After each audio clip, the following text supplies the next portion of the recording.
Reborn in Twilight is a Werebear chapter 44 Mat Pav making my way to the center well. Every step I take is one leaving an ice footprint behind me and shaking the ground. Apro a chaptering the center well. I see that the summer side is gone and the whole place is winter, a wasteland. Balder and Odin are standing there and seeing me. Apro a chapter. Balder has a look of surprise, while Odin seems his usual all-knowing self, placing the cold orb into the well. I see the two orbs circling around one another in the well. After a few moments of circling around one another, the whole tree begins to shake and starts to fall apart. We should leave this place, Odin says with the same indifference while Balder is still trying to process this. Quickly we all leave the tree and stepping outside it, I can see the once plain of grass and trees has turned into an ice wasteland. Turning back to the huge tree, I see that it has collapsed and raising from the broken tree is a giant shining blue orb the size of the moon, with small cracks in it that are red. With this, a new elder god has joined the realms and become one of the most powerful. Considering the size of your beacon of power, Odin says, seeing the orb and seeming somewhat surprised. Now Balder has his jaw dropped as Odin says this. I feel a connection with this place like never before, and the orb is like another part of me. Then the giant orb shrinks and flies into me, making me stumble back a few feet at the impact. As it does, I can feel a connection with another realm, one that Odin and Balder are from, like I'm connected to Asgard. And here WHI chapter is Jotunheim. After connecting with me, my power skyrockets to new heights, and so too does my base size in this ice giant form, making me 100 feet 35 meters tall. Though I shrink back down, willing myself to be back to a normal ice giant size of 20 feet 61 meter. What is your new name, elder god of winter and death? Odin asks me, and I feel a name instinctually come to my head. Vidurnar, I say, and know that this name is my true name. Ah, that is apt. White Death, Odin says with a look of wisdom. Wait. There hasn't been a new god in millenniums. Did you know he would ascend after claiming those powers? What am I asking? Of course you knew, Balder says, annoyed with Odin. Of course, why else would I bless him? His ancestor was the first to receive my blessing but failed in awakening his powers, though Vidurnar has been successful, Odin says as I look around my realm and feel at home like never before. Don't you? We have a goddess of death, Hela, and one of winter, Ullr. I ask Odin, snapping back to the conversation. True, but they are not as powerful as you. You are part of our pantheon, but not at the same time. You have the blood of Ymir in you, making you the new king of Jotunheim. I don't know how you have his blood, but you do. If I had to guess, he was the true father of your mother, Odin says, seeing my face of confusion. I may have killed him long ago, but with his remaining power, he put his faith in you, succeeding him as the true king of Jotunheim. That would seem to have been successful, Odin says, looking at me with a scrutinizing glaze. Father, that would make him mad. Chapter you or be more powerful than even you. It took you and several others to kill Ymir, Balder says in surprise. Yes, he is chapter stronger than me by inheriting Ymir's power, but I believe Vidurnar would not start another war, would you? Odin says to Balder and gives me a knowing look. I have no interest in my grandfather's old wars. Maybe we Jotun can make an alliance with you all, I say, as from the ice wasteland I see hundreds of thousands of Jotun appearing, looking towards me in awe, and all begin to kneel to me at the same time. The ground shakes, and behind me, where the tree once was, now a palace of ice took its place. Then I, as the king of Asgard, make an official alliance with the new king of Jotunheim, Odin says, holding his hand out to me. WHI chapter I shake, and with it, I feel a connection between our two realms form. As for the first time in existence, both Asgard and Jotunheim have become connected as equals in an alliance. I will return to the mortal world soon. I plan on spending chapter time there, as I still have family there. One day when I am ready to leave it behind, I will return here permanently, with the Queen of Jotunheim, I say, as all this information floods my mind, since apparently I ascended to godhood.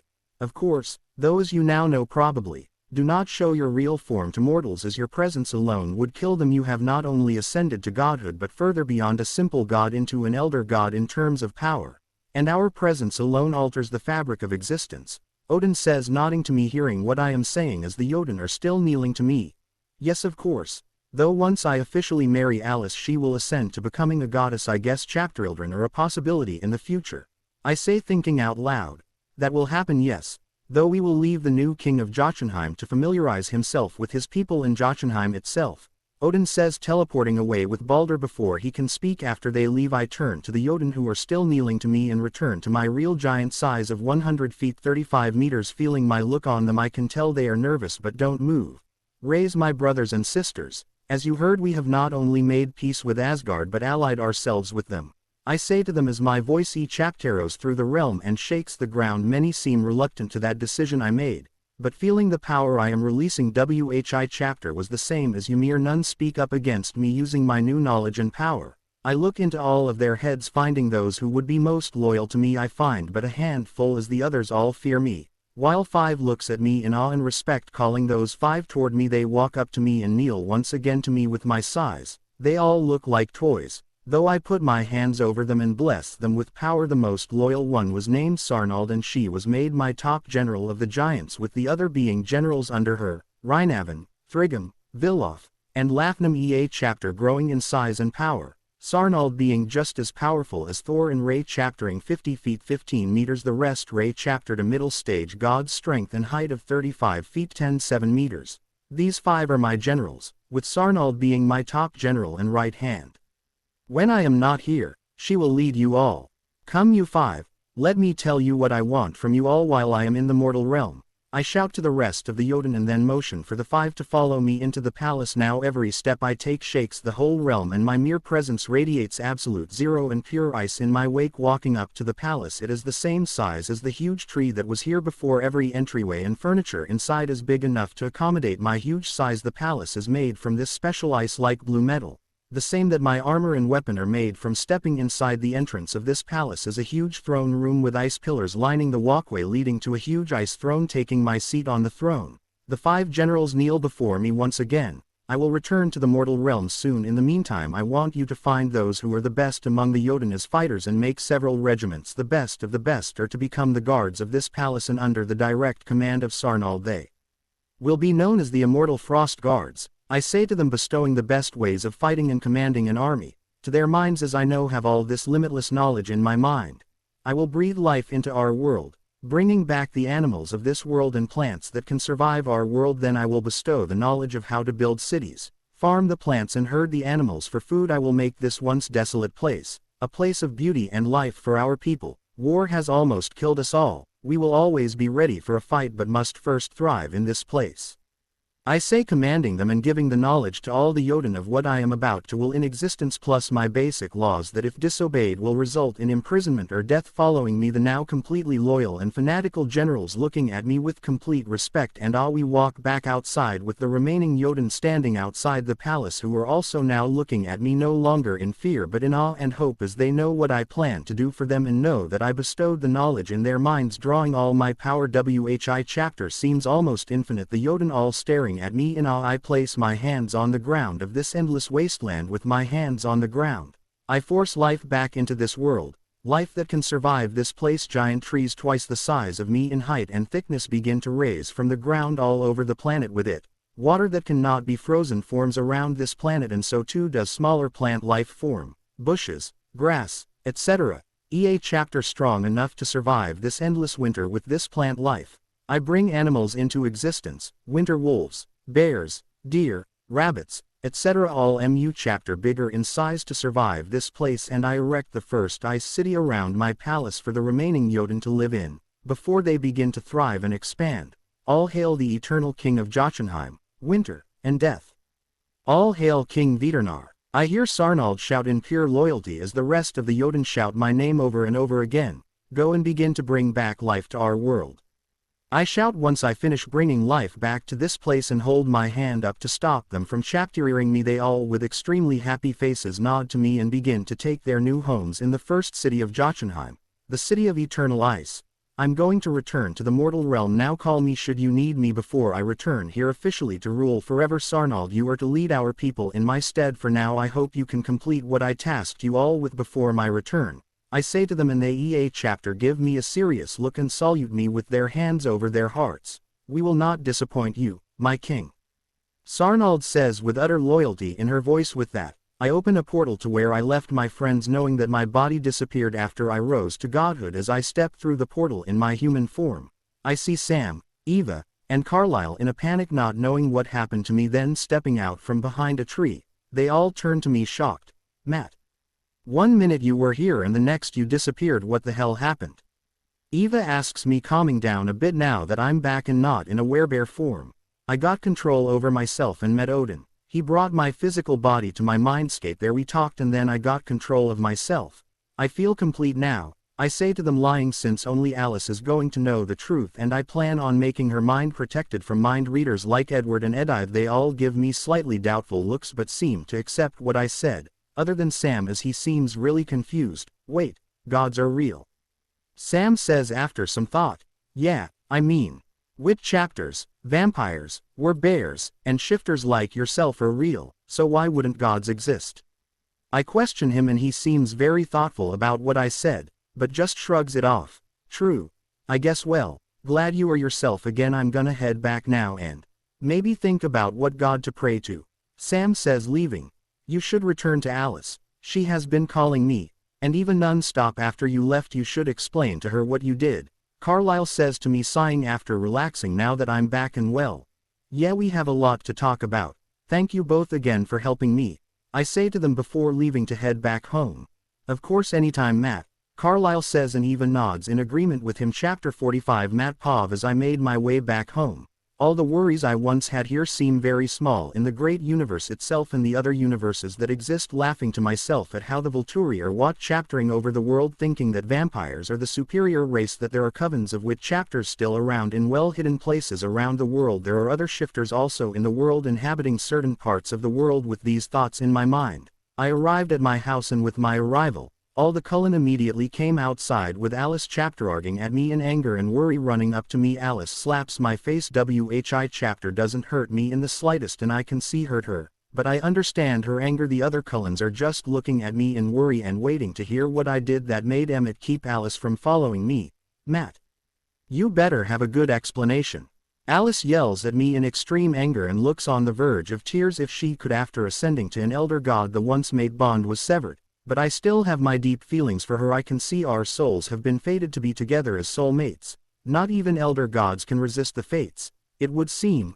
I asked Eva, Carlisle, and Sam to watch chapter over me and kill me should I turn into a mindless beast if I failed to get my two sides under control. I knew if I told you that, you would disagree and try to stop me. I say to her and bring her into a hug. Whi chapter, now that I'm just as cold as a vampire at 2 chapter still brings me warmth. Matt, you idiot, why risk that? I don't know what I'd do if you died. Alice says, still angrily but now crying without tears into my chapterist as I hug her. The two sides of me needed to be confronted eventually, as if left alone one side would have won, taking control of me. I needed to do this. I say to her and just hug her as the other Cullens are still looking at me with worry, but after hearing what I said, relax a bit. There is more I have to tell you, though only you can know. I whisper to Alice, only enough for her only to hear. She just nods her head and is holding on to me like a lifeline. I'm taking Alice somewhere private. We need to talk though. Thank you again, Emmett, for helping me. I will make it up to you somehow. I say to them and give Emmett a thankful nod. No problem, brother. You would do the same for me, Emmett says as I pick Alice up and run us further away from everyone, deep into the woods where we can talk without anyone listening, bringing Alice to the place where I first turned into my werebear form to test it. She is holding onto me from the front with her arms wrapped around my neck and legs wrapped around my waist, smiling at her way of showing utter affection for me. I sit on a rock, not even trying to get her off of me. After entering the mindscape, as I told you before, I managed to beat both sides of me, then bring them together, and afterward they formed as one side. With this formation apparently, I ascended to godhood and joined the Norse pantheon as the King of Jotunheim. I say to her as we are sitting on the rock, and she just loosens her grip on me a bit, as she stares at me in shock. Wait. I know you told me you met Odin and other gods before, but to be honest I didn't think gods were real. Are you actually a god now? What does that mean now? Are you leaving? Alice asks me, getting nervous again and holding onto me with all her strength once again.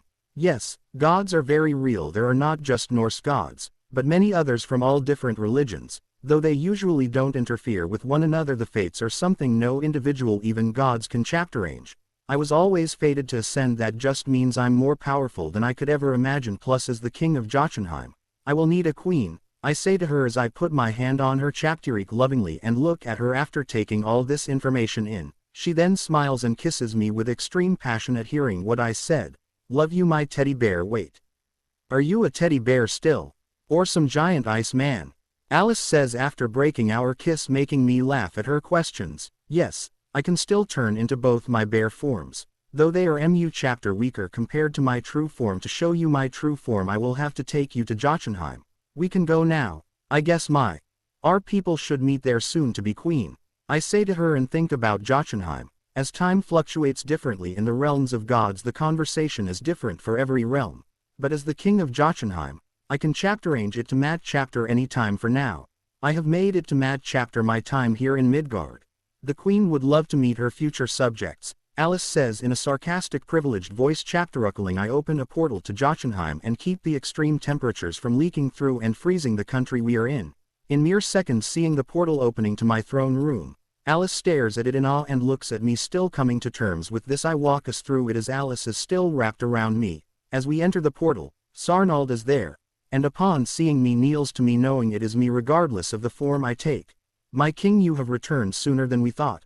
I apologize for not completing the tasks you have set for us. I will take the punishment for everyone, Sarnald says as she is kneeling to me and towers over us since I'm still in my human form. As Alice is staring at everything in awe. What is she saying? Alice says, seeing Sarnald as she is wearing armor and kneeling to me. I guess could be hard for someone who hasn't seen a Jotun before to know what sex they are. I never thought about it, but the language we speak is our home tongue. Whi chapter I instinctually knew after ascending. Here I will give you the knowledge of our language so you understand. I say to Alice, giving her the knowledge, and she just winces as the knowledge takes a place in her mind. Sarnald, worry not, I have come back chapter earlier than I thought.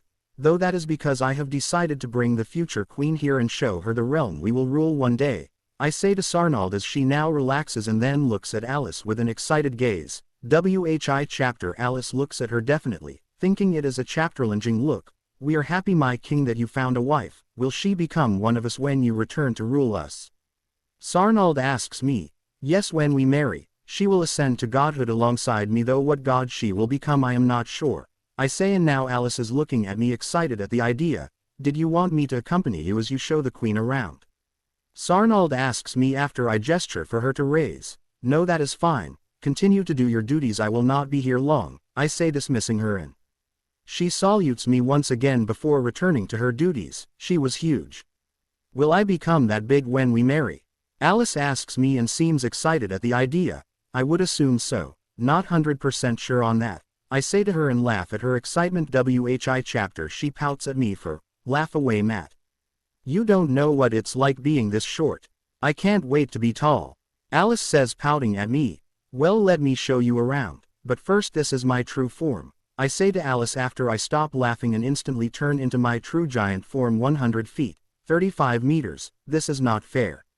Alice says, seeing me in my true form, making me chapteruckle, and with my chapteruckle, the ground shakes. Surprised at what happened, I put my hand on the ground for her to climb into, then I place her on my shoulder as I walk her around the ice palace in the city of eternal ice. As we walk around the city, every ice giant we come across bows their head to me in respect. I can see after even a few hours there are some ice giants that are taking on the jobs needed to run a city like this. Then after exploring the city for a few hours, I bring her outside the city and show her the lands of Jotunheim and explain all that I did after ascending. A chapter of the animals I created would not run from me as they would the other giants, but a chapter me, knowing I am their creator. Alice loved all the animals as she found them to be fluffy like me in my bear forms. Was funny seeing a rabbit her size, though. After exploring Jotunheim and showing her everything for hours, we returned to Midgard and made our way back to our house. I made sure to remind her never to tell anyone the truth about me or us when she would join us one day, though we could bring her family and others if we wanted to Jotunheim one day potentially. For now, no one can know. Then I made her mind impenetrable by even gods. Only gods of my strength or stronger could hope to break through the defenses. Entering our house, all the Cullens seemed to have gone back to normal as they are chapter doing their own things. It was late at night when we returned, and now as I am an elder god, things like eating, sleeping, and things that made me mortal don't matter anymore, though I can sleep, eat, etc. for fun if I want. After telling the others that after I got complete control of myself, I don't have to eat as chapter or sleep really anymore. That made them understand why I wasn't tried, and Emmett just smirked at me wanting to say something. Whi chapter he did. Welcome to the hell of boredom of never having to sleep and pass the time at night. Though I'm sure you could think of a few things, Emmett says, laughing and wiggling his eyebrows at Alice and me. Never chapter range, Emmett. I say, laughing at him and patting his shoulder, with Rosalie and Alice just sighing at our antics. I could alter their bodies to have children, maybe they would want that. Though I would have to explain to them what I have really become. For now, I won't, but one day, after dealing with the flies that are the Volturi, I will tell them I still need the Volturi to start a war against us. That way they can be wiped out in one go and bring the other covens together along with the wolves. Then we can replace them with a representative from EA chapter coven as a democratic government. I think to myself as I laugh with Emmett. The rest of the night was spent cleaning the cars with Emmett as a punishment from both Rosalie and Alice, though Emmett seemed to not care and neither did I. Now I have an accomplice for all my future actions, Emmett says, laughing in an evil laugh as we clean the cars, making a lot of assumptions. I say to him and he gives me a shocked and faked hurt look. Chapter 46 Matpov. As time goes by with nothing else of interest happening, then spring break arrives, and with it a summons for the Cullens to go see the Volturi. At the same time, Eva told me that our family, her parents, and my cousins are coming this summer to meet Chapter Arlie and everyone else. With these annoying thoughts and future plans, I have decided to go with the Cullens to Italy to meet the Volturi, and unfortunately, Bella decided to tag along too. After telling the truth to Chapter Arlie about where we were going and who we are meeting, he was a little worried but ultimately understood why we are going. For me, as the future clan head of the Stromberg, and Bella saying one day she is going to be a vampire, waving us goodbye at the airport, both Eva and Chapter Arlie, who by now are very close with one another, and I'm just waiting for Eva to try to get Bella and me to call her mom. After arriving in the city of Florence in Italy, and stepping off the plane, we arrived in the late afternoon with the sun still up, though before arriving Eva, Alice, and I have modified the clothes of the Cullens so they can go out in the sun without exposing themselves, by enchapteranting them with runes. Upon our arrival, many people would look at us with the usual lust-filled looks, and Alice would cling to me more, giving the women a glare as they would look at me. We arrived 2 days early before having them meet the Volturi, as we all wanted to enjoy our time in Italy. At the same time, after meeting the Volturi, if everything went okay, we would have another 2 days here to enjoy our time, meaning we would be here for a total of 5 days and 6 nights, leaving later that last night. Getting to our hotel rooms, WHI chapter the Cullens paid for, and we EA chapter had our own separate suite. After placing our bags into the room, I laid on the bed just relaxing a bit, and then Alice jumped on top of me, cat chaptering me off guard, giving me a lustful look, and Ray chaptering her hands under my shirt, while leaning down and kissing me passionately. We heard a knock on our door a few seconds later, pissing me off, and Alice has an annoyed look now too. I know I'm interrupting, but when you're done, or now since I ruined the mood, Rosalie, Jasper, Edi, then I wanted to know if you guys wanted to explore the city with us. Emmett's voice comes through the door with a laugh at my annoyed grunt, though Alice's annoyed look goes away. Yeah, we'll be right out, Alice says, jumping off me excited at the idea and putting her shoes on. I just sigh since Emmett purposely cock-blocked me, and I get up, walking with Alice to the door. Sometimes I wonder why I consider you a brother, I say with a heavy sigh as Alice, Rosalie, and Edi walk ahead of Emmett, Jasper, and me. Both Jasper and Emmett laugh at my statement. You learn to just get used to it. I will say thanks though, Matt, now that you're in the picture. He has been leaving Edi than me alone, Jasper says, giving me a thankful nod, though now I'm more annoyed as Emmett is laughing even more. Fuck both of you, I say, annoyed with them both as they laugh at my expense. What about Edward, Bella, Esme, and Carlisle? Are they not joining us? I ask them, seeing it really was only us. Well, Carlisle and Esme have to finalize a few things with the Volturi before we meet them. As for the two lovebirds, well, they wanted to do their own thing and not with us old married couples, Emmett says in an exaggerating manner. Alice and I aren't married yet, I say, confused, even though I intend to marry her.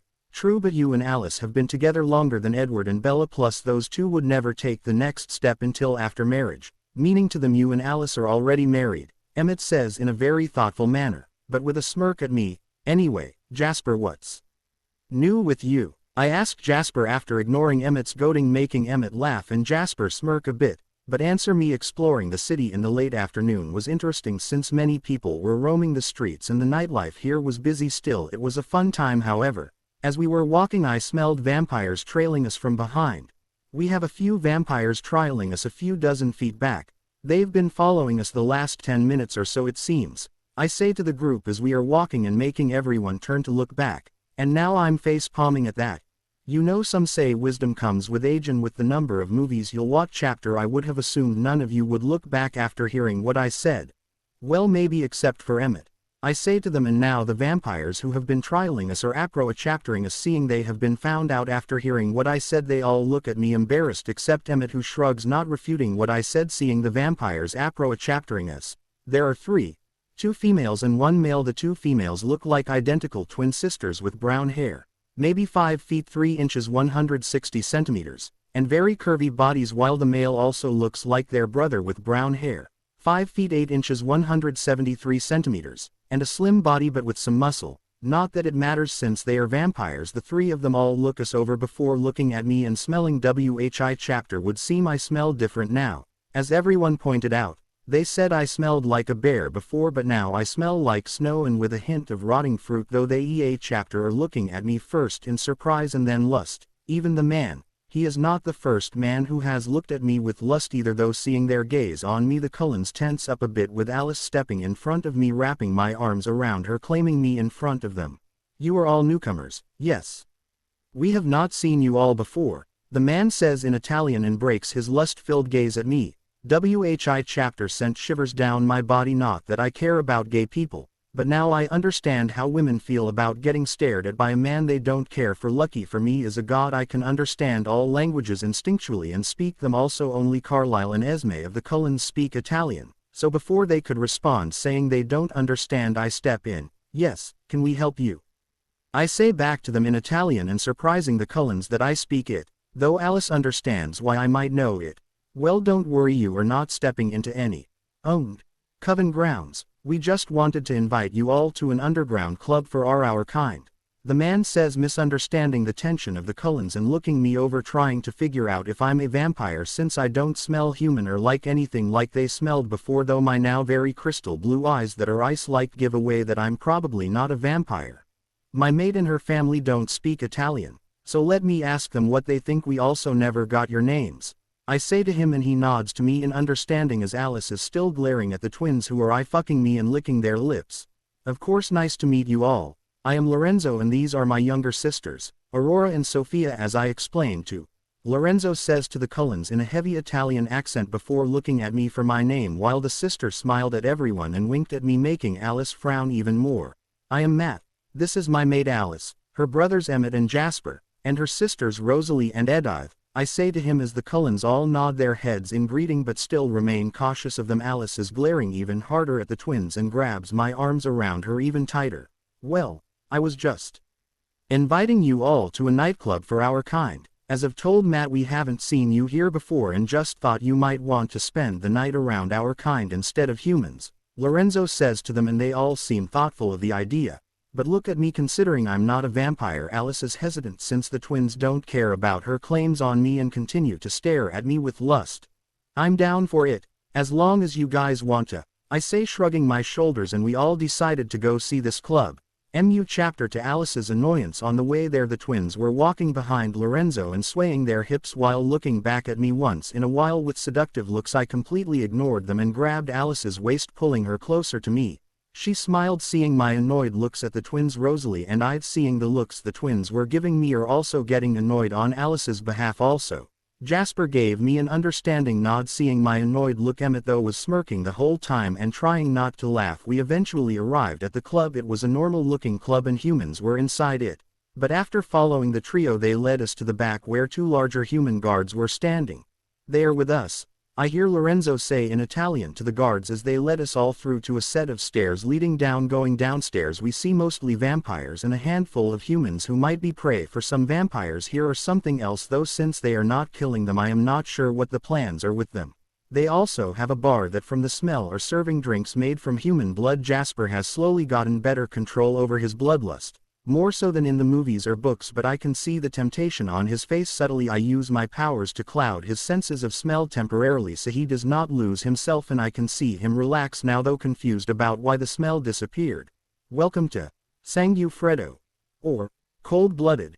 In English we have drinks as you can see, and this place has learned how to mix alcohol with blood, so give it a try. We are the owners of this place, so for your first time here everything is on the house.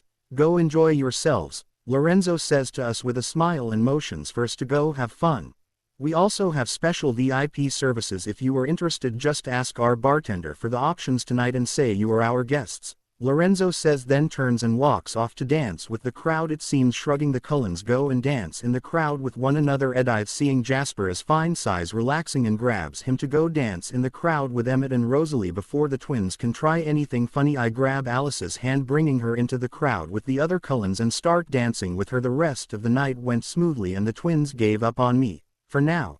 It would seem as when we finally decided to leave around 3 in the morning, they chaptered us and handed me a business card for this place that also had their personal numbers on it too. Walking out the doors, I stop and turn to them, purposely throwing the card in the trash before leaving. Unfortunately, instead of pissing them off or annoying them, it would seem it made them look at me with even more conviction. Chapter 47 Matt Pov. The next day we all went sightseeing in the city and spent the rest of the day hanging out all together after enjoying ourselves in the city, thankfully being left alone. But the vampires we met yesterday, though I have a feeling that will not be the last time we see them. The day that we had to meet the Volturi came and we drove to Volterra. Whi chapter was not that far from Florence, about an hour and a half drive. The city of Volterra was chapter smaller than Florence but was still populated with many humans, though I can sense there are many vampires hidden within the city and underneath it. Once we got to the city, 3 vampires came to meet us.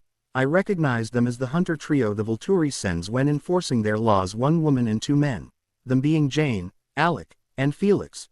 You have arrived on time. That is good, though it would seem you brought a human with you and a new vampire, Felix says to Carlyle while looking at Bella, who was nervously hiding a bit behind Edward and giving me a sideways look. This is Bella, Edward's mate, and who we plan on turning. This is, Carlyle says before I cut him off, though Edward Flynn chapters at the mention of turning Bella.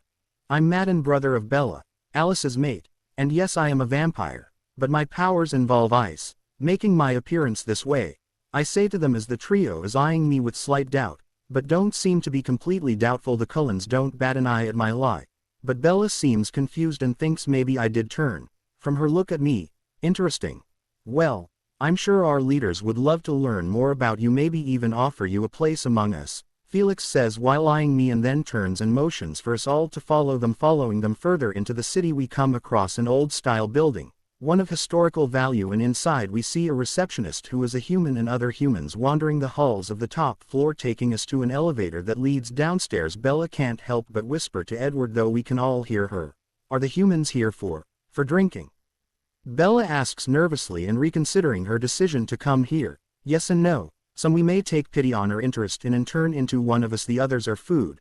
Felix answers before Edward can respond and makes Bella jump at his answer, grabbing onto Edward with a stronger grip. Standing behind her, I put my hand on Bella's shoulder, reassuring her as Edward hugs her tighter to him. She gives us both a thankful nod. Even as a god, my attachments to the people I love remain the same, and I will protect them all.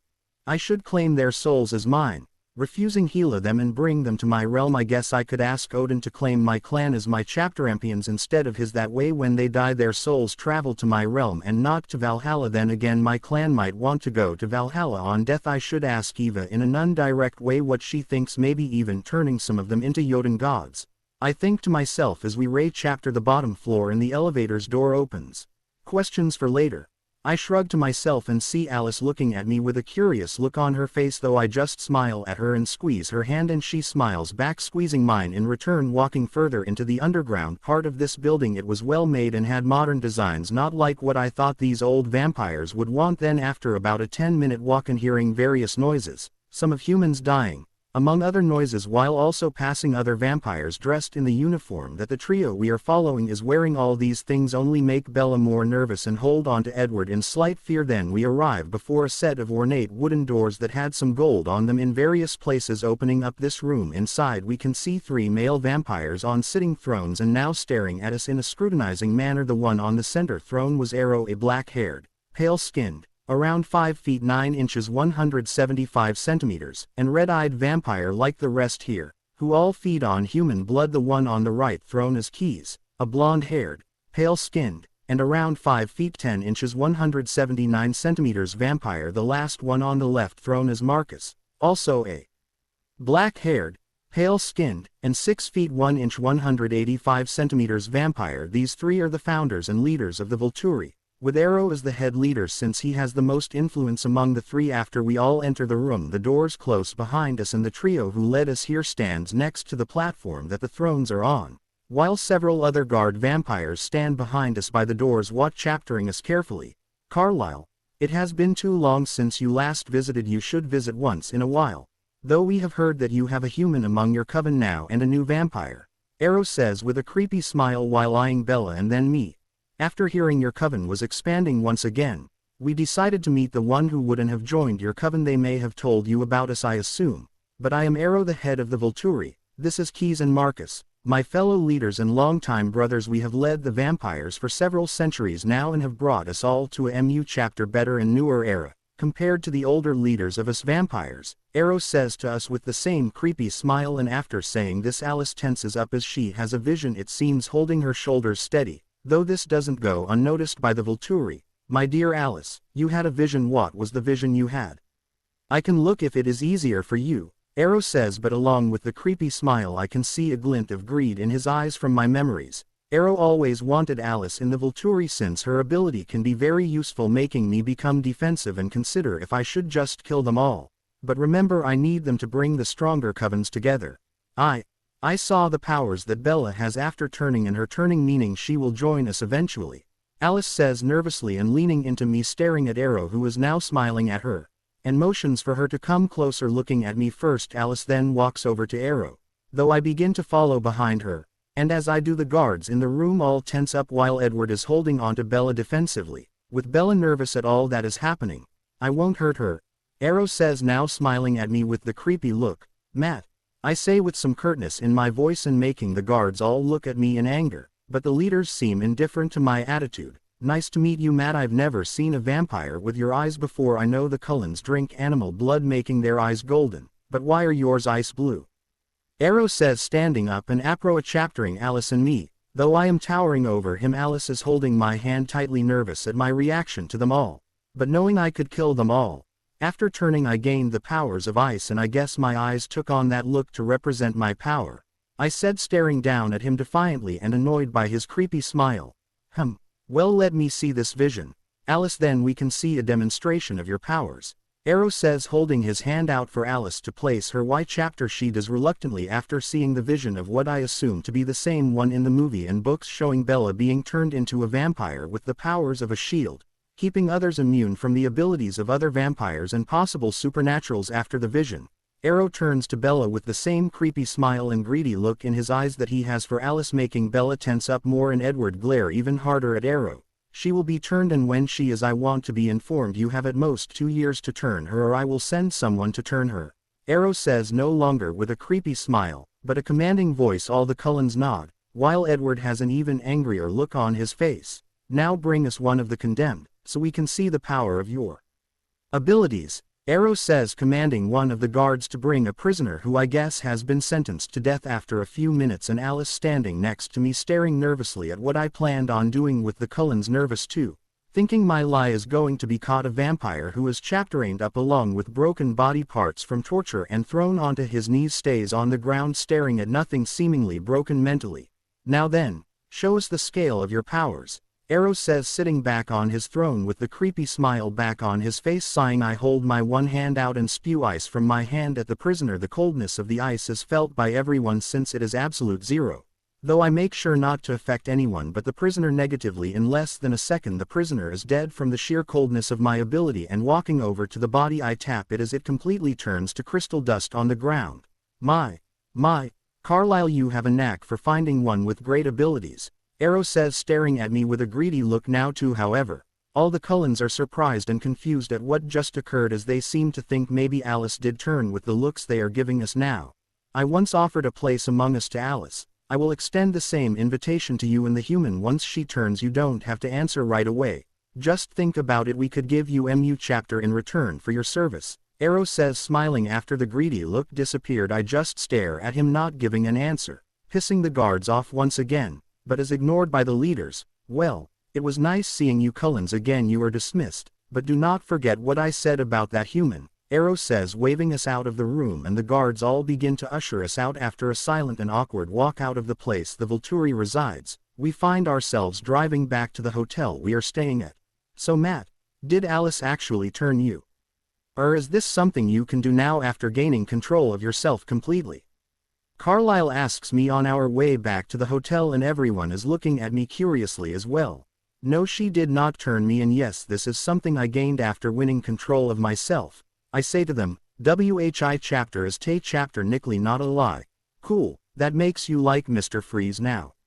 Saying something like Arnold. Emmett says, immediately turning the tense mood after meeting the Volturi back to normal. Everyone laughs hearing him also, though I just roll my eyes at him after getting back to the hotel and spending the rest of the car ride messing around with one another. Carlisle pulls Alice and me aside.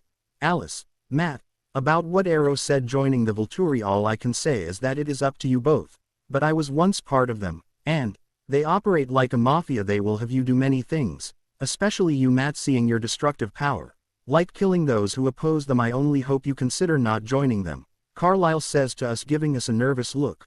I have no interest in joining those creeps, plus since I will never be a vampire, they will find the truth one day. I would bet I am also the next clan head of my clan, so there are many reasons I will not join them, I say to Carlisle, and he relaxes hearing what I said. I have no interest either, plus where Matt goes I go, Alice says, smiling and hugging me from the side. Carlisle just smiles at her and nods to both of us gratefully. That is good. Well, I will let you two go and enjoy yourselves before we return back home, Carlisle says, turning around and heading inside to his hotel room, with Alice and me heading inside to ours. Chapter 48. Matt Pov. Spending the rest of our time in Italy was uneventful, everyone doing their own things on the last day before meeting back up at the airport. Once we arrived back in Forks, spring break was about to end, meaning back to S chapter UL once again, though another week passed with nothing of interest happening. One day while we waiting for Edward and Bella in the parking lot, we could smell the wolves headed over to us, seeing Sam and Jacob walking over to us, while at the same time Edward arrived with Bella in the parking lot. Jacob had an annoyed face when seeing Edward and Bella together, though didn't say anything to us as Sam was breathing down his neck with a hard glare at Jacob, Bella, everyone else. Jacob greets Bella nicely and curtly nods his head to the rest of us. What do you want? Edward says with an annoyed tone, making Jacob glare at him harder, but he grits his teeth since Sam is next to him and sees me staring at him. I can smell the fear from Jacob directed at me. WHI chapter saddens me a bit since I considered him a close friend once. Sorry for his attitude, but I wanted to come here to talk with you all, and hearing I was coming to talk with you all, Jacob tagged along. No matter what, I knew I couldn't stop this idiot from coming, Sam says while sighing and smacking Jacob on the back to make him relax. WHI chapter makes Jacob just glare at Sam. We got the scent of the woman vampire that was here last year with the ones that Matt killed. She was in the area for a bit and we almost got her before she escaped us, seemingly knowing how we were attacking her, Sam says to us, and makes all the Cullens tense up. We assume she isn't returning for a while as she was scouting the area. It seemed though we interrupted her after getting her scent, she might return to finish scouting, if she is an idiot, but I doubt it. We just wanted to inform you and we told Carlisle first. He asked me to come here and tell you all also, Sam says as the Cullens are looking at one another trying to think about the situation, with Bella nervously holding on to Edward again, as I just think on how to fix the relationship that was destroyed between Jacob and me.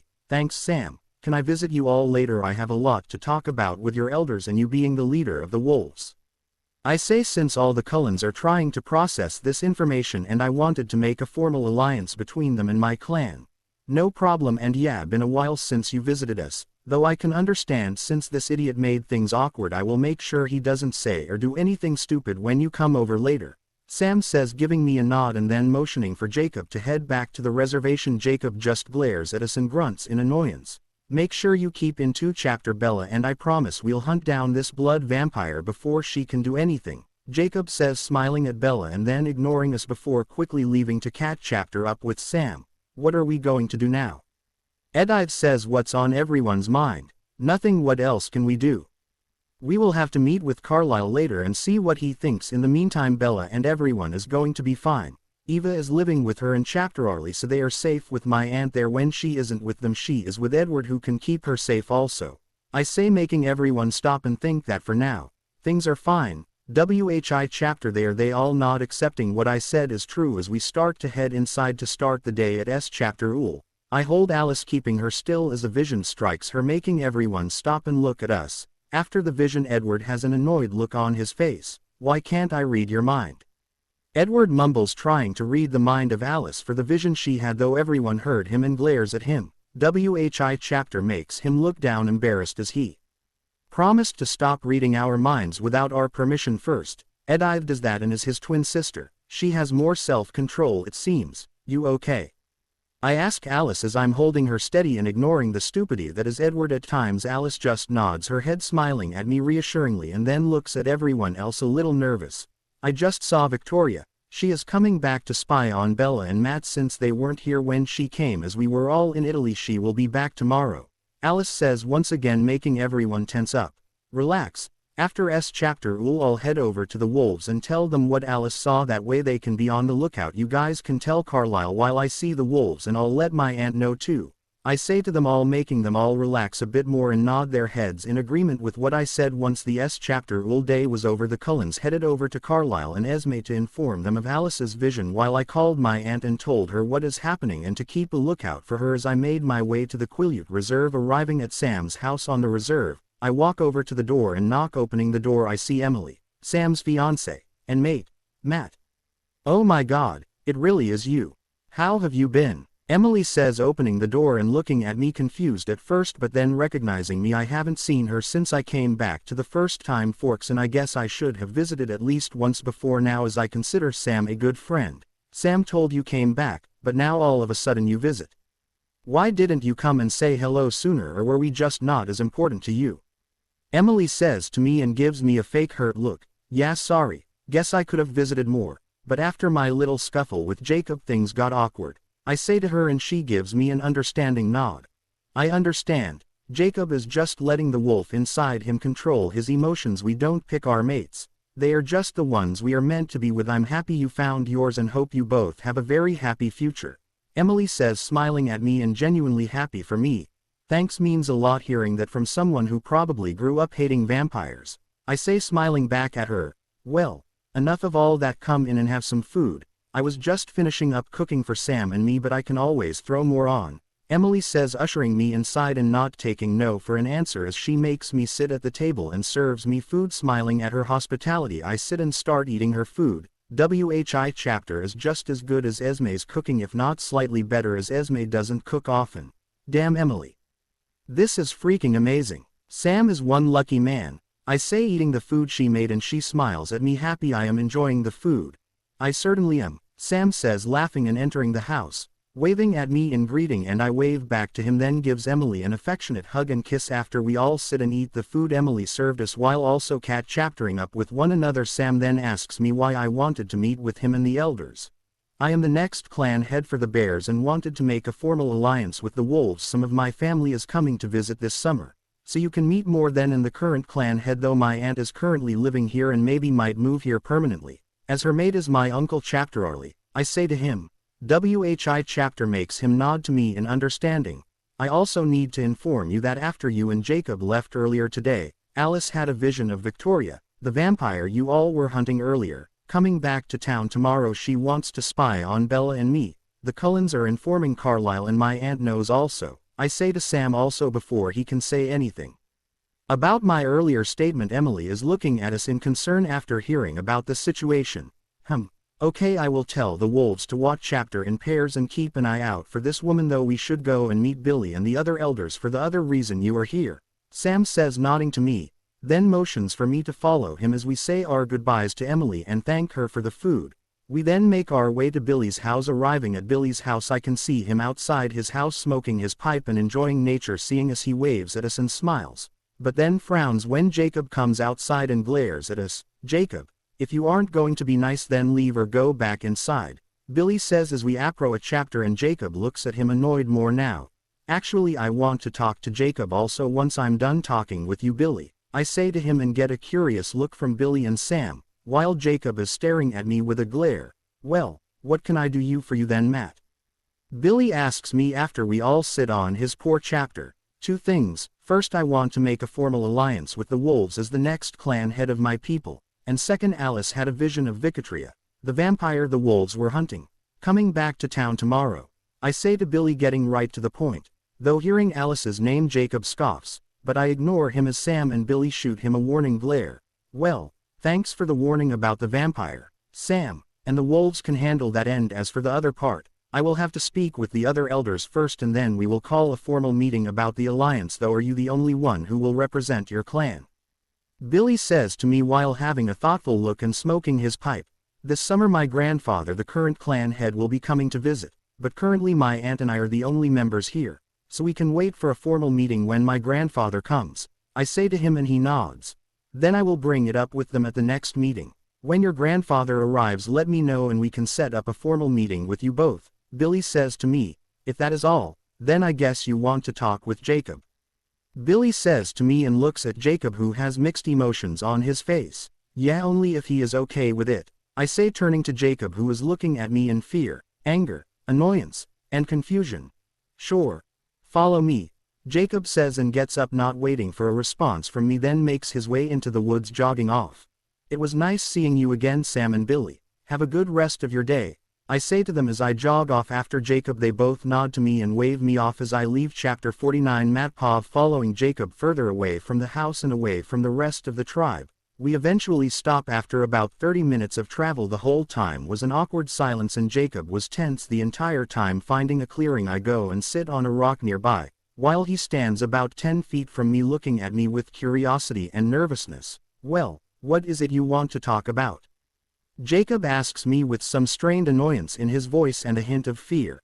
I know you probably hate me for various reasons, but the day I almost killed you for talking about Alice harshly, I just want to say sorry for going so far. I was dealing with not being able to control my emotions that well, as I'm sure you know what that is like, though I really don't understand why you hate the Cullens or vampires in general. So chapter, I thought we were best friends and childhood friends. I know people grow apart, but I thought maybe we could patch chapter things up. I say to Jacob, sighing and looking at him with a mentally tired look. I can see the mixture of emotions flashing on his face, from anger, annoyance, fear, confusion, and finally regret. Matt, I don't hate you, but I don't think I can ever like the Cullens. They're just too different from us. I mean, how can you love something that will never give you a real or normal life? Someone who can't give you a family or grow old with you.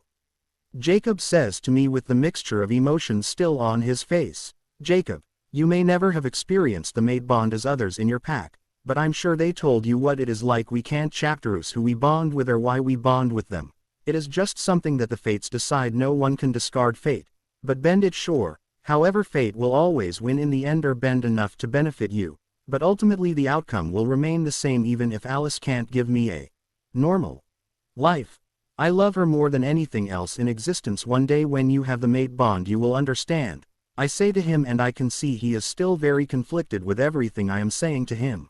I'm sorry for speaking as I did about Alice. I can tell she is different than the others, though that doesn't mean I accept the Cullens. But you are right, we were best friends and I should understand you better. I support your mate bond and life.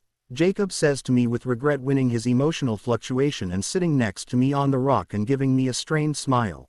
I appreciate that, and hopefully we can put all the issues in the past now and move forward as friends again. I also understand you will not completely like or trust the Cullens, but as long as you are good with Alice, then that's good enough for me. I say to him, smiling and giving him a brotherly hug. Chapter makes him tense up at first but returns it. No problem, brother, and yeah, let's move on though. About the mate bond, I have heard what it is like from Sam. My old feelings for Bella before turning are messing with my head every time I see her with that blood. Edward, I get annoyed, Jacob says to me with an aggravated sigh, and correcting himself after almost calling Edward a bloodsucker. I can somewhat understand that seeing someone you once had a crush on with someone else sucks, but it is probably your heightened emotions making it even harder for you to overcome your hate for him. You need to learn better control over your emotions before you can think more logically and critically about a situation. Yes, I know, easier said than done. It took me over a year for learning my self-control, I say to him, and he just sighs tiredly. I don't know how to. Everyone tells me different ways to help learn self-control and none seems to work for me, Jacob says, annoyed with himself. It seems, for my clan, everyone has different ways of learning self-control. Some use exercise, eating, sleeping, meditating, and other things. I'm sure just try everything you can think of that is not dangerous or harms others. I say to him and emphasize the last part in case he misunderstands me. Okay, though, what worked for you? Jacob asks me after thinking about the suggestions I told him. Meditation helped me. It made me look inwards at myself by learning more about who and what I am. Once I learned who and what made me the way I was, I was able to fix those issues and bring peace to myself. Why chapter is why I don't really meditate anymore, since it gave me the knowledge of fixing myself. I say to him, whi chapter is a half-truth te chapter Nickley. I never tried meditation before, I guess I could try it. Jacob says and thinks to himself, okay, we are in a somewhat good and quiet area. It takes some time to learn to calm yourself down enough and not let the surroundings both you as you meditate. Try sitting down and just breathing steadily while also not letting any thoughts in your mind. Once you a chapter of this, you will find yourself in a peaceful trance and passing time without even knowing. I will stick with you. I don't really have anything else to do today, plus we haven't hung out in a while. I say to him in motion for him to sit on the ground next to me as we both now are sitting in silence. I don't meditate but watch chapter him and see if it does help him in any way. After sitting on the ground for about 30 minutes, I can see at first he was frustrated and couldn't find himself not thinking about something. Then he seemed to calm down a bit after an hour and now seemed to be meditating. It just took him a while to find the peace. Seeing him meditating, I used this time to return to Jotunheim by overlooking the world without being there physically and seeing the progress of my people. Overlooking the world, I can see there are now a few thousand Jotuns who are training to be soldiers, with others who have become farmers, carpenters, smiths, and many other jobs required to run a city. Sarnald is running the place quite well in my absence. Whi chapter is expected as I gave her and the other general the knowledge to run a city and military. Damn, what time is it? I hear Jacob say, snapping me back to here, and I notice it is late, close to midnight or around that time. I'd say, how do you feel? Did the meditation help at all? But just know it is not an immediate fix but one that you have to keep doing at least once a week, I suggest. I say to him and look at him curiously, seeing that he does seem to be in better control of himself. I do feel somewhat better, though I guess it is only temporary. Jacob says to me as we stand up and stretch chapter from sitting in one position as we did for hours. Yeah, it is a long process of self-introspection to learn better control. Mediation is just a means of learning this faster. I feel just keep trying it for a while. It won't hurt. Either way, maybe wake up earlier every morning and meditate before starting your day. I suggest to him and he just nods to me, somewhat thoughtful about it. True, I guess it wouldn't hurt. Jacob says, still stretch chaptering. Well, I'm gonna head home. Alice is probably worried I haven't contacted her in a bit. I say with a chapteruckle, got a ball and chaptering now. Wonder what's it gonna be like when you're married. Jacob says to me, smirking and laughing. Ha, though you will be invited to the wedding for sure and you are going to be there. I say to him, giving him a look now that we have chaptered things up somewhat. Fine. Though if I'm not the best man or part of the groomsmen and the Cullens are too, I'll try to be nice. Jacob says, sighing and smirking at me. Whi chapter, I just chapteruckle too. Good enough. Though we need to hang out more as we used to in the old days, though like you said I have a ball and chaptering now. You are going to be the third wheel with us now too.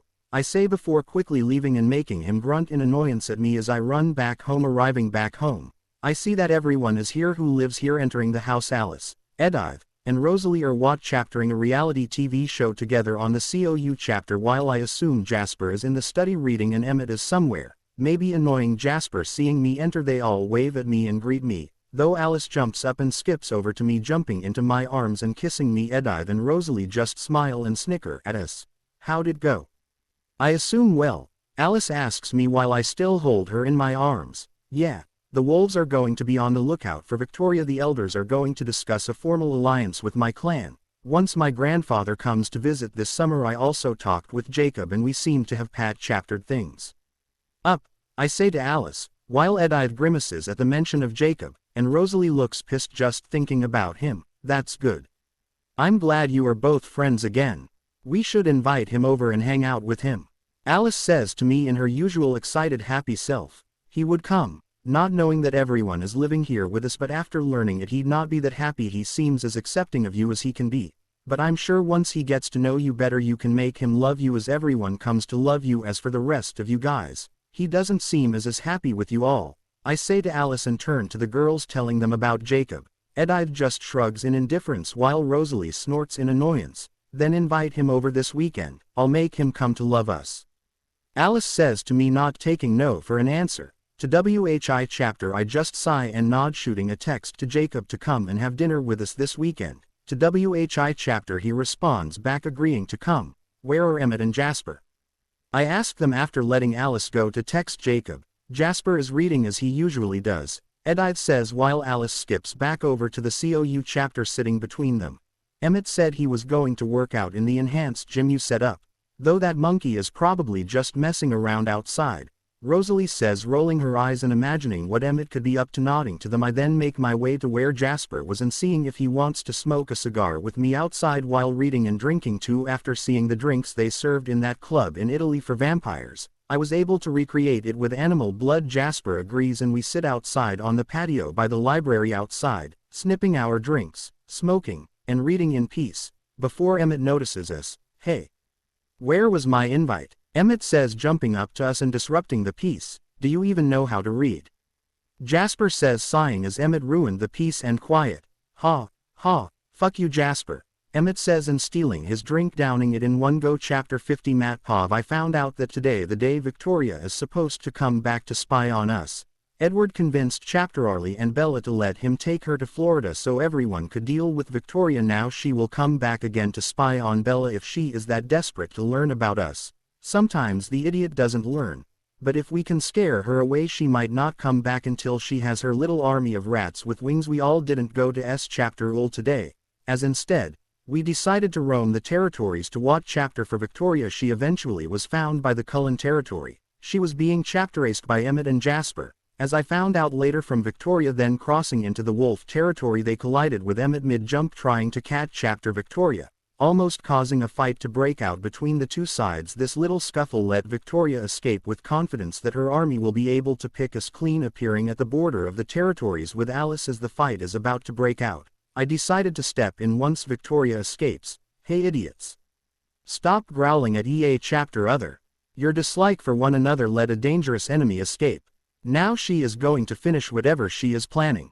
I say, annoyed with how they are all too stupid to get over their dislike for one another. Mostly the wolves' fault though it did work out since Victoria got to escape, letting my plans keep forming in motion to eventually overthrow the Volturi and establish an actual supernatural government, without showing I'm a god. Also hearing me, Emmett, Jasper, Edith, and Rosalie, who were ready to fight the wolves, stop and glare at me, but ultimately relax a bit but are still looking at the wolves in case they need to fight, while the wolves all growl at me in defiance, except Sam and Jacob, who are about to step in and try to calm them down. Though before they can I decide to show some of my dominance, by immediately shifting into my huge ice bear form and standing on my hind legs, making me stand at 40 feet 2 meters and roar at them, dwarfing them all as they are only 6 feet 183 centimeters tall at the shoulders. The Cullens, except Alice, are staring at me in awe, since I never showed this form to them yet, while the wolves step back a few feet in fear, but get a hold of their fear and while cowering a bit still show their defiance by showing their teeth. Though not all of them are scared of me like Sam and Jacob, who are staring at me in awe also.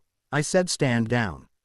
I growl to them. While the Cullens don't understand me, the wolves can in my presence, now pushing them all to submit to me, other than Sam and Jacob, who I consider friends. Stand down, fools. If you couldn't tell, they were never the enemy. Who stopped them from chaptering the rogue vampire? Sam says, growling and snapping at a few wolves to make them snap back to the situation. It was Jared, I say, sitting down on the ground in my ice bear form. Now Alice is sitting on my head, rubber herself into my fur and making me feel less intimidating. I can hear her mumbling about the fluffiness of my fur while rubbing her face into it. Jared, you will be punished later. Once I think of a good punishment, everyone except Jacob leave and return to your duties. Sam says, and there are a few more wolves now since I last saw them. They all whimper but listen to Sam, though Jared gives the Cullens and me one last glare before running off with the others. It is nice seeing we can communicate with you in this form, though I didn't know you could turn into that. I thought you could only turn into a bipedal bear. Was this a chapter even after what I helped you with? Sam says to me after the other wolves leave, and I can sense the amusement from Jacob as he watched chapters. Alice rubbing her face into my head. Yeah, this was a chapter even after you helped me the other day, and this form is mu chapter stronger than my bipedal one. The only difference is the bipedal one lets me have opposable thumbs and the same agility I have in my human form, while this one is more bear-like and tanky along with control over ice. I say to him and he just nods his head in understanding to me. Then I shift back to my human form and have Alice clinging to my back, now pouting since I'm no longer fluffy. So what do we do now? Do you think she will be back? Emmett asks, breaking the ice of silence that formed after I shifted back to my human form. I doubt it, not after we almost caught her. Though I am not 100% sure. I translate for Sam, who is sitting across the river from us that separates the two territories. I agree with Sam. She would be a fool to come back so soon. Though she will come back eventually, I am sure, as she will want the head of Matt and Bella for some reason as revenge for killing her mate. Carlisle says while thinking. As he finished saying this, Alice has a vision, with me holding her steady waiting for the vision to finish. She will return, but with an army of newborns. Alice says in worry and fear, but calms down once I place a reassuring hand on her shoulder. The looks on the faces of the Cullens are pure fear and worry. Sam and Jacob, seeing this, are confused. Newborn vampires, Alice means. They are generally stronger than older vampires, as they still have life in their veins since Alice's vision are hardly wrong. This does not bode well, and this is another reason I would tell the elders to reconsider an official alliance with the Cullens. Tell them that the Stromberg clan stands with the Cullens and has an official alliance with them. That might make them reconsider their stupidity. I say to Sam and Jacob, who now are worrying about the future too after hearing my explanation. I appreciate that, Matt. As the head of the Cullens, your clan will have our assistance. You can tell your elders I would be happy to make an official alliance with your people. Carlisle says to Sam and Jacob after smiling at me. I will relay to the elders what we learned today and voice my opinion on joining an official alliance with you both. Does Alice's vision say anything about when she will attack? Sam says to me, and I translate it to the group. No, unfortunately it didn't show me a time. I really don't ever get time frames, though I would assume sooner rather than later, considering she will need to build an army and attack shortly after gathering them if she wants the advantage of their enhanced strength at being newborn vampires. Alice says with a sigh and apologetic look. True. Then if she starts building after today, then I would say in a few weeks at the earliest, and if she wants more numbers, then a few months. Carlisle says after agreeing with Alice's assessment. Then I will begin training the wolves more and relay the importance of making an official alliance with both your clans. Sam says, and once again I translate it for him. He and Jacob then both nod their heads goodbye as they turn and leave back to the village. Well, that means we only have a few weeks, maybe months, to train our somewhat rusty fighting abilities. Jasper, if you could please help everyone train. Carlisle says to everyone and asks Jasper, who nods in understanding. Alice and I have already learned fighting chapterniques, that we could help chapter you all also. I say to them, and they chapter smile and nod to us, accepting the help. Also, Matt, is that your Mr. Freeze bear form that lets you use ice abilities? Emmett asks me with a chapteruckle, and everyone else is laughing now too, lightening the mood. Har, but yeah, this is the form that I chapterived after getting a hold of my emotions, and it does let me use ice abilities. Want me to freeze your balls as a demonstration? It's not like you need them, I say, giving him a very deadly smile and making everyone else laugh. Nope. Plus we already saw the demo when you froze that guy in Italy, Emmett says, cupping his balls and turning from me. Okay, enough messing around. We have MU chapter to do, and possibly not MU chapter time. We can meet at your house to train if that is fine. We can meet also every afternoon and train with Matt and Alice in their form of fighting, and then Jasper at night. Carlisle says, looking at me for confirmation. WHI chapter I nod to, and then everyone heads back home after agreeing with the S chapter schedule moving forward. Looks like we should postpone inviting Jacob over until this blows over, as everyone is going to be busy moving forward.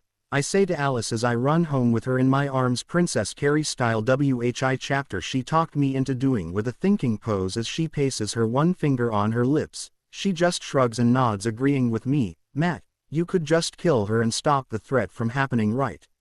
Especially now that you're a god, so why let this keep going on? Alice asks me after we got home and were in our room cuddling on our bed and chaptering TV. You were right, I could have killed her and put this all to an end. But I need this to happen for various reasons. First, this will make the wolves be forced to accept an alliance with the Cullens out of fear of a vampire army. Then when the Volturi come to bother us again, WHI chapter they most certainly will do, we can then use this alliance with the wolves to fight against them, but we will still need more help. That is where other covens who hate the Volturi come in, forming an alliance with other covens in the world, wolves, and my clan. We can rid the world of the Volturi. With them gone, we can form a new ruling party that is not stuck in the old ways of ruling, one that can possibly form the first alliance with all types of supernaturals like the UN, but with supernatural creatures, and possibly help create a city that is for all supernatural kind to live peaceably. And that is my ultimate dream and goal, but certain things need to happen for that to be a chapterived. This little scuffle with that red-headed rat of a vampire is just the first step. I explain my ultimate goal to Alice and she just stares at me in excitement at the idea also. I will do my best to help your dream come true. Alice says, smiling at me and cuddling closer to me. I just smile and kiss her lovingly, before we return to cuddling and watch chaptering TV. Chapter 51 Matt Pov. The next few days and then weeks go by without any sightings of Victoria or unknown vampires. The final week of S chapter ul Aproa chapters now, and with it the ability to be done with S chapter ul forever. At least in this mortal life. Bella got her acceptance letter to the university in Alaska. While I didn't apply to any colleges for obvious reasons, Alice invited Bella and others to a graduation party at our house. She was throwing all the Cullens, Chapter Arlie, Eva, and even some of the wolves like Sam, Jacob, and Sam's fiancée Emily. They all agreed to come, Sam and Emily being more accepting of the idea as Sam has come to like the Cullens, while Jacob is still on edge around them, especially Edward. A few days before graduation, it would seem Victoria sent a lackey of hers to steal an item of Bella and mine from Chapter Arlie's house, as I didn't take everything of mine with me, though the others didn't know what unknown vampire was in Chapter Arlie's house when no one was home. Some had speculations. I knew it was for giving the scent to the vampires that Victoria was turning to hunt us down easier. The Cullens, wolves, and Eva became more on edge since then, but no one since has been spotted in the area. The day of graduation finally came, with everyone getting dressed up and heading to S chapter ul in our graduation uniforms. Is that necessary? I ask Emmett, hearing him almost quote the entire graduation ceremony, and Jasper snickering next to him. Yes, been through too many of these things and this helps keep my sanity, Emmett says with a tired sigh as the valedictorian gets on stage and starts their speech. After, not surprisingly, the valedictorian was Angela, Bella's one human friend. Even though the whole ceremony was only about 2 hours, it still felt MU chapter longer than that, especially since Emmett was sighing the whole time when it was finally over. Many people did the stupid throw your hats into the air.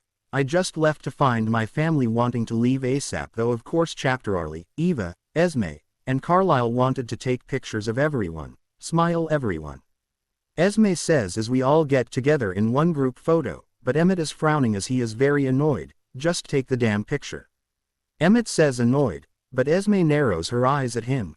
Emmett, you better smile and mean it, Esme says in a dangerously low tone, and making Emmett shut up and smile. For all the pictures. After all the pictures, we headed home to our house to do the final 2 chapters and get out of the graduation uniform for the party. About an hour later everyone showed up, though when Jacob showed up with Sam and Emily, Edward just stared at him with a blank face. Hello everyone, thanks for inviting us, Emily says, entering the house with Sam and Jacob nodding behind her with the two going around chapteroting with everyone. I walk over to Jacob, who is standing by the door awkwardly and staring back at Edward with a glare. Jacob, you gonna stand there like a statue all day or gonna come in and enjoy the party as MU chapter as you possibly can?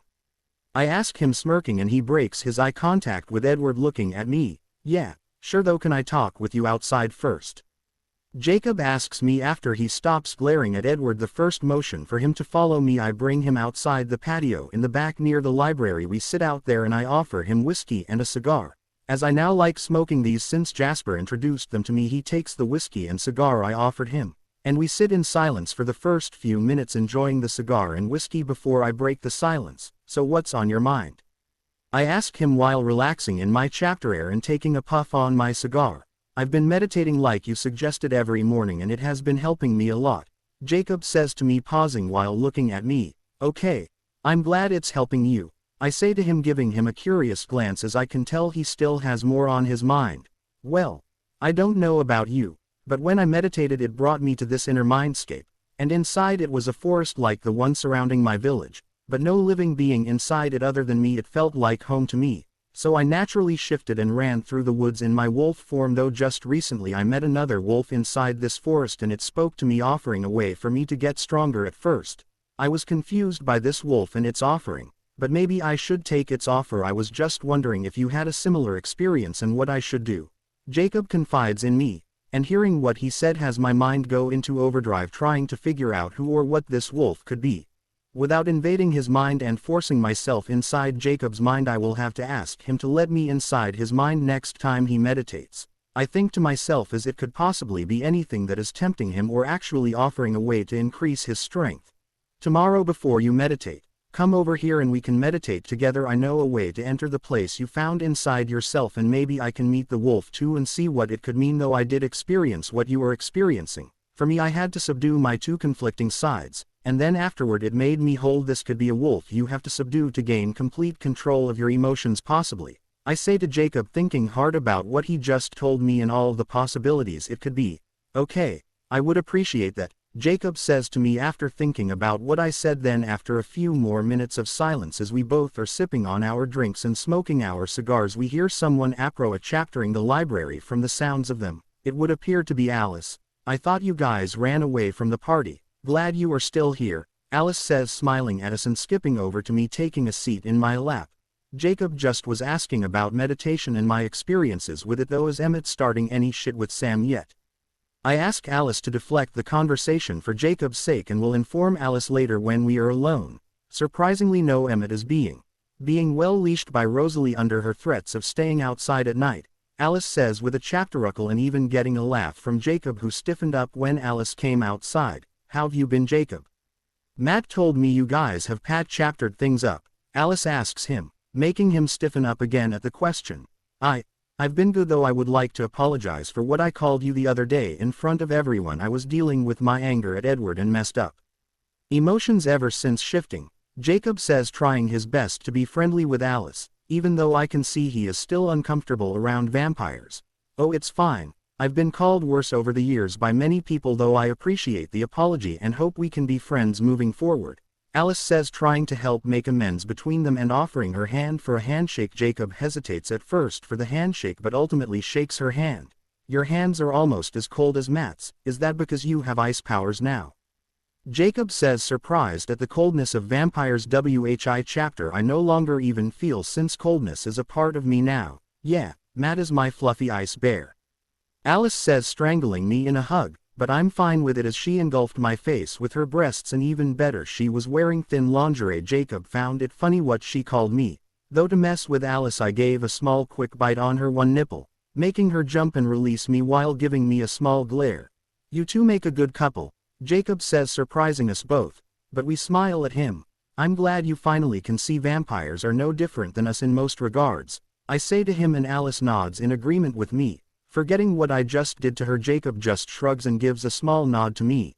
Not that I don't enjoy being away from what I will assume divulge into chapter hours, but as one of the hosts of this party it is time for me to return to it, I say, downing my whiskey and putting out my cigar, then stand up with placing Alice on the ground, as they both follow me back to the party after Jacob downs his whiskey and puts out his cigar too. Getting back to the party, we all had fun as there was food that we all helped in preparing for those who could eat, while also being a wine with blood for the Cullens. The only issue was the stagnant attitude between Edward and Jacob, but they both just ignored one another for now. Then as the day got later, after we all were playing different games of all types, both Sam and Eva wanted to make separate announcements. Sam went first. I was told by the elders to give you, Carlisle, this pendant showing our official alliance with the Cullens, and one for you, Matt, though when your grandfather comes the elders would still like to meet with you both officially, Sam says, giving us both these silver engraved pendants with wolves on them. Thank you, Sam, and tell your elders I appreciate the gesture, Carlisle says to him after taking the pendant. Yeah, thanks, Sam. I will make sure I visit officially with my grandfather once he arrives in a few weeks, I say to him while also taking my pendant. I'll make sure they both show up on their best behavior too, Eva says, smiling at Sam, seeing our official alliance with them. Well, what's your annoyance? I ask Eva, and can see a nervous chapter Arlie. Then with my new sense of a god, plus my suspicion, I can see she is pregnant. Fuck me. I think to myself, well, your uncle chapter Arlie and I are now engaged, plus we found out that I'm pregnant, Eva says, making everyone smile at them or stare in shock, especially Bella, who is staring at the two trying to process what she heard, as chapter Arlie seems to be happy with the situation as he is standing next to Eva with his arms around her waist. Congratulations, you two, Esme says, being the first to congratulate them, and now Eva is putting on the ring she had hidden earlier. Then everyone else congratulates them after her. Yeah, congrats, you two.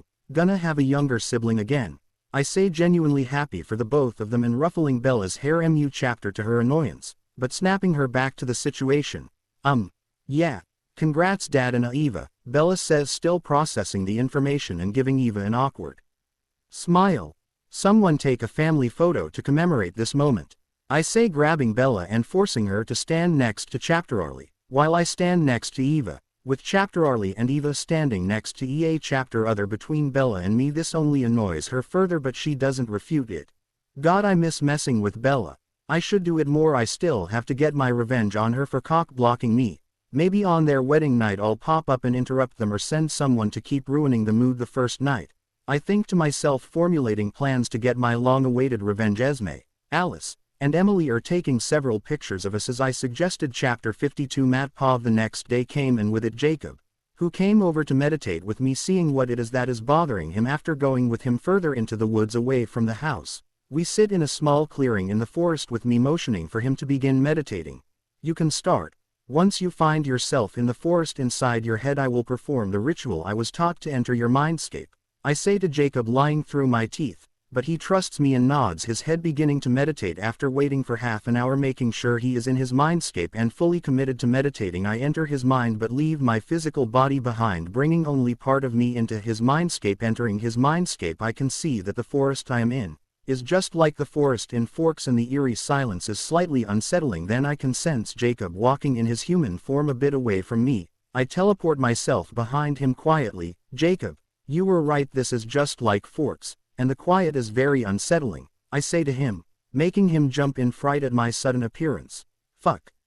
Matt, damn, you came out of nowhere. But yeah, this place is very peaceful to me, not like the constant chapterhouse that I feel all the time when I'm not here. My emotions all over the place, Jacob says to me while having a peaceful and happy smile on his face. For me, mine was a plain of tall grass with some trees and one huge tree in the center, bigger than anything on earth. Once I entered the tree, I was able to see my problems and deal with them, making me whole. I say to Jacob and try to see if he has something that needs to be addressed other than the unknown wolf. I don't sense the wolf either. I am making sure my presence can't be sensed even by the best of the gods right now. Is the wolf always here when you meditate? I ask Jacob after not sensing anything other than us in this place. Not right away. Usually later in my time here, and when I'm about to stop meditating does it show up, Jacob says to me, shrugging. Now I make sure not only am I unsensed but unseen. Only seen by Jacob. This might be an entity I'm not familiar with and want to cover all my bases. Only a primordial like myself could sense or see me here. Though among the primordials very few Ray chapter my strength, as I have Ray chaptered the top of the top. Well, let us explore and see if there is anything that stands out, I say, and start walking around this endless forest. Sure, but I've run around this place in my wolf form constantly and haven't seen anything special, Jacob says to me, but shrugs and follows me. After spending what feels like hours exploring this place, we found nothing out of the ordinary here. Then when I see the frustration of Jacob settling in, I sense two new presences enter his mindscape. Jacob, just so you know, the ritual performed when I entered your mindscape makes me only sensed and seen by you. So if we do come across something and they don't notice me, that is why I would also suggest not talking to me if we find something, as it would make you appear crazy to them, I say to Jacob as I sense one of the two presences heading our way. He gives me a confused look but then nods his head, affirming what I told him just before he could respond. The presence made itself known by appearing out of the woods, and it was a man, not any man but a young man who wore only a loincloth made of animal hide and had war paint along his body. His appearance is of a Native American, with brown skin, eyes, and long black hair tied into braids. Jacob, upon seeing him, became nervous, as he had only ever met the wolf here and not this unknown man. I knew this was Cox, the Mayan god of forests and hunts. Young one, come and follow me. You should learn more about how your people came to be, Cox says to Jacob, who is staring at him in surprise. Who are you? Jacob asks him. I am Cox, the god our people have long forgotten, but still watch chapters over you all. Cox introduces himself, though I can see Jacob is still hesitating and not sure how to proceed. Go with him. I too was visited by gods in my mindscape, though the Norse gods, they are not to be trusted 100%, but learn what he wants, I say to Jacob, who just nods his head, still staring at Cox, confused as Jacob follows Cox to wherever it is they are headed. I decide to see what or who this other presence is here, appearing inside a cave that appeared when these presences came to Jacob's mindscape. I see a wolf lying in the cave sleeping. Looking at it, I know it is the Mayan god of death and mutants, known as Shalut. From the looks of things, all shifters that exist in this world are tied to a pantheon of gods. Mine is Norse, Jacob's is Mayan. and I am sure there are others for EA chapter pantheon. This does not mean Jacob will ascend to godhood. That I know with the knowledge I now possess after seeing these gods like a lock was broken inside my mind, for I was an exception in the grand cosmos, for some reason the first mortal in an extremely long time to ascend to godhood, let alone the primordial level. As I contemplated this, how to proceed, and if I should further involve myself, I felt a new presence looking into this world, and they sensed me, meaning this was a primordial level god. Vidurnar, why are you in the realm of my people? We have no quarrel with the Norse or Jotunheim. I hear a feminine voice enter my head, that I recognize as Ixchapterel. She is the primordial goddess of the Mayans, known for the moon, fertility, and death. Following the voice to her location, I teleport to her realm. Gods and goddesses are more powerful when inside their personnel realm, as it boosts their powers to twice their max strength. Usually, gods or goddesses avoid meeting in another one's realm of power, but on neutral grounds. For me, my realm is Jotunheim itself. Su chapter as hers is the moon's surface, it would appear. As I find myself on the moon and staring down at the earth after teleporting, I transition myself into my true form in case things do turn hostile. But I also know not all primordials are at the same level. One am tied with others for being the strongest among primordials, the only ones mat chaptering my strength being Gia, Tartarus, Set, and Ra, as we all stand equally at the top, being 5 times as strong as the other primordials. Ixchapterel, I do not come in aggression or ill reasons, but before ascending, that human who your people are playing with was a friend of mine. I was just trying to help him understand what possibly could be going on inside his head. After seeing Yumcox and Shalut, I now understand you are chapterusing him to be the chapterampion of your pantheon. Is this because I plan on making a city for the chapter-ranged humans, and I assume the other pantheons are doing the same? I say to Ixchapterel as release my power to intimidate her, plus I tower over her. Being the largest of the primordials is a nice boon when you want to intimidate. I can tell my presence makes her nervous, that even in her realm I still overpower her more than twice over. I am glad you mean no ill will, Vidurnar. Yes, after you made your intentions clear of forming a city for the chapter-ranged humans, the pantheons have decided to find new chapterampions. We would like to see this city built and have a place where we are once more worshipped. The Mayan pantheon and others will most likely stand alongside you. We are curious who you will chapterus among your clan for a chapterampion. Ixchapterel says to me, but the nervousness is still there as I am still leaking my power. Interesting. That would be fun to see, though I assume not all the pantheons are on board with this. Like the chapteristians or Buddhists, I say to her, and now may have to alter my plans a bit to possibly wage a war that I cannot personnel partake in, as that would lead to war among the gods. The last time that happened, the universe was almost destroyed. No, why would those fools want to give up more power to us? They have many followers still, even after wiping out ours, Ixchapterel says with venom in her voice, as most pantheons are not remembered as well or worshipped as they once were. Well, I will not interfere any more with the journey Jacob must take to become the chapterampion. You may visit my realm or me as my guest, though I find myself on earth more often than not. I say to her, as for now I will trust her, as I do not sense any deceit or lies in her words, while also no longer leaking my power, making her relax somewhat. My thanks, Vidurnar. You are welcomed as a guest in my realm as well. I will discuss with my husband the possibility of an official alliance with you in Asgard if they want one as well. We will most likely be happy to make an alliance and assist you in making a place for all of our people to reside and worship us once more, Ixchapterel says to me, smiling, and with that, I leave. Teleporting back to my body on Earth. Returning there, I see Jacob is still meditating and doing whatever it is inside his mindscape. Now who should I make my chapterampion for the bears? I would chapterus my aunt or grandfather, but I plan on bringing them to my realm as gods, so they would not be possible. Maybe Astrid or Lucas, since they are the only other ones who I trust enough with my blessing. I think to myself, once someone has your blessing, a god is not allowed to take away the blessing, since fate has been sealed and no god can alter fate to that level. After these thoughts about altering my plans and how to move forward, Jacob steers awake. Welcome back. What happened after I was kicked out? I asked Jacob, making it sound like the god banished me from his mindscape. So that is why you disappeared. Well, I spoke with Yumcox and he told me the real story about how my people were first blessed with turning, that it was ancient Mayan warriors who were the first shifters and they defended the trib from all things no normal person could fight. That he wants me to be his next chapterampion, but to receive his blessing I need to hunt the wolf that is inside my landscape. Jacob says to me and seems excited at the idea of becoming a chapterampion. That is amazing. Though just remember, not everything a god says is truthful, and there are many sides to a chapter story. I say to Jacob, offering him my only advice moving forward, as what happens next is up to him and fate. You said you met gods too in your meditation. Are you a chapter-champion of one of the gods? Jacob asks me after thinking for some time about everything he just experienced. Yes, I am a chapter-champion of a god, one of the Norse gods, but I should head back. I have things I need to do at home. Keep me updated with how this whole thing turns out for you. I say, deflecting the question away and getting up, leaving to head back home before he can ask any more questions, though it would seem he's more concerned with what is going on inside his head. Yeah. Okay. See you later, and I'll let you know what happens to me in all this craziness, Jacob says, waving me goodbye as I quickly leave. Chapter 53. Matt Pov. It's been a week since I helped Jacob, and I told him that his journey in his mindscape is something he must do on his own. Not chapter has chapter changed other than him trying and failing to hunt the other wolf in his mindscape today, though Alice and I are headed to the airport to pick up my grandparents along with my two cousins who have decided to join them. The twins Astrid and Lucas arriving at the airport once again, borrowing the Jeep from Emmett since it has more room. The four exited the airport. Seeing us once again, Alice forced me to hold a sign. WHI chapter said bear family and a picture of bears around a campfire. They all chapteruckled seeing the sign and hugged us both in greeting.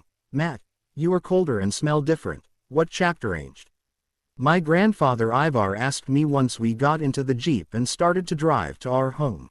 I got control over my emotions, and with it an increased power. I can basically control ice now like magic. I say to them, lying, as for now I can't involve them in godly affairs, as Alice is different since she will be my wife soon. I plan on officially purposing soon. That is very good. Seems the next clan head is going to be a very interesting and strong one, Ivar says with a smile. The rest of the car ride was Alice telling them all that happened since we last saw them, leaving out Eva's situation since that is for her to tell, and them telling us what has been going on in the clan. Eva, chapter Arlie, Carlisle, Esme, Edward, and Bella are coming later today for dinner to meet them and for Eva to announce her and chapter Arlie's engagement, plus soon to be chapter Ild entering the house. We introduce them all to the Cullens that are living with us. Everyone. These are Alice's siblings, I say as Alice introduces them one by one to my family, and they introduce themselves to the Cullens. Your grandfather is a big man too. Though your cousins are not as big. Guess only your immediate family is big, Emmett says after the introductions are over. Ha. Yeah, we of my family have the brown bear in us, though Matt is an exception with his polar bear blood, Ivar says, laughing at Emmett's statement. Chapter to the relief of Rosalie. I bet I could still kick your ass, Astrid says with some anger in her voice for being called small, though her brother, even being a black bear too, still has his father's panda blood in him, making him more relaxed. Relax, Astrid. Lucas tries to calm his sister down, but Emmett interrupts him. Okay, little girl, let's see what you got, Emmett says, taunting her. Chapter to Rosalie's annoyance, but before she can scold him. Fine little man, let's see who is the better fighter, Astrid says, and I just sigh since this seems to be happening regardless. If we try to stop them, they will fight later, probably bringing them outside to the gym we set up. I bring them to the fighting area where we have all been training the Cullens with Jasper, Alice, or me. It's in the same style as the fighting rings I trained in at the clan in Sweden. Okay, you two. No severe injuries to chapter other. Try to make this as clean as possible. The first to submit, be knocked, or pushed out of the ring loses, I say, sighing as we all go outside to watch chapter this fight. Wait, before they fight let's make bets, Jasper says as his gambling side starts to show, since he, Emmett, and I have bets going on about the Victoria situation. The bets are how many people she will turn, how many people will die, and when she will attack. Fine. Alright, everyone bet on who will win. We are not going to get crazy with the bets, I say, before Jasper can come up with a convoluted bet like how one will lose, when they will lose, etc. With the bets in place and with mine on Astrid winning. Wait, can she shift? I want to know before I bet, Alice asks us as she is thinking about the bet. I thought she could, but we all turn to the two who want to fight. I can beat this muscle head without shifting, Astrid says, smirking, and Emmett just shrugs. She can shift if she wants. Either way I'm gonna win, Emmett says, so yes or no to shifting? Rosalie asks now also. No shifting, clean fight. Shifting might make her accidentally severely injure him, Ivar says, since this is supposed to be a fair fight, and thinking on it I guess he is right. Shit, she is gonna lose. Can't take my bet back now. I think to myself as I have been training everyone on how to fight like my clan. Alongside Jasper showing us how he was trained with that everyone finishes their bets, the clan members betting on Astrid and Cullens betting on Emmett. Well, now that the bets are done, let the fight begin. I say, initiating the fight after hearing the start. Astrid rushes Emmett, and being smaller than him is just slightly more dexterous than him, slipping under his right hook she grabs his belt and picks him up to slam him on the ground like we were taught in the clan. Emmett, having been trained somewhat on the clan's fighting style, digs into the ground and grabs the waist of her jeans. Emmett is stronger than her in pure strength. WHI chapter. She now sees as he begins to push her to the edge of the ring as she struggles to break his grip, the anger filling her. She headbutts Emmett's nose, breaking it and making him release her. Surprised from the move, he grabs his nose in surprise that she broke it. Taking this moment, Astrid rushed past him, kicking him in the back of the knees as he falls to the ground from the kicks. Astrid grabs his arms, trying to restrain him by bear hugging him from behind on his knees and being grappled from behind. Emmett struggles to force himself on his feet, seeing he is slowly beginning to regain his composure.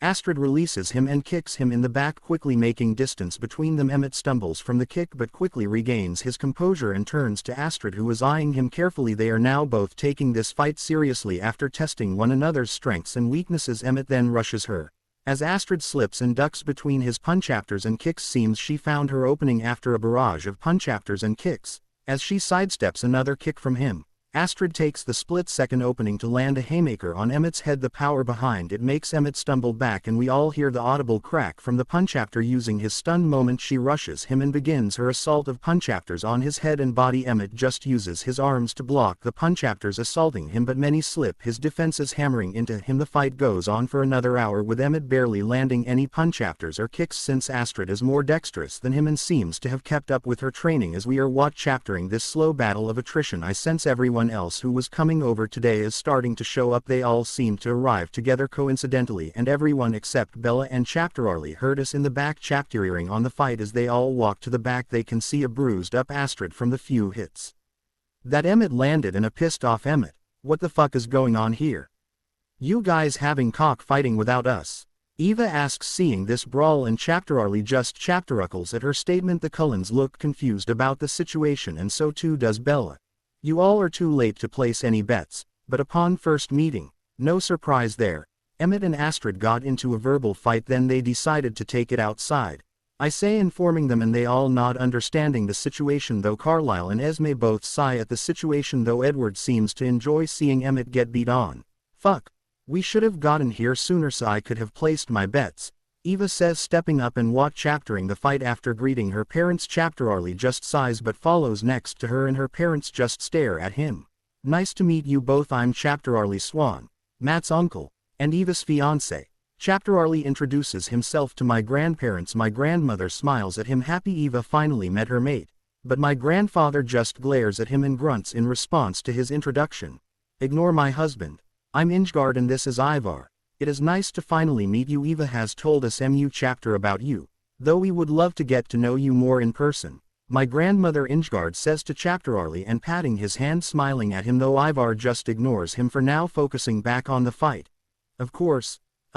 You are more than welcome to come to my house and we can have dinner together at some point. You are down here, Chapterarly says to Ingard, and gives an awkward smile since Ivar is ignoring him and Eva is chaptering on the fight alongside everyone else. Turning back to the fight, I can see the wear on Astrid is finally showing as Emmett has landed a few more hits, making her slow down and tire more quickly. Black bears are not known for their endurance but for their agility, as Astrid has shown in this fight. Then again, if she shifted, she could have won this fight eventually, I feel.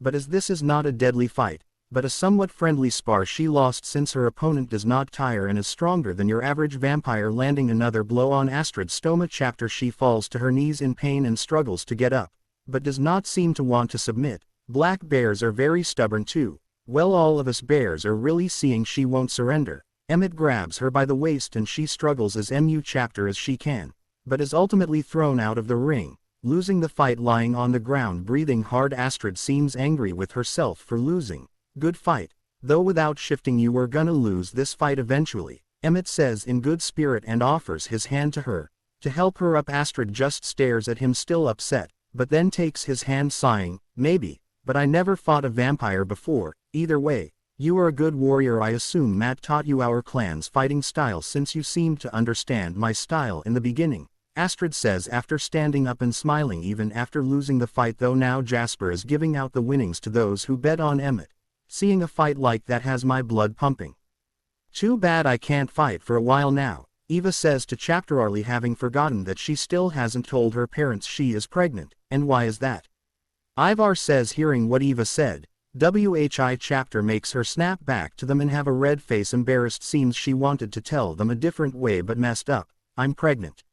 Eva says, though happy, and Chapterarly looks like he wants to hide, as Ivar had a surprised look on his face but immediately gives a deadly glare at Chapterarly. A second later, Ingegard seems ecstatic as she hugs both Chapterarly and Eva, congratulating them. Since that is out of the bag, might as well drop other bombs too. Far. We have to meet with the elders of the wolf clan that lives here. I have made an official alliance with them, but they wish to meet the current clan head also, plus we might be going to war with an army of vampires at any moment, I say. And now Ivar is staring at me in surprise and then annoyance as he sighs, rubbing his forehead. Fuck yes. So glad I came. I get to fight in a huge battle. Astrid says, seeming excited about the idea of a battle, and Lucas seems a little excited also. Chapter 54 Matt Pov. After the fight, we all went inside to have dinner, though the entire time Ivar either ignored Chapterarly or gave him a pissed-off glare. Carlisle and Ivar got along well since Ivar was being cordial or nice to everyone else. After dinner, Ingegard promised Eva and Chapterarly that they would come and have dinner with them to get to know Chapterarly better. Chapter. To Ivar's annoyance, then everyone left other than my grandparents and cousins, who would be staying with us as long as they stayed in the US, giving a call to Billy after dinner to tell him that my grandfather was here and if we can come tomorrow for the official visit. Why, Chapter, now my grandfather and I have to do tomorrow? Then I promised I would show my family around the town of Forks. As the next day came, Ivar and I were about to head over to the Quileute. My family wanted to come and see it also, giving a quick call to Billy asking if my other clan members could come and see the village that has other shifters. WHI Chapter, he said, was fine. Unfortunately, that means I had to borrow Emmett's Jeep again to pack everyone inside. As we headed over to the Quileute, once we arrived at the Quileute tribe, everyone but my grandmother, who was not a shifter, Chaptered up their nose in disgust. Fuck, I can tell these are wolves. Is there a place they don't piss? Astrid says, annoyed by the smell of the wolves marking their territory. Nope, though you'll get used to it once you are here long enough, I say, laughing, as the first couple times I came here the smell made me want to vomit too, but got used to it after some time. Pulling up to Billy's house once again, I see him in his usual spot on the porch, Chapter, smoking his pipe and drinking coffee. Seeing me, he smiles and waves at us. Hey Billy, how've you been? And is Jacob here? I ask Billy after jumping out of the Jeep. Same old. Jacob is out on patrol and will be back in a few hours, Billy says to me, still smiling. Billy, this is my grandparents and cousins, Ivar and Ingegard, Astrid and Lucas. Everyone, this is Billy Black, one of the elders of the Quileute and father of one of my closest friends, I say to them, and they all nod in greeting to Billy. Nice to meet you all and welcome to the Quileute tribe. Ivar and Ingegard, I'll call the other elders to let them know you're both here now and then show you both to the meeting hall. In the meantime, Matt, want to show your cousins around the village and I'll call you if we need you at the meeting too, Billy says to us. Sure. Do you know if Leah is around? I ask Billy. She should be at her house. You gonna ask her to help show everyone around? Billy says to me.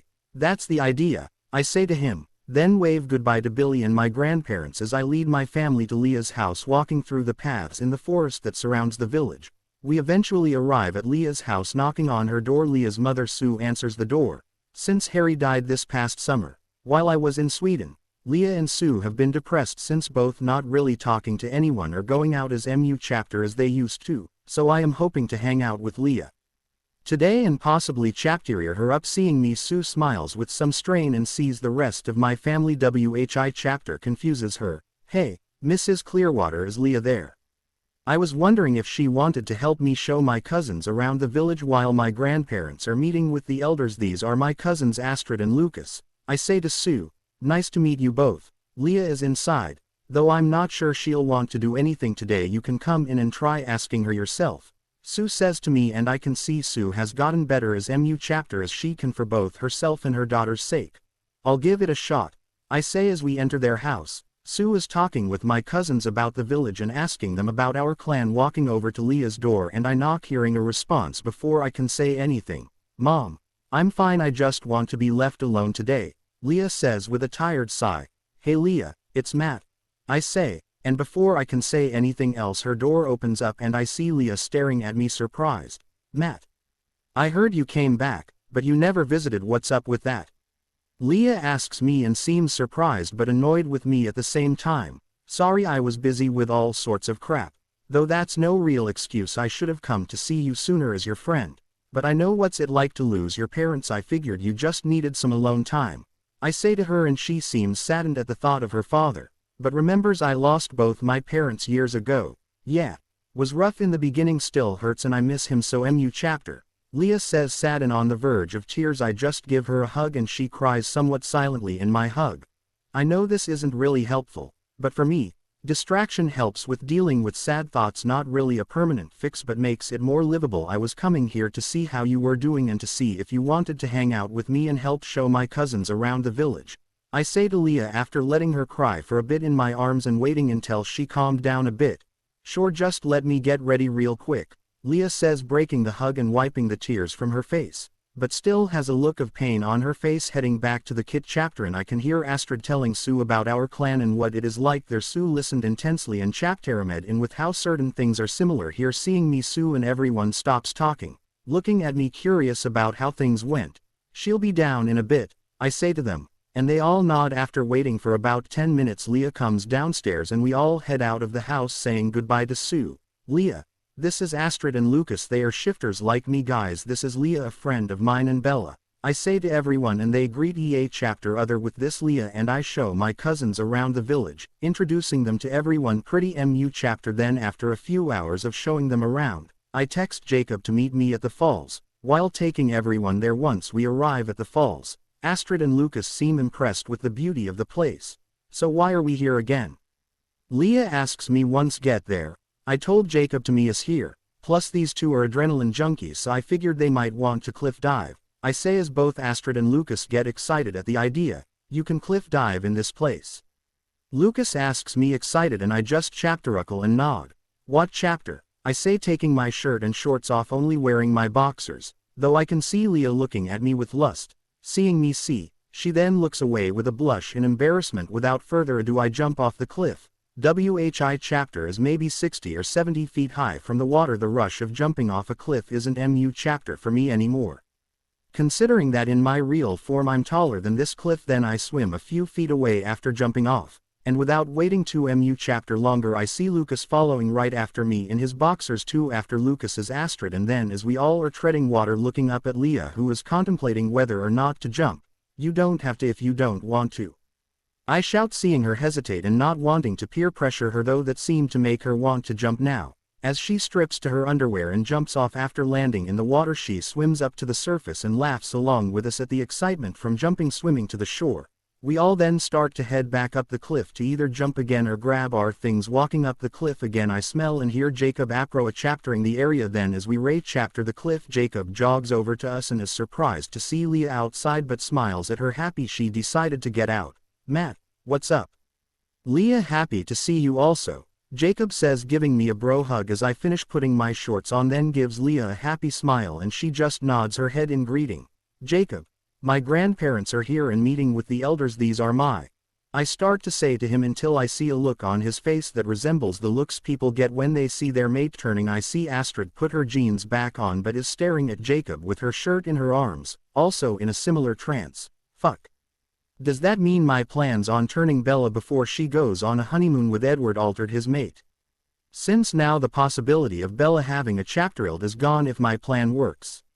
I think to myself, seeing the mate bond form between them, and Lucas smirks seeing what's happening. Leah is confused, as she knows about the wolves since her father was an elder also but doesn't know all the details. Like the mate bonds like the good brother, he is Lucas decided to mess with Astrid. While I'm contemplating if the knowledge I possess for the future might be slightly different now. While I knew that was a possibility, my plans still centered the plot for the most part. If you two need a more private area, we can leave and let you two get to know chapter other better.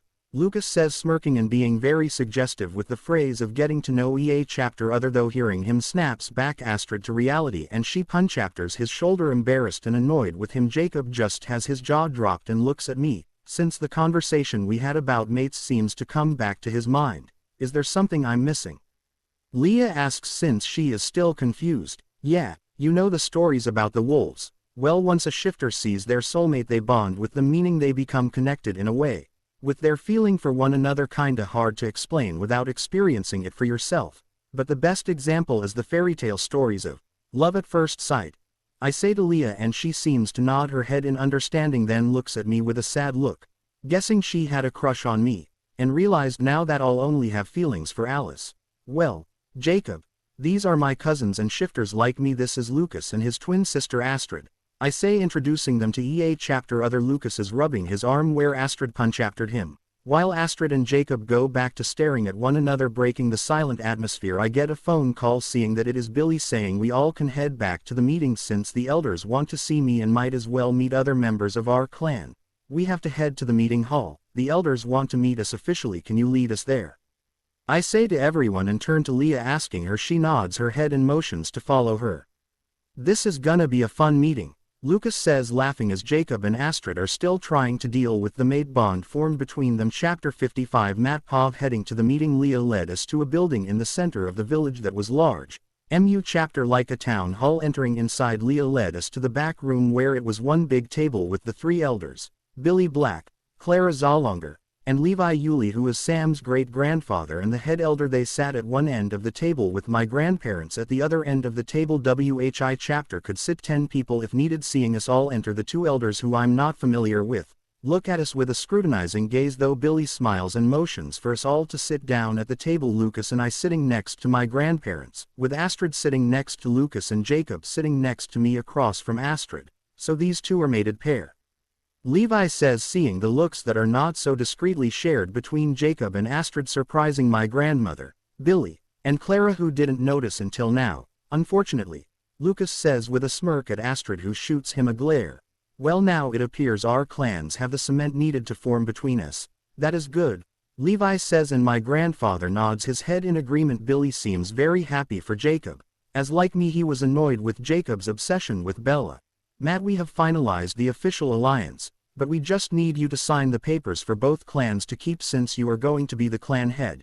Your signature will finalize everything, Ivar says to me after the awkward looks Jacob and Astrid are having from everyone talking about them looking over the papers. I can see it is just saying that both clans will come to the other's aid should one side be called upon, that a marriage between one of our clan members on either side to cement the alliance. WHI chapter, we will now have Astrid will now act as our representative for our clan here. If no other higher clan members are present, some of their clan will move to ours as a representative for them at our clan. Though I want to add something before I sign. This is a very good alliance, but I would like to add something. Since my mate is a vampire, I will now live as long as she lives, making me immortal age-wise, so I do not plan on being my clan's head forever either. But I'm not sure what your alliance is with the Cullens now, though I would like for her to be welcomed here just as one of my clan would be. I say, thinking about Alice and hoping that she will be not an outcast here. I wouldn't say no to the alliance if they said no, but would not come here personally anymore unless necessary. So we were informed by your grandparents. That is fine. As long as she remains your wife, she is welcomed here, Levi says to me with a nod, giving him a smile. We add that line also in the papers for both clans to keep. Should any clan members marry a vampire, they are welcomed on either ground as would be any other clan member, at least if the vampire is not a murder-happy one. Signing both sets of papers, we finalize the paperwork with a picture that the Quileute will hang in their town hall and one for us to hang on our clan meeting grounds. After the meeting, we left the village, but Astrid wanted to stay for a bit more to hang out with Jacob, though when she said that before Lucas could say anything she threatens to smash his balls. So we all left to head back to my home, with Leah too, since I invited her to hang out with us all at my house. Arriving at my house, Leah was introduced to everyone and I told them what happened at the meeting. Once the day came to an end, we told Leah she was welcome here anytime. WHI chapter, she was happy to hear. Then Astrid came home a little later. Being able to not sleep anymore, I saw her try to sneak inside the house at 1 in the morning. You know, living with vampires and me, who doesn't need chapter sleep anymore, it is almost impossible to sneak in. I say to Astrid as I'm chaptering a movie with Alice on the COU chapter who is cuddled up on me. I give Astrid a smirk seeing her embarrassed face and Alice pauses the movie to look at Astrid with a happy smile. Oh. You're back. How'd it go? Alice says excitedly since she considers Astrid a close friend and heard what happened today with her. Shush. Don't wake up. Matt's grandparents are my brother. I'll tell you, but Matt has to leave the room, Astrid says giving me an annoyed look and shushing Alice who gives an understanding smile. Alice would never. Before I can finish chapter to my surprise Alice is pushing me out of the room. Matt, leave. I need to have girl time with Astrid. Go annoy Jasper or Emmett, Alice says as she is pushing me out of the room. Chapter to my shock and Astrid is smirking at me. But you love me. I say surprised. Yes, I love you more than anything. But sometimes girls just need to talk without a man present, Alice says giving me a quick kiss then motions for me to leave quickly giving an annoyed look at Astrid. I sigh and go find Emmett to take my frustration out on him. First time being kicked out. You'll get used to it, Emmett says chapter to my surprise as he and Jasper heard the whole thing from the other room. Jasper gives an agreeing nod to what Emmett said. Yeah, but I'm not an ass like you, I say, and Jasper chapteruckles while Emmett just gives us both an annoyed look. What's your excuse, Jasper? Emmett says hearing Jasper chapteruckling. Hey. I said leave. If we can hear you, you can hear us, Alice says stepping into the kit chapterin where we were at as the rest of the night was spent with Jasper, Emmett, and me outside just passing the time with bets, drinking, and smoking as the next few days pass without anything of interest happening. The wolves informed us today they had a run-in with a small group of vampires who they killed though were able to catch chapter 1 alive heading over to the village. All the Cullens except Edward who was with Bella, Ivar, and me went there to see this captive Sam lead us to a cave they were holding the vampire. Away from the village, the vampire was missing an arm and leg. Seeing a young man maybe turned in his late 20s, seeing us all he became a lot tenser that now so many people were in front of him. We tried getting information from him, but he didn't talk no matter what we threatened him with, Sam says as we are all staring at the vampire. I won't say anything either. So just kill me, I'm dead either way, the vampire says in an aggressive angry tone. The wolf outside growls in response to hearing the vampire. WHI chapter made the vampire have a slightly fearful look. I can try reading his mind, Edith says after everyone is thinking about what to do. That would be best, Carlisle says as we all nod our heads in agreement. Edith then closes her eyes focusing on reading his mind. After a few minutes of silence, Edith opens her eyes and sighs. He was sent here by Victoria with some others to scout us out and determine our strength. Seems from what I saw that she has turned a small army so far numbering roughly 30 or so newborns, Edith says relaying what she saw. We can assume that since he won't be returning she will assume the group was caught and killed, meaning that if she is smart, no, we are strong or have more numbers than before, so build an even bigger army, I say after everyone was digesting this information. WHI chapter both Ivar and Carlisle agree with what I say. If she is smart, she will attack within the next week or two, knowing we might know more about them now. Carlisle says, it would take a week for me to bring more clan members here if we need them. Ivar says, that may not be good. Since the Volturi might be chaptering or hear about this, then they would go to war hearing about us having an alliance with vampires and wolves. I say, I need them to fight this smaller battle first, as the war with the Volturi is what will bring the other covens together. I think to myself, as I don't want to show our full power yet. True, Matt is right, we will have to fight this battle on our own. We don't need the Volturi to get involved with this too and possibly fight us at the same time. Carlisle says agreeing with me. Not to sound too arrogant, but you have me and I'm somewhat a one-man army, I say trying to reassure everyone, as I can get involved with the fight, as long as I don't use any of my godly powers. Then we all have to start preparing even more for this fight, Emmett says and starts rolling his shoulders, seemingly excited at the idea of a large battle. Okay, then we are increasing the training time with Jasper and Matt, Carlisle says as the Cullens nod in agreement. What about this one? Sam says gesturing to the vampire who is now staring at us in defiance. I'll take care of him, I say as they all nod and leave the cave, except Alice who is chaptering me walking over to him. I grab his head in my one hand lifting him up to my eye level as tries resisting but can do nothing to me. Your soul is now forfeited to me, I whisper in his ear only for him to hear. making him stare at me in confusion then fear as I only show him my godly form and grip his head hard enough to pop it like a frozen crystal watermelon. What did you say to him? Alice asks me after I am wiping my hands on the dead vampire's clothes and then tossing a mat chapter on him to light his body for me. I no longer need to light them on fire. As the primordial god of winter and death, those who die by my hands are sent to my version of the underworld, or their souls are absorbed by me should I want to wipe them completely out of existence. Just that his soul is going to be sent to eternal damnation. I could see the misdeeds that he committed after becoming a vampire. He was scum. Like those men I crippled that wanted to use you last year. I say to Alice, and being a god of death you can see the souls of beings and all the things they did over their lifetime. Okay. Well, let's get out of here. We need to help the others finish learning how to fight like in your clan. Alice says to me and grabs my hand leading me out of the cave. The next week and a half is spent with everyone training. Then as the next day arrives Alice gets a vision showing that Victoria and her army are on the move here like the movies. Bella used her blood to mark an area in the woods to lead the army to where we would ambush them and Bella would hide in the mountains with Edward, Ivar, and Astrid protecting her. The rest of us would be fighting the vampires. Chapter 56 Matt Pov with Edward, Ivar, and Astrid protecting Bella in the mountains further away from the main fight. I knew they would be able to handle Victoria and her play toy. We had Sam, Paul, Jared, and Jacob from the Quileute tribe helping us in this fight. Since the others wolves that turned are protecting the tribe in case some try to attack there. My grandmother, Eva, and Chapter Arlie are staying at Billy's house in the village for the fight, so they are not in any danger. The Cullens, Lucas, and myself are also participating in this fight as I can hear and smell them with my even further enhanced godly powers. I let the others know they are coming very soon. With that warning,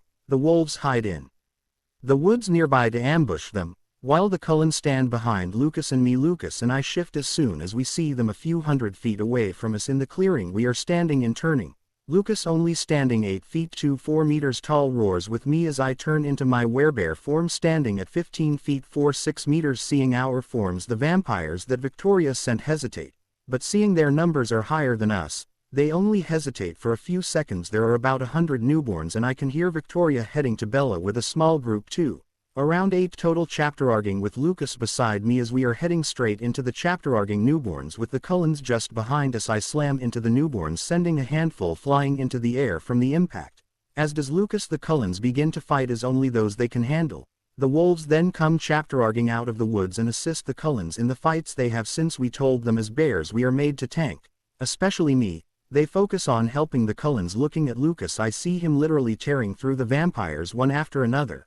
While they are only giving him minor wounds. For myself, they can't hurt me no matter how hard they try, so I grab them one by one tearing them in half using one as a weapon and smashing her around into the other vampires, until she breaks with 3 jumping on my back trying to tear into me and bite me. I ignore them for now, swiping at the vampire near me and tearing through them. One vampire on my back bites my neck. Whi chapter does nothing but piss me off. So returning the favor I grab his head in my mouth as he screams. Whi chapter is cut short by me crushing his head in my mouth. Seeing everyone else slowly being overwhelmed by the numbers, I release a burst of ice from me that doesn't affect my allies but immediately kills the closest to me. The other dozen nearby are heavily slowed down by this and have completely frozen limbs. The ones further out are just slowed down by this burst of icy wind. Taking this opportunity the Cullens and wolves retaliate and quickly take down the heavily affected ones.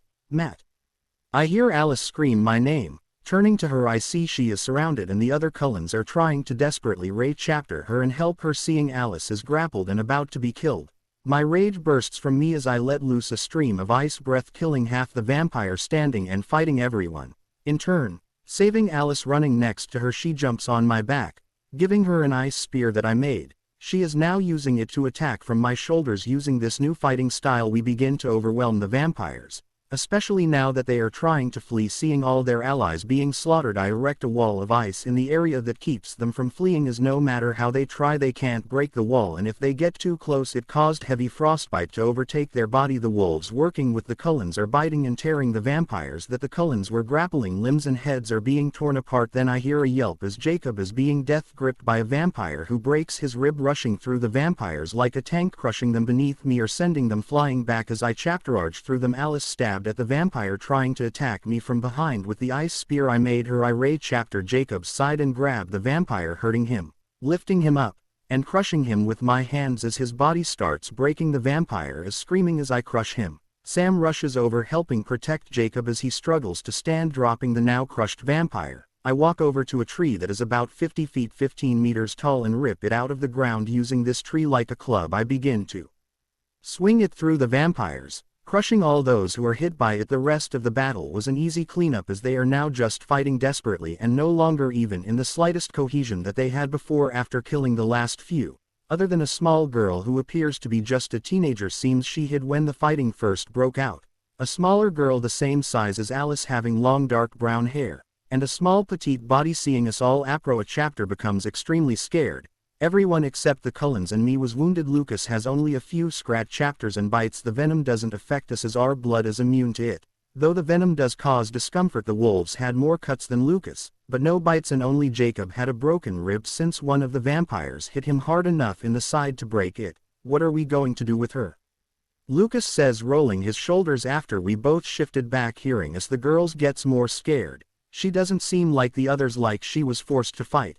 Esme says, and I can see now she has taken a liking to the girl, and I remember now in the movies this was the newborn vampire that the Cullens wanted to take in. As we were discussing what to do with her, the ones in the mountains came down and met us here. Luckily no one seemed to be injured and Bella didn't have to cut herself to save Edward. It seems seeing a vampire still alive. The one from the mountain look at her in confusion. Astrid, seeing Jacob was hurt, runs to his side and questions him, and he seems happy. She is concerned for him. I assume you took care of Victoria and the one she brought to the mountain.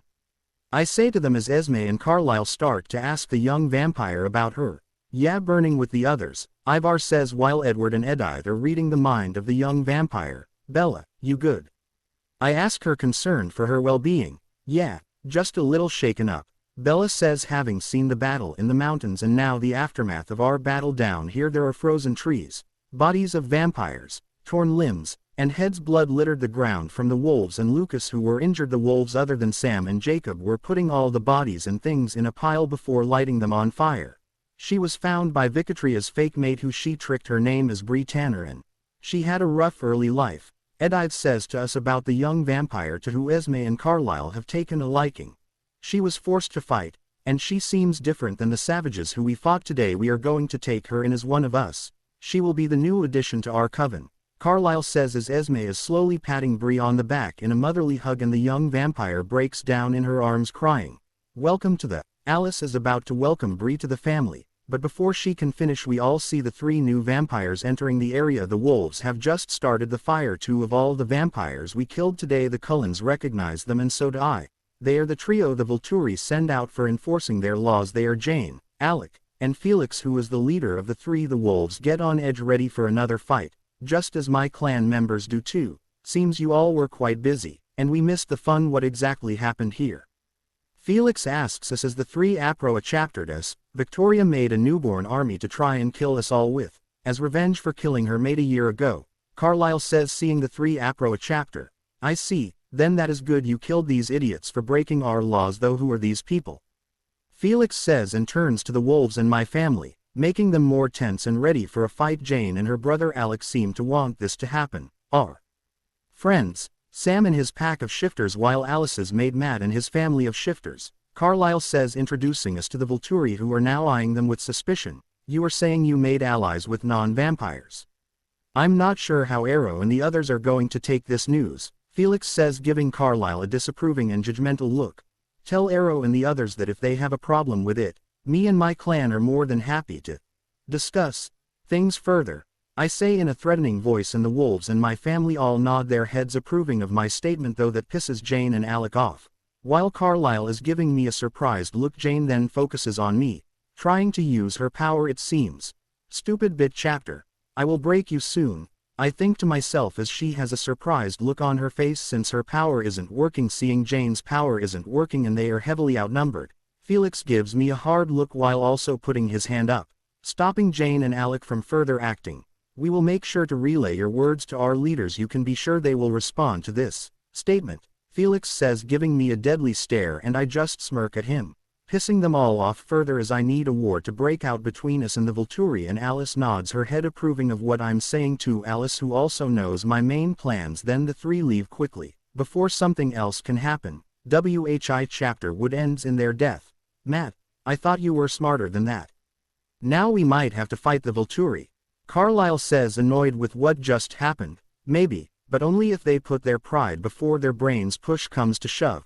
My clan and the wolves can help fight them. I say, knowing that the Volturi do put their pride ahead of their well-being. Except Arrow, who might second-guess it, though only if he feels he will lose. They should still show. Maybe with more members than in the movies though. I will need to contact my friends in the world and see who would stand with us if a fight breaks out. Carlyle says with a sigh. As I smile to myself, this is the beginning of my plans, and now they are starting to take fruit. Either way, good job everyone, though Farfar. You may want to return to our clan soon and prepare them for war also. See who wants to come down for a wedding I'm sure Eva will have soon. I say to everyone and turn to Ivar, who sighs and nods his head agreeing with me. Everyone then heads home. Bree goes with Carlyle and Esme, who are taking her to their house. Ivar heads to the village with the wolves to get our family. And Astrid goes with Jacob to the village to help him since he is still hurt. Edward takes Bella to her house as everyone is leaving. I am now thinking about how to propose to Alice officially, since I want to marry her before the big fight with Volturi. If they are going to fight us, gives us 1 year at the least, since they are going to want to gather their allies. Chapter 57 Matt Pov. It's been a few weeks since the fight with Victoria and her newborn vampire army. During this time, with the help of Emmett and Jasper, I planned how to propose to Alice. I am going to do it tomorrow, as I have a date night with Alice, but really am planning to propose to her sending the jewelers I liked in Seattle, the gem that I made with my godly powers. It is an ice blue diamond along with smaller ice diamonds. They were able to work on a ring for me and it finally arrived today. It was made from pure silver that had 2 lines of small ice diamonds that intersected the large ice diamond in the center. The cost was MU chapter less considering I sent the gems, and the jeweler only needed to make the ring and place the gems. The plan was for Emmett and Jasper to set up a nice table under a gazebo, with food and blood wine at the place where Alice and I first made love and stargazed. Rosalie and Ed I wanted to take pictures, so they all hid in the area nearby, including Emmett and Jasper using runes, I told them, but really using my reality warping powers of primordial godhood, made them undetectable by mortals and supernaturals, though they don't know that. Just told them it was where we ended our first date. WHI chapter is true also, with them setting up the area for us to arrive later. I took Alice out for a date first. We walked around town just enjoying EA chapter others' company while shopping and window shopping. Then we headed to the movies like our first date also. What chaptering? The breakup with Vince Vaughn and Jennifer Aniston. You hungry? We can head to a restaurant. Alice asks me after the movie ended and we both enjoyed the romance comedy. I actually have something else in mind first, I say, and it seems she is not suspicious of my plans today. Alice gives me a curious look, tilting her head to the side slightly, but then shrugs and seems excited at what I have planned. Arriving at the place we stargazed and had our first time together, I turn to Alice, who then remembers the place, smiling at me, though the area set up is by the tree we sat under further in the woods. You remember this place? I say as we walk through the woods to the setup area. Yeah. This is where we stargazed after our first date and where we first made love. Did you become an expeditionist? That is fine, but you may want to grab the blanket, or did you want us to get dirty? Alice says, smirking at me as she said this as we are walking to the setup area. My brain malfunctioned from what she said and she laughs. I hear Emmett about to crack up ahead, but Rosalie is holding him back, it would seem. Thank God. Or myself, I guess, for making them undetectable by Alice for now. Maybe later, but I had this in mind, I say after my brain reboots, and I gesture to the setup table under the gazebo. Seeing the gazebo, Alice gives an understanding look, but smiles at me. The offer is still on the table, Alice says while swaying her hips and walking towards the table. God damn it. Should have told those idiots they can't stay for this. I think to myself as I hear Emmett now laughing, but with Rosalie's hand over his mouth. Probably Jasper seems to be snickering also. Sitting at the table I'm eating and Alice is drinking her wine, feeding me once in a while as she likes to do. With the sun setting, the atmosphere is beautiful. I assume Rosalie and Edith are taking a few pictures, as Emmett and Jasper have gotten a hold of themselves. Then as the sun is about to set completely, I prepare myself to ask Alice. The nervousness from when I first talked to her resurfaced and the fear of asking appeared, even though I know she will say yes. Close your eyes, I have a surprise, I say to Alice as we finished our meal. She gives me another curious look, but then nods and closes her eyes. You can open them. Alice Cullen, will you marry me?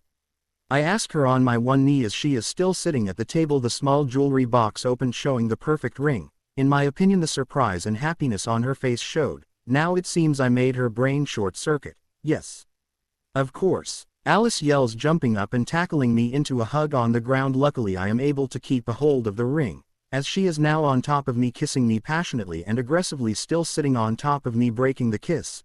I slip the ring onto her finger, looking at the ring and admiring its beauty for a couple of seconds. She then turns back to me with a look filled with love and lust. Before I can say anything, she grabs my face while still on top of me and kisses me with even more passion and aggression, forcing her tongue in my mouth and beginning to slide down my chapterist with her one hand, chaptering for me before I can lose myself to passion.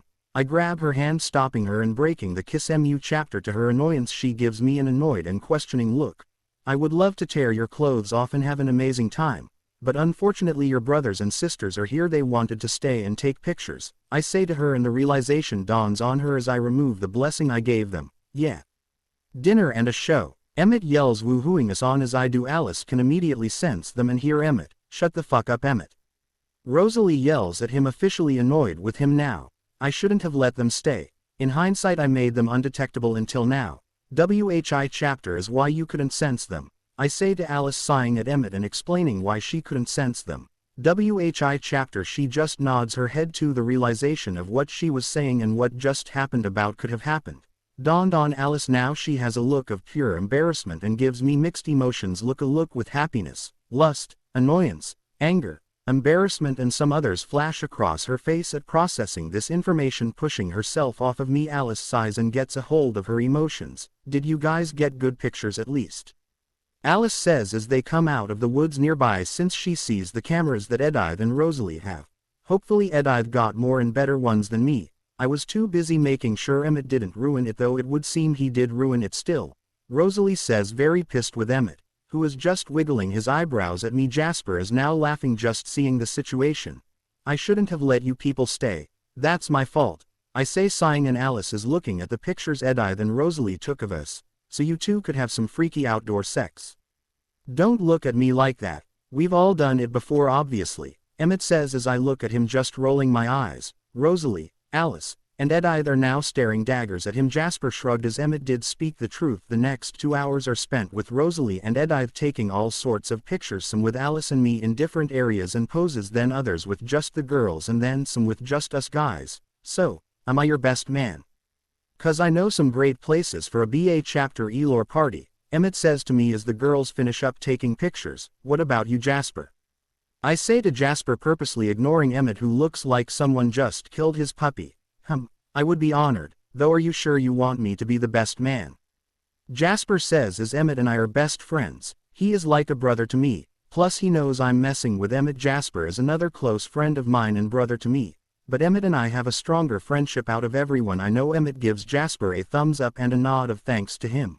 WHI chapter. Jasper just chapteruckles at, I guess you can be my best man then, Emmett, I say with a fake look of no other chapterois. I promise you won't regret it. I have so many things to do and plan, Emmett says extremely excitedly at the idea swarming his head. Have you been waiting for this moment? I say, laughing at his excitement. I've never been a best man before. Everyone I know never really had a wedding. We just kinda got married, Emmett says, and Jasper nods his head in agreement. So who are the groomsmen, and when is the wedding? Emmett says, having all these plans he wants to make. Jesus, Emmett, calm down, we just got engaged. I don't know when the wedding will be. There is a lot to plan for it too. I would hope in a few months at the earliest, maybe a year depending on the location and other important things, I say, trying to get him to relax a bit.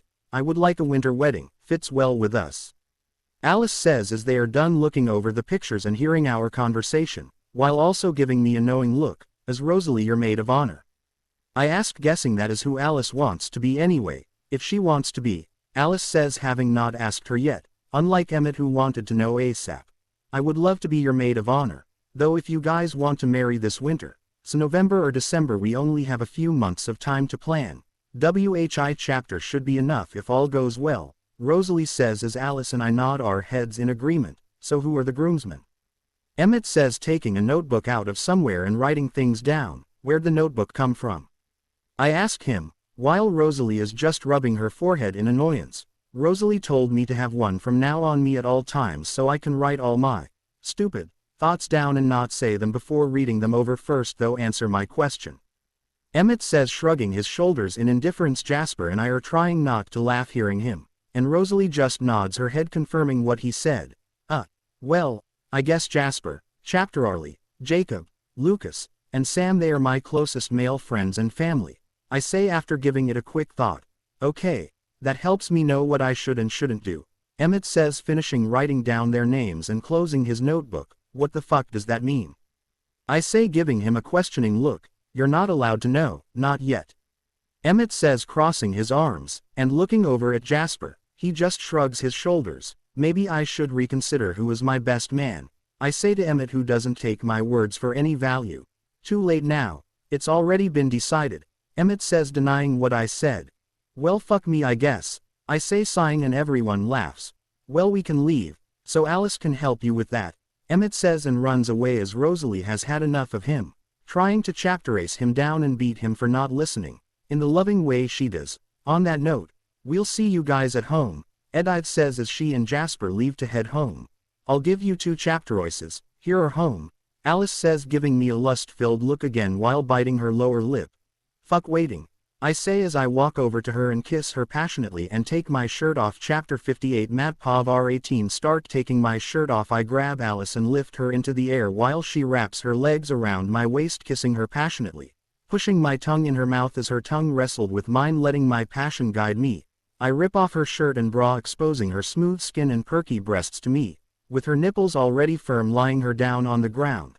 I break the kiss, then begin to kiss her neck, making my way down her body, slowly stopping at her EA chapter breast, sucking her on her nipples and giving them a soft bite, hearing her moan at the bites. I bite them a little more as I slowly remove her skinny jeans. Once removed, I make my way down to her pussy. Arriving at her pussy, I begin to suck on her clit while slowly fingering her with 2 fingers. Hearing her moan as I eat her out encourages me. I then stop sucking on her clit so I can use my tongue to slip between her pussy's lips and with my right thumb rub her clit, eventually making her cum as her body shakes with the orgasm, making her wet pussy even wetter. Once she regains her composure a bit, she grabs my head, bringing me in for another passionate kiss. My turn, Alice says to me, breaking the kiss, then begins to take my jeans off and boxers, exposing my erection without another word. Begins to suck me off first slowly while looking up at me to see if I'm enjoying it.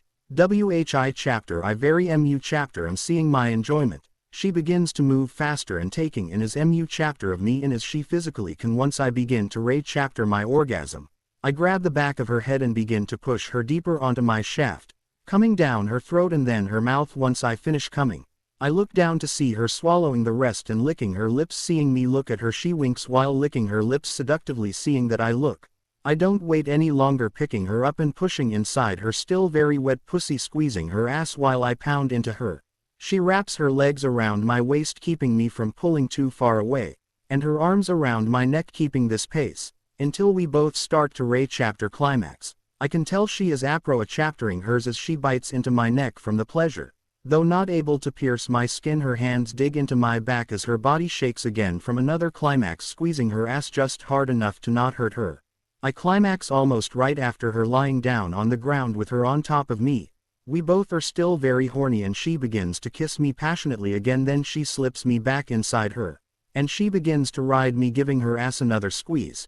I then move my hands to her breasts and begin to squeeze them, playing with her nipples and pin chaptering them, making her moan at the stimulation as we begin to rate chapter our next climax. She sits upright, riding me faster, and keeps my hands on her breasts. WHI chapter I oblige, still pin chaptering her nipples, then thrusting upward as she is riding me. I meet her downwards thrust as we both come at the same time, giving me another deep kiss. She pushes off me and gets on her hands and knees, looking back at me with a seductive smile and wiggling her ass at me, apro chaptering her. I grab her waist and push back inside her, pounding away at her from behind as she grips the ground and moans with EA chapter thrust, releasing her waist. I ray chapter around her, gripping her breasts again, giving them both massages as I pound into her. I R chapter her back so her head is close to me, kissing her passionately as I keep thrusting into her. Then as we ray chapter another orgasm, I start to pin chapter her nipples harder, making her moan in my mouth as we haven't broken the kiss, ray chaptering our orgasm. I come inside her once again with a final thrust as her body shakes a bit from another orgasm R18, and I can't please everyone with how I write the sex scenes, but hopefully, those that do read them, enjoyed that one. The rest of the night was a blur of passion. We only stopped once the sun rose into the sky and realized we have been here all night. The landscape is slightly broken and misshapen from our night of passion. I see our clothes have been completely torn apart too in a fit of passion. I like that outfit too, Alice says as she lies on top of me naked, having finished the nightly session. I liked it too, but I prefer your birthday suit, I say, smirking at her.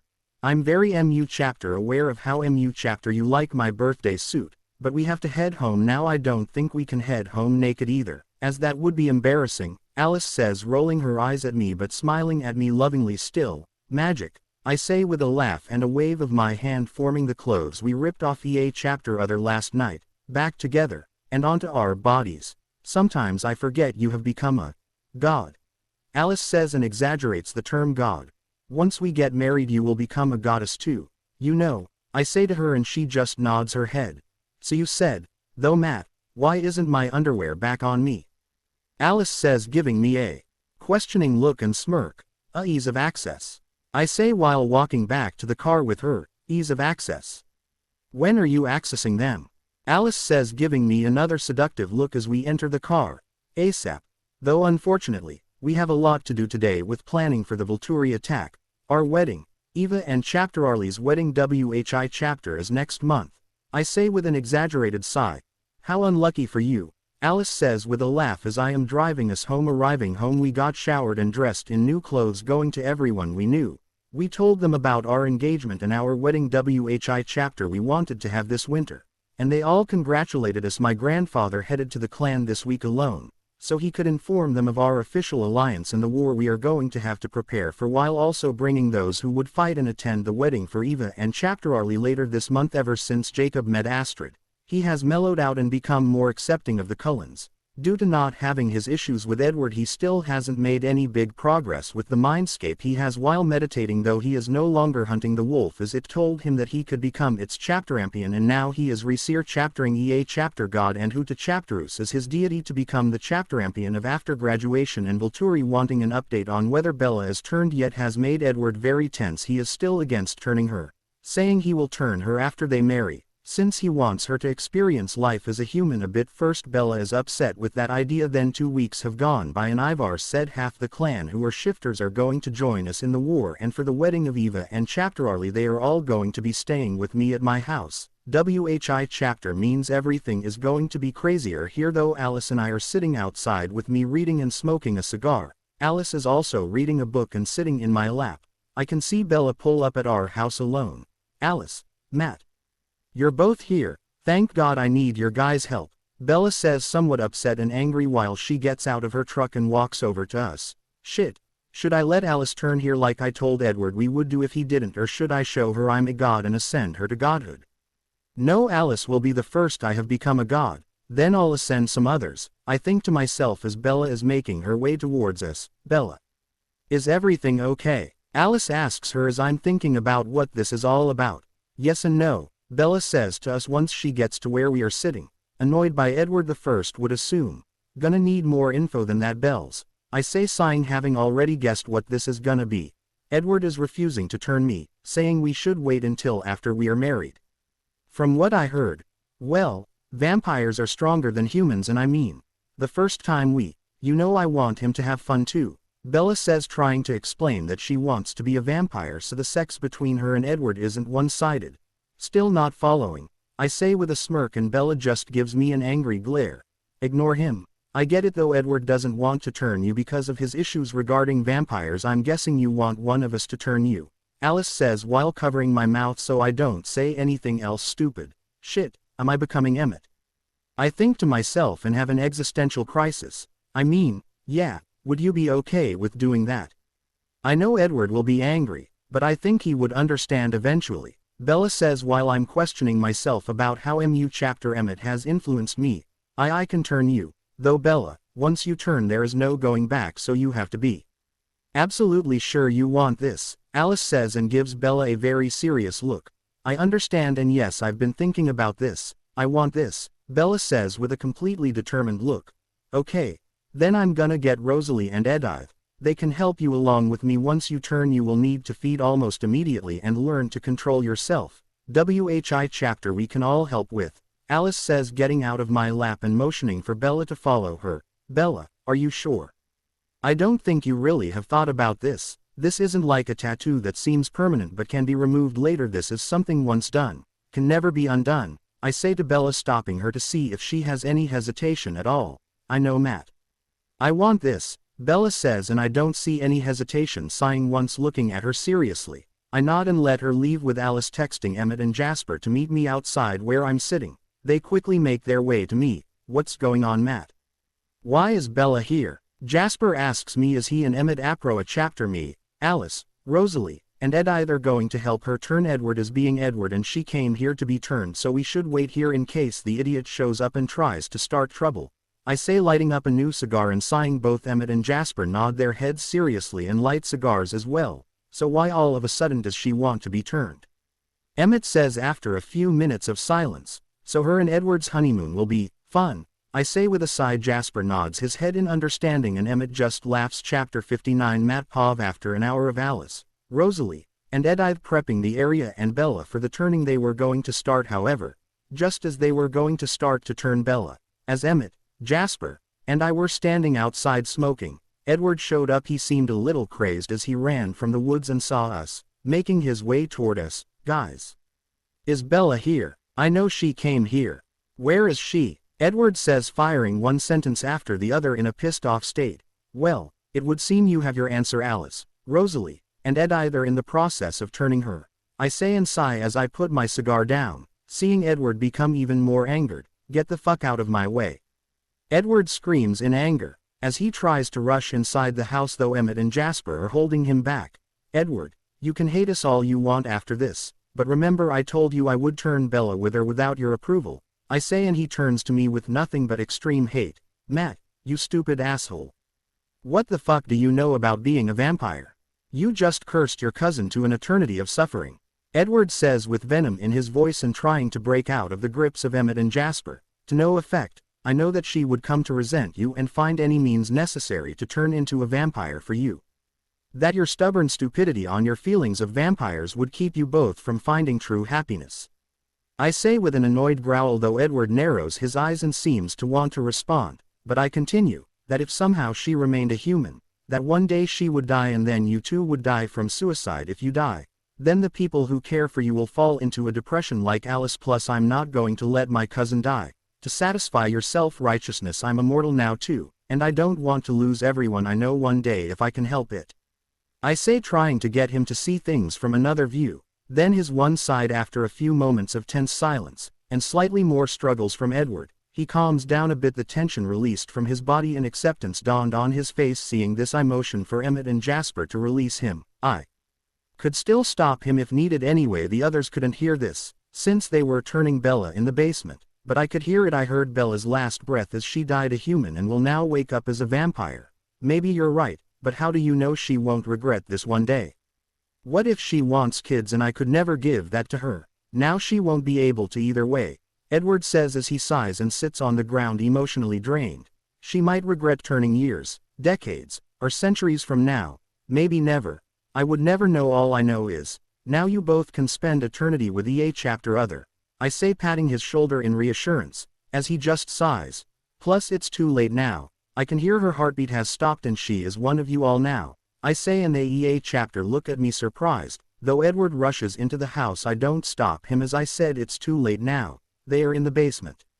I shout after Edward, who is looking around for them, and he rushes to the basement upon hearing me. You know, Edward isn't wrong about having kids. Rosalie always wanted them, but now we can never have a real family of our own, Emmett says with sadness in his voice. Jasper just pats his shoulder, and so too do I. Soon I will make you all gods, I think to myself, and sighing to myself. Seeing Emmett in emotional pain walking inside, we head to the basement after Edward, who is already there with Bella. As we enter the basement, I can see Bella and Edward standing by a mirror looking at her. Bella has blood staining her mouth a bit. Seems they gave her some blood after turning. Alice, Rosalie, and Edith are standing by a table where they turned Bella and are just chaptering them. They all turn to us as we enter the basement. but Bella looks nervous seeing me and that confuses me a bit.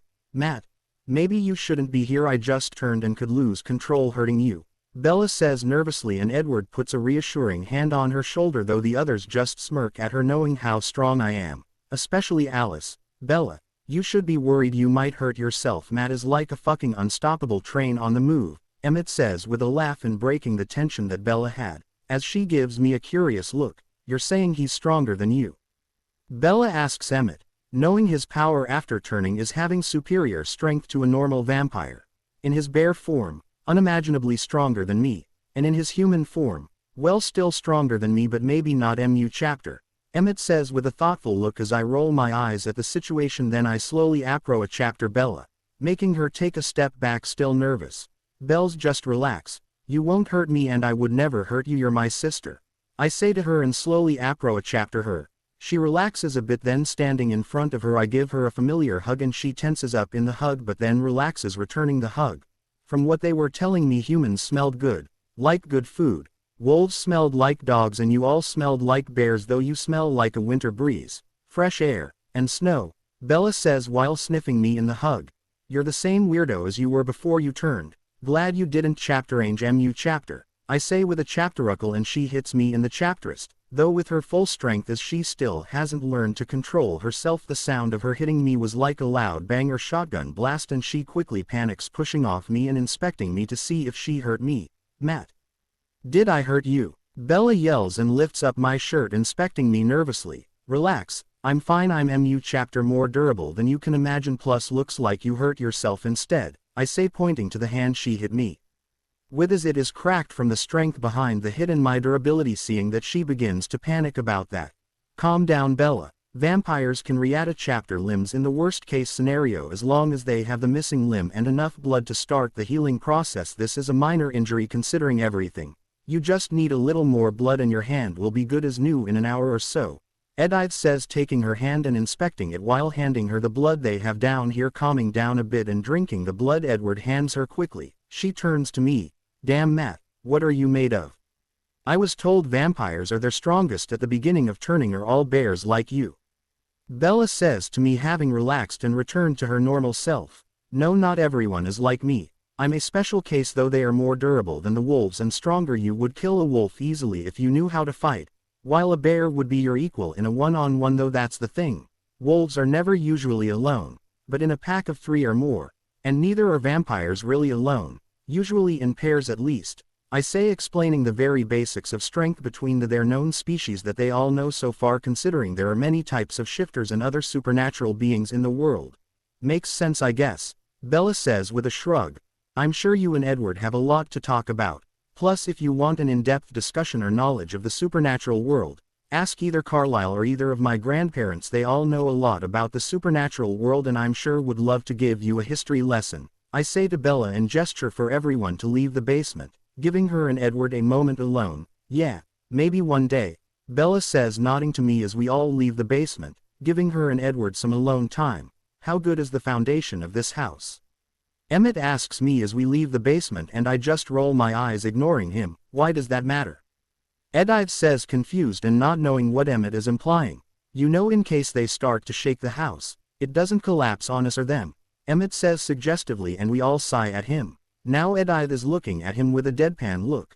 This is why we don't hang out as chapter anymore, Edith says, annoyed, and walks away from Emmett, who is just laughing, sighing. I just walk back outside to finish my cigar and Jasper joins me, with Emmett quickly following us outside too. No, seriously though, did we do the right thing? Emmett says with some surprising seriousness in his voice once we are back outside smoking our cigars. That we will never know, as there are too many paths in life, and chapter decision we make only opens up more paths to walk down. Some decisions close off other paths permanently, like turning into a vampire, but we only know the outcome when we chapter the end. Right now I believe we are still at the beginning of our paths and haven't even chaptered the middle, I say, thinking about the fates and the many lines they control and weave, how some paths seem different, but all ultimately lead to the same outcome. Jasper nods his head, agreeing with me, while Emmett is trying to understand what I said. Never thought you were a philosopher. Guess reading as chapter as Jasper does you pick up on some things, Emmett says with a shrug and puff of smoke. Maybe if you didn't spend all your time jerking it or working out, you could learn a thing or two too, Jasper says with his surprisingly once-in-a-while comebacks. I break out laughing hearing Jasper, and Emmett looks completely offended. He's right, you know. We found your hidden laptop that has only porn on it. Your hiding spot is shit too, you know. I say, still laughing, and now Emmett seems very nervous. Does Rosalie know? No. If she knew I'd be castrated already. Don't tell her and I'll do anything you guys want, Emmett says with desperation in his voice. Jasper just snorts in disapproval at Emmett. Why do you even need that MU chapter porn anyway? I say, still laughing. Well, it started years ago, when they first made porno movies. Then Rosalie and I started doing the things in the movies, like role play, you know. From there she got bored with the role play in the pornos, though I secretly have become addicted. Okay. I just wish we could role play like we used to, and now they have all this crazy porn out there. So many different things we could do and try, Emmett explains to us. Now Jasper is just staring at him in surprise and shocked expression. I too am shocked at how MU chapter time Emmett has spent on this topic and study. Have you ever tried bringing it back up to her again? Maybe she'd be open to trying it again, I say after processing what he told me. No, I haven't. Every time I was going to bring it up I got distracted and forgot. Then when I go back to the computer I find more crazy things. Then all things on there start to pile up, and I don't think she'd be cool with half of them, Emmett says, thinking this over. Jesus chapterist, Jasper says, overwhelmed with Emmett's confession. Well, you should give her the laptop and explain it all to it now, or we'll do it for you. You obviously are digging yourself into a hole. The only way up is to confess. You can't keep digging deeper. That's not how you get out, I say, sighing and rubbing my forehead at the craziness of Emmett sometimes. Fuck. I guess you're right, wish me luck, Emmett says as he goes to confess to Rosalie. So I put 1,000 down. Rosalie is gonna crush his balls, Jasper says as Emmett leaves. I'll take that bet, I say, shaking it as we continue to smoke. Holy shit, Emmett. What the fuck? Rosalie yells from their room. WHI chapter. We all hear chapter 60 Matt Pov. Since the confession of Emmett to Rosalie, a few weeks have passed, bringing us a few days from chapter Arlie and Eva's wedding. My clan came down, they all stayed with me, and now the house was a rowdy, insane place. My family drank and partied with the Cullens. Pretty MU chapter every day leading up to the wedding. Astrid and Emmett had many rematch chapters. MU chapter to Jacob's worry. Seems he and Astrid have officially started dating since they met. Jacob hasn't made any major progress in his chapter championship either. 2 days before the wedding, Billy was his best man and invited as groomsman to the BA chapter Elor party he was having for chapter Arlie, while Jacob, Carlisle, and I were his groomsmen. As chapter Arlie wasn't a social butterfly, MU chapter like Bella arriving early at Billy's house to get away from the insanity that became my home. I see Billy outside in his usual spot smoking. Matt, you're an hour early. Everything okay? Billy asks me, surprised I'm here this early. Yeah, the house has become a combined college fraternity and sorority, with all the drinking, fighting, and overall non-stop partying, I say with a heavy sigh and sit next to him on the porch chapter and lighting up a cigar.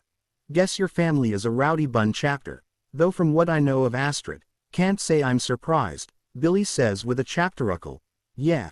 They like to party and wrestle with one another on the regular anyway, though it gets crazier when a wedding is apro a chaptering apparently, I say with an annoyed sigh and puff of smoke.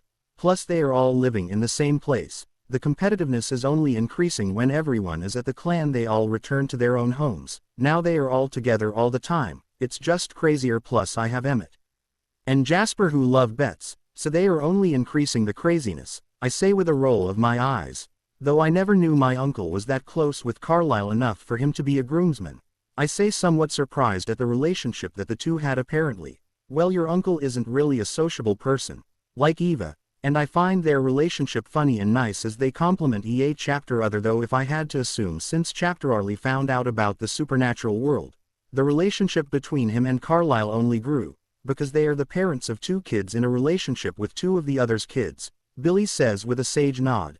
WHI chapter. I just nod, agreeing with him as everything he said makes sense. I look forward to seeing how Eva breaks chapter Arlie out of his shell and makes him less socially awkward. She already has, considering he is more comfortable in groups of people he doesn't know, Billy says, seemingly happy for the 2 who are about to be married. Billy is nothing but a good man. Fuck it, I think to myself.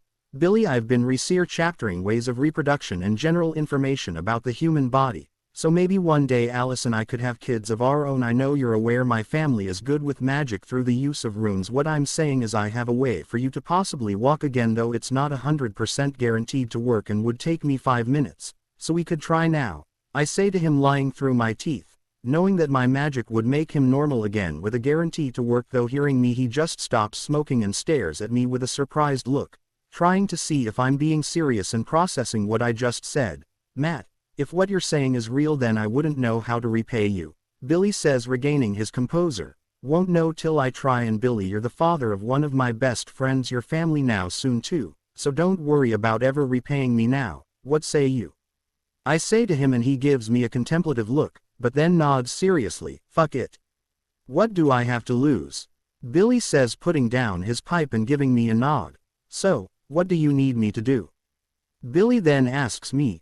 Not MU chapter, just take your shirt off and lay down on the COU chapter on your stoma chapter.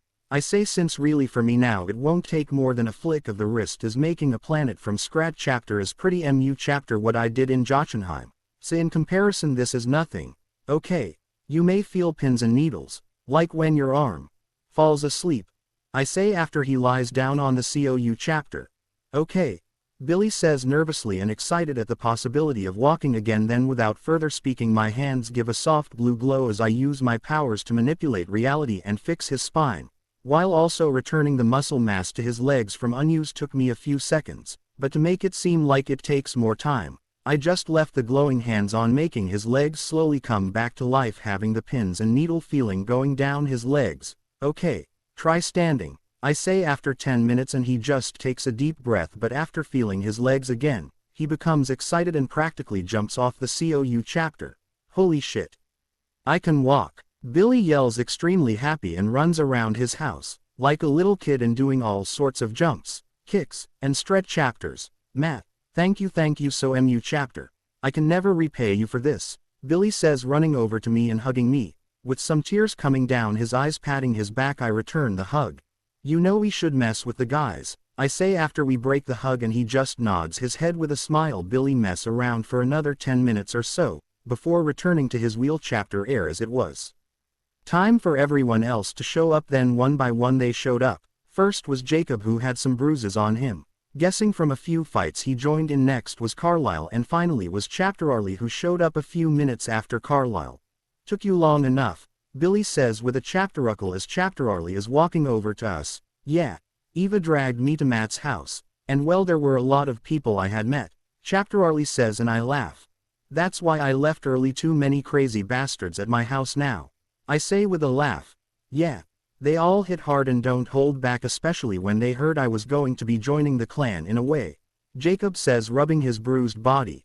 Yeah, that's their way of welcoming you, MU chapter, like hazing in other groups, I say with a laugh. Really, cause none of them did it to you from what I hear, Jacob says to me with an annoyed look. They tried, but being a godly bear, I'm into chapterable, plus it hurt them more than me, I say with a laugh and emphasize the godly part, hinting at what I am now. Ha, ha, whatever, Jacob says, annoyed and still sore. Okay, shut up Jacob, we have a lot to do today, as it's his last few days before his freedom is gone, Billy says, and Jacob just gives his father an annoyed look now too. What's first? Carlisle asks curiously about what Billy has planned, as we all are. First is pre-gaming, then we eat at Chapter Arlie's favorite steakhouse, then finally end the night at the strip club, and get Chapter Arlie a few private dances, Billy says, opening a cooler with beers and other liquors like the blood-infused ones for Carlisle, as he asked me to bring him a few, should Matt and Jacob be drinking. Carlisle asks, giving us a thoughtful look. As Jacob's father, I'm fine with it, plus they won't be able to drink at the strip club, Billy says with a shrug, and tosses a beer to Jacob and me. Either way, I can't get drunk unless it is a liquor my family makes especially for us shifters, I say with a shrug, and now they all have an understanding look. Then after we all finish the drinks in the cooler, making Chapter Arlie and Billy are slightly drunk, though Carlisle is a little buzzed, but both Jacob and I are completely unaffected. You have that special liquor? Jacob whispers to me, once we finish the cooler. Yeah, I'll give it to you at the strip club, I whisper back to him, and we fist bump. Carlisle can hear but just shakes his head, not saying anything. Let's see some tits and ass. Billy says slightly drunk and Chapter Arlie laughs about to help him roll the wheel Chapter Air to the car. Nah, I got this. The liquor gave me strength, Billy says, stopping Chapter Arlie and then standing up and walking to the car. As everyone stops and stares in disbelief. What? Billy says, confused, forgetting he didn't tell them he can walk again. Dad. You're walking. Jacob yells at him in surprise and confusion. Huh. Yeah. Matt helped me walk again, I thought I told you all. Billy says in confusion, and now they are all looking at me with surprise and confusion. Magic, I say with a wave of my hand making it glow blue again. You're a wizard. Chapter Arlie says in surprise and confusion, since he is slightly drunk too like Billy. Sure, I'm a wizard. Though most of my clan are wizards, then we all learned how to use runes and they are a form of magic. I just have been chaptering them a lot recently for some personal reasons, and they gave me the knowledge to help Billy here. Why chapter I did before you all showed up. I say with a shrug, still getting confused looks from Carlisle and Jacob. As Chapter Arlie and Billy now messing around, not listening anymore. I have many questions, but we'll ask later, Carlisle says with a defeated sigh and makes his way to the car that Chapter Arlie and Billy are waiting in now. Ask Astrid, I say to Jacob before he can ask me more questions. Sighing, he follows me to the car, and it would seem I'm the designated driver driving us to the steakhouse that Chapter Arlie likes in town. Arriving, we use the reservations that Billy made earlier at the table. Billy and Chapter Arlie order whiskey and steaks. As Jacob and I only order steaks, Carlisle orders steak too, but then gives it to me when no one is looking at our table. Once we spend an hour there eating and drinking for Billy and Chapter Arlie, who are now completely drunk, I drive us to the popular strip club in town. Entering, there are many topless women walking around serving drinks and giving lap dances, with several caged stages with dancers and one main stage for one dancer at a time. To the right is the bar. After handing our IDs to the bouncer, at least for Jacob and me, I used magic to chapter range us to 21 on the ID, so when I pull the liquor bottle out they don't get upset. Once inside, Billy is at the main stage with Chapter Arlie and they both start throwing money that I'm providing at the dancer. She is an extremely beautiful young woman in her 20s, with large breasts, double DDS maybe, blonde hair, and a very curvy body. Seeing them through their 20s like they are ones, she shows her attention to the two over the other men on the stage. Chapter to the other men's annoyance. Carlisle, can you keep an eye on the for me? I say with an annoyed sigh, and he laughs, nodding and making his way over, taking a liquor bottle from my jacket. Really a special space I can store items. I show Jacob, who smiles and nods his head. We sit at a table in the back, watch chaptering Billy and Chapter Arlie throwing several $1,000s at this point on stage. Chapter to the young woman's delight, I gave everyone both 10 grand for the strip club. Never thought the two would go through most of it in the first hour. Matt. I hear a familiar woman's voice behind me. Chapter 61 Matt Pav. Matt. I hear a familiar woman's voice behind me. Turning to the voice, I see Angela Weber from S Chapter Ul and one of Bella's two female human friends from S Chapter Ul. Further behind her, I see Jessica Stanley, the other human friend of Bella, serving drinks in a skimpy outfit to men at another table. Seeing them, I'm slightly shocked, but not as shocked seeing Jessica here. Angela, what are you doing here? I say, very confused, and now Jessica sees me and Jacob, giving us an annoyed look. Huh. Jessica started working here after S Chapter Ul ended for a summer job before college and asked me to work here with her. Angela says, embarrassed that someone from S Chapter Ul that she knows caught her here. Oh. Well, that's not a bad idea to make money before college. You look good. I say, not sure what to say now, though my compliment makes her blush. Thanks. So do you. If you guys need anything, just ask me, though I'm surprised seeing you here. Didn't take you for a type of guy to come to this place, did you and Alice break up? Angela says to me with some hope in her eyes at the last question. Yeah, I'm here with some friends and my uncle. It's his BA Chapter Elor party, so this is our last stop.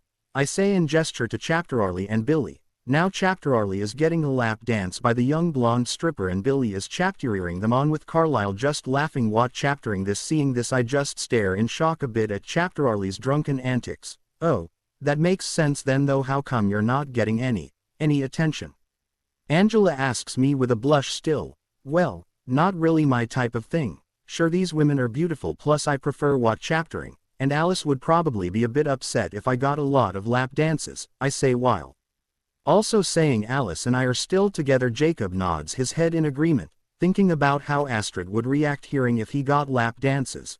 Oh yeah, makes sense. Just call me if you guys need anything, Angela says, a bit disappointed hearing I'm still with Alice. and gives us a smile before heading back to the bar. I can hear Angela and Jessica gossiping about me at the bar, but I no longer pay them mind and go back to chaptering Chapterarly being a drunk idiot. Wish they let us keep our phones. I'd kill for some pictures of this, I say with a laugh as now the young woman is dancing on Billy's lap. Chapter to his enjoyment. Yeah, that'd be great payback or blackmail material, Jacob says with a laugh and now buzzed from the special liquor I've been giving us. Unfortunately, as a god, it does nothing to me and I would need an absurd amount to feel anything or special liquor that is made from my powers. After another hour, Jacob becomes drunk also, joining the other two drunks in getting lap dances and throwing the money around while Carlisle and I are chaptering them with smirks and the only sober ones. Matt, I paid a nice girl to give you a lap dance. You better go do it. Chapterarly says to me with a drunken slur and points to the private area. I'm fine, you or someone else can do it, I say, trying to brush it off. No. As the groom, all my groomsmen must get one lap dance. Chapterarly says with his drunken slur, sighing. I just nod, seeing them all agree with him. Even Carlisle is having a smirk on his face at my annoyance. Fine, but just this one, I say with an annoyed look. They all just nod their heads, agreeing with me. I can just pay the girl more money to leave and let me relax in the booth for a bit by myself, I think to myself after going to the back of the club in a private booth. After another minute the curtain opens, showing Jessica, and we both stare shocked. I say, still processing this, though she looks angry about this and walks into the booth, closing the curtain behind her. Just don't talk and let's get this over with, Jessica says, coming over to me, about to sit in my lap.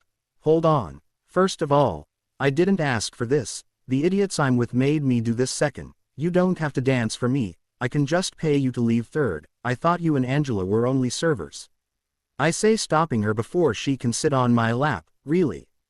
You don't want me to give you a lap dance? Why, am I that ugly? Jessica says to me, and now more annoyed. What? No, that's not why. I just have no interest in this, I say, holding up my hands, very confused. You never seem to like me. Why? Why, Alice? Jessica says, now sitting in my lap. Chapter to my annoyance and confusion as she still looks angry. A love at first sight, I say, trying to come up with a reason, but none makes sense without explaining the truth.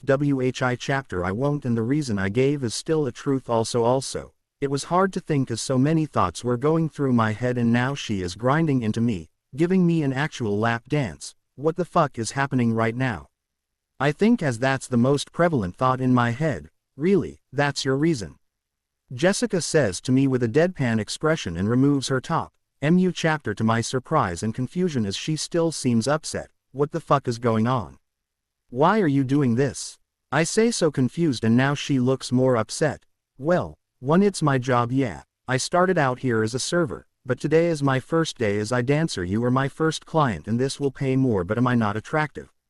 Most guys like what they see, Jessica says, and is now pushing her breasts into my face and grabbing my hands to put them on her waist, grinding into my lap harder, trying to get a certain reaction out of me.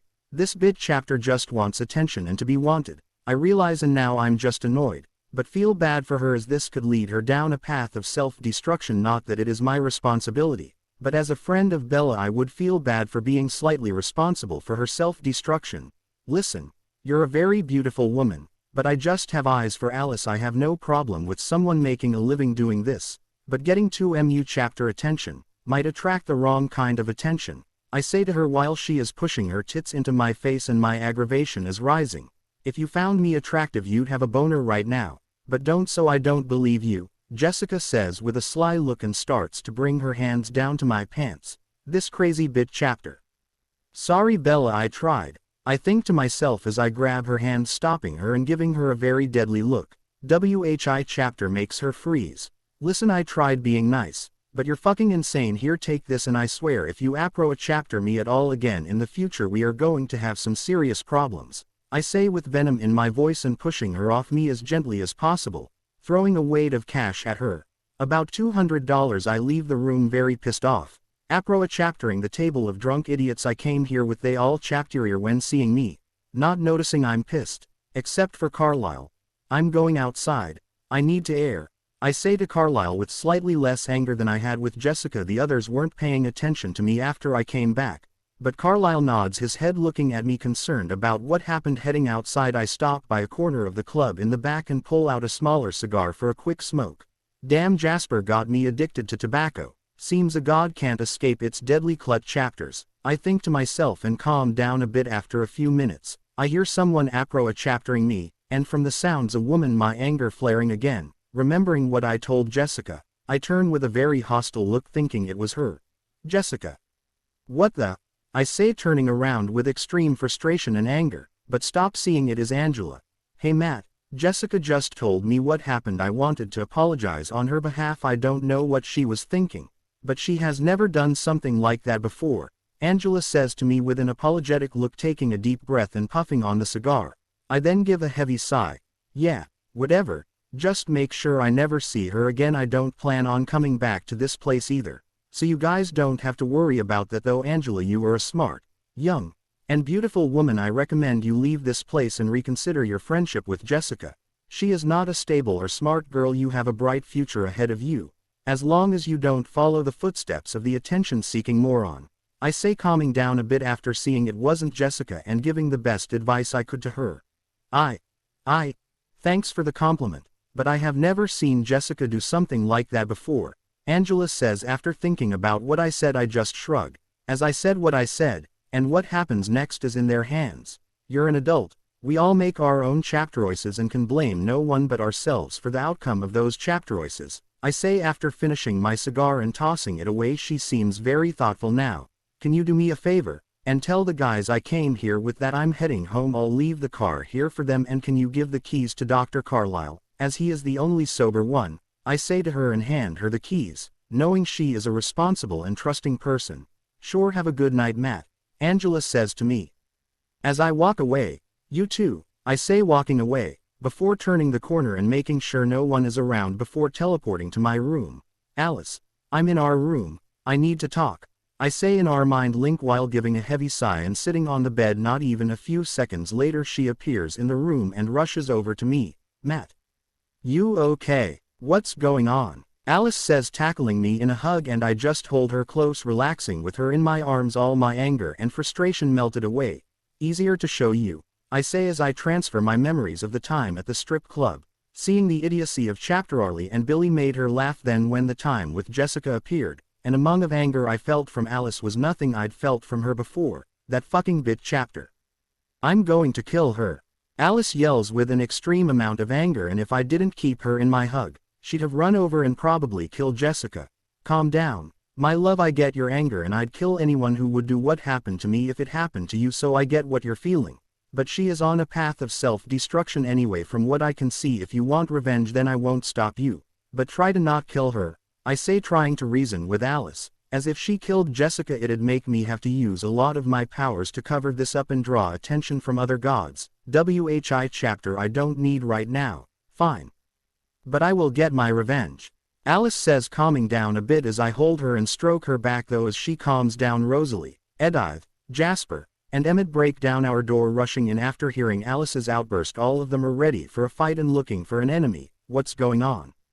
Everything okay? Rosalie asks, relaxing a bit seeing it's just the two of us. Well, Jessica is fucked, I chapteruckle to myself, knowing that Rosalie, Edith, and Alice are going to work together to plot to ruin her life. Chapter 62 Matt Pov. After explaining the situation that happened at the strip club, even Emmett understood my anger. Later Carlisle called me telling me everyone got home safely and that tomorrow they all were going to suffer some major hangovers. When the day came I headed downstairs with Alice for breakfast, and like the last several weeks most of my family was living with us. Entering the kit, Chapter and Vera and Hugo, the parents of Astrid and Lucas, were cooking food for everyone, as most of the shifters in our clan were here for the wedding. Seeing my family messing around in the dining room and having normal arguments with EA Chapter other, I just sit at the table and eat my fill as Alice sat in my lap.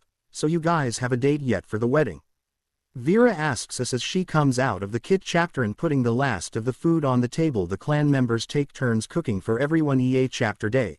Today was Vera and Hugo's turn. Hearing Vera asks us that, everyone quiets down, curious as well.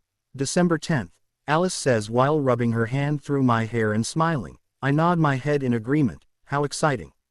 Maybe we should all stay until then, it's only a few months away. Vera says, and I stop eating, staring in shock, seeing my face. Everyone laughs. We're just kidding. Well, maybe not all of us will leave. Astrid is probably gonna stay here after the wedding if that is okay. Lucas might stay too. Vera says, seeing my hopelessness at the idea of everyone living here for the next few months under one roof. Yeah. They can stay, plus you are all family, you can all stay if you want. I say and smile at everyone, though on the inside dying a little bit at the idea. Everyone smiles back at me and smacks the table with their drinks, agreeing with what I said. We appreciate that, but we all have things to return to, though. Maybe have your wedding at the clan grounds. Fewer people to house, Hugo says, surprising me as he was one who wasn't a fan of vampires as well, but seems to have come to understand the Cullens. Alice and I look at EA chapter other, as we haven't decided everything yet, and seem to come to an agreement. That would probably be a good idea, I say, and Alice nods her head, agreeing with me. Shit. Then I have to look up places in Sweden for the BA chapter Elor party. Emmett says, rushing into the room, and everyone laughs at his statement. I know a few good places. Lucas says, and then both his parents turn towards him. His father gave him a knowing smirk and his mother narrowed her eyes at him. I mean, I have some friends that know some good places, Lucas says nervously under his mother's stare. The rest of the day went fairly normal, though the wedding of Chapter Arlie and Eva is being held at my house, so we all prepared the last few things needed for the wedding tomorrow. After having everything set up and ready for tomorrow, everyone had one last light celebration, and they all got hammered, waking up outside by a pond completely naked. Flashes of last night came into my head. I decided to drink a drink made by the ice giants that could get me drunk, and it did, finding only my pair of boxers nearby. Turning to the sound of someone in the water, I see Alice coming out of the small pond naked. Finally woke up, sleepyhead, Alice says, smirking at me, as my head is slightly fuzzy still, though seeing her definitely brightened my morning. Fuck, I haven't gotten that drunk before. What happened? And where are the rest of my clothes? I say as I put on my boxers. Well, you stripped down and wrestled some of your family, as everyone got drunk, of course, beating everyone, so you left with your winnings, came to me and not so subtly asked me to celebrate with you on your winnings. Then we came here and had a very fun night. After some time you fell asleep and I couldn't let my teddy bear sleep outside alone, so I kept you company, Alice tells me after throwing her clothes on and giving me a kiss. Fuck.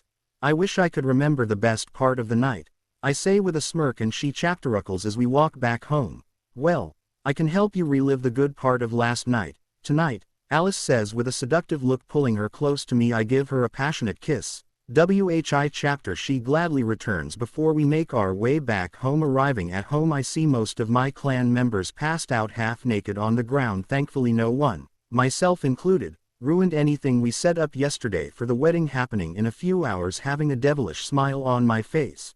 Hey everyone. We got a wedding today.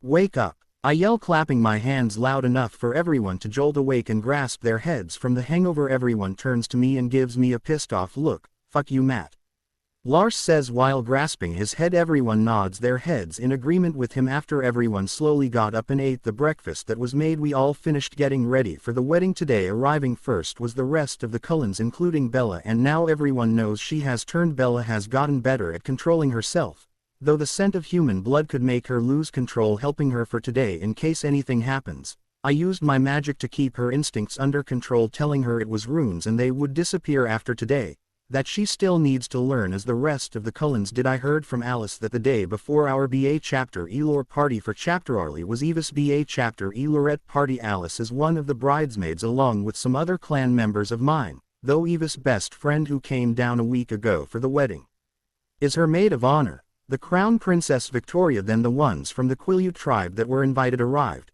Billy, Jacob, Sam, Emily, Leah, and Leah's mother. After everyone showed up, Victoria arrived with Eva as the bridesmaids went to my room to finish helping Eva get her wedding dress on, amongst other things. Shortly after Eva, the groom arrived, and all the groomsmen went to the back of the house with Chapter Arlie as he was ready for the wedding. There we all shared one last cigar together before the wedding started. You seem nervous. Thought after the marriage with Renee you would be less nervous, though you seem more nervous than your first wedding, Billy says, seeing Chapter Arlie fidgeting around. A little. When I married Renee I thought I loved her, and well, you all know how that turned out, though with Eva I know I love her more than anything else, so I'm just a little excited and nervous, Chapter Arlie says with an awkward smile and a long puff of the cigar. Just think of the honeymoon. Billy says with a chapteruckle, and I just sigh. Moving on from this topic, how are the legs? I ask Billy and know they are doing fine, but want to chapterange the topic. Dr. Carlisle here did all sorts of tests and they seem to be just like they were before the accident. Billy says, giving me and Carlisle a thankful nod. I then hear Edward and Bella apro chaptering us. Hey, Dad, I just wanted to say congratulations before the wedding starts and everyone is ready when you are. Bella says, giving Chapter Arlie a hug. Slightly nervous at first due to her turning, but seeing my reassuring nod she gives him a hug. Thanks Bella. Let's get the show on the road. Chapter Arlie says after hugging Bella for a bit and putting down his cigar, motioning to us all to follow, walking to the area we set up for the wedding. Everyone who is not part of the ceremony is sitting and waiting for it to start. My grandmother is overseeing the wedding and going to wed them as she is standing near the area under an R chapter for the marriage ceremony. The bridesmaids waiting to by my grandmother Chapter Arlie and all us groomsmen go to the R chapter and he stands in front of my grandmother who is smiling extremely happy her daughter has found her mate. Then as the clan members who can play instruments begin to play as Eva and my grandfather walk down the pathway to Chapter Arlie, the ceremony goes off without a hit chapter and as the line, "You may kiss the bride," is said, MU chapter to Eva and Chapter Arlie's personality. She grabs him by the collar pulling him slightly, and with an aggressive passion, she kisses him at the kiss. Everyone stands and applauded for them. Now they were officially married and the partying began as my clan brings out food that could feed armies, but we all will finish easily. Then several kegs and barrels of mead were brought out with drinks being poured after everything was brought out and before the feasting could begin. My grandfather cleared his throat wanting to make a toast. At first, I was worried my daughter might never meet her mate, but I gladly stand corrected upon meeting him. First I was slightly annoyed as the man I just met not only wanted to marry my daughter but also got her pregnant before the marriage. Ivar says and everyone laughs, as Chapter Arlie looks completely embarrassed, though Eva just chapteruckles. You could realize I was not too happy with this development. He seemed to be the complete opposite of Eva. Quiet and soft spoken, though they do say opposites attract. Look at my wife and me for example. Then the more I learned about him, I found he was a very good man, and glad he has joined our family and clan. Ivar says and everyone chapteriers and smacks the table again with their drinks, to Eva and Chapter Arlie. May your love continue to blossom. Ivar finishes while raising his tankard and taking a long swig, finishing his mead in one go. Everyone in my clan follows suit, myself included, though this is the special alcohol for me by the ice giants. I plan on pacing myself with this toast. The feast began and everyone would come up, officially welcoming Chapter Arlie to the clan, and congratulating them both on the wedding and the pregnancy. Most of the clan, even after getting wasted the day before, got wasted again today. The feasting went on for hours, late into the night, and many different songs were played and sung by the drunk family members, like a karaoke party, dancing with Alice in the center area with everyone else. We all partied into the night. Around 2 in the morning, Eva and Chapter Arlie left to head home and rest for the flight they have in the morning for their honeymoon. Everyone else either passed out drunk or left to their rooms for the rest of the night. Seeing Eva and Chapter Arlie's wedding has me excited for ours, Alice says to me as we lay in our bed after leaving the drunks outside. Same. Though now I realize that we are holding our wedding at my clan, it might be even more insane with more drunks and craziness, I say with a laugh, and Alice laughs with me. So, want to relive what you forgot last night? Alice says to me after a short pause and a very seductive look.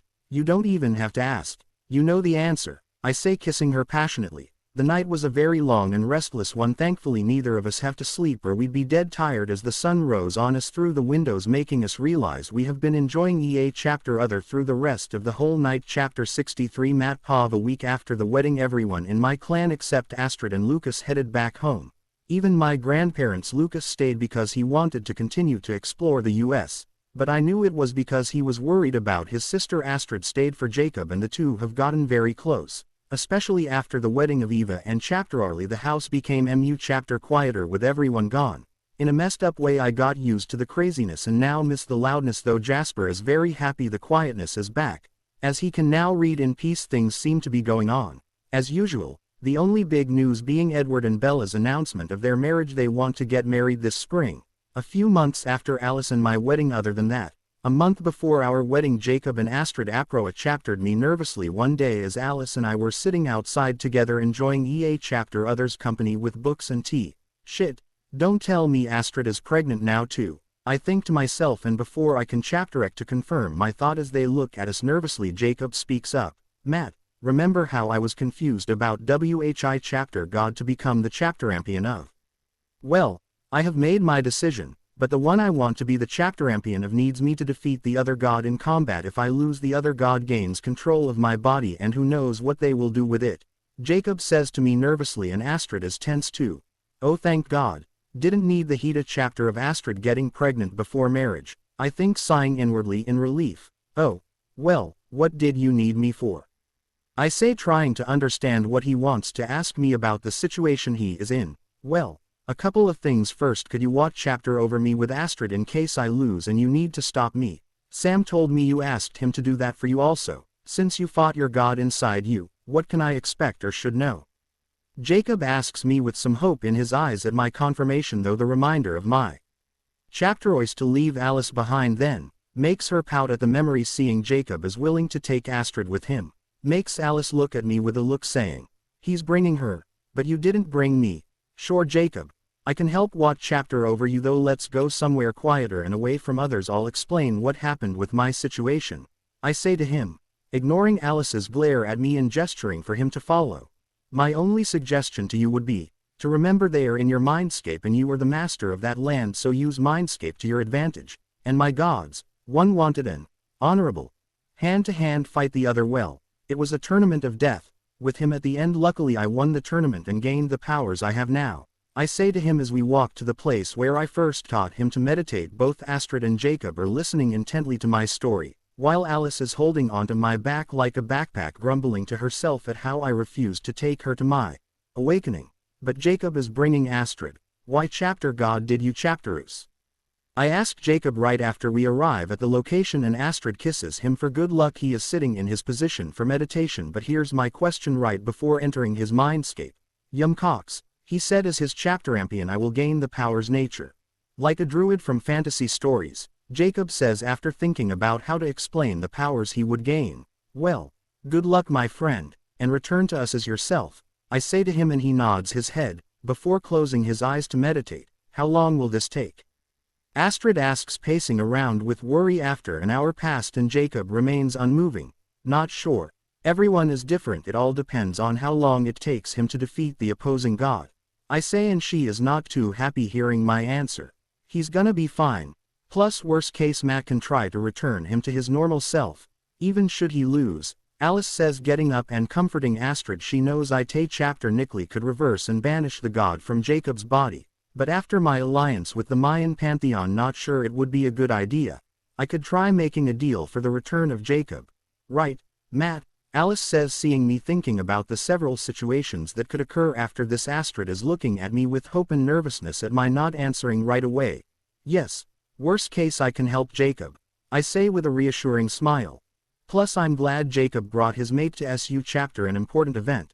Some people have someone keep them from attending, Alice says to Astrid after some pause and giving me a narrow-eyed look. Alice, I love you more than anything else in existence, but since you feel the same way, if something would have happened to me you would defend me even if I went insane, I say, trying to defend myself. Wait, Matt didn't bring you to his, whatever this is, Astrid says, and is surprised to hear that was the truth.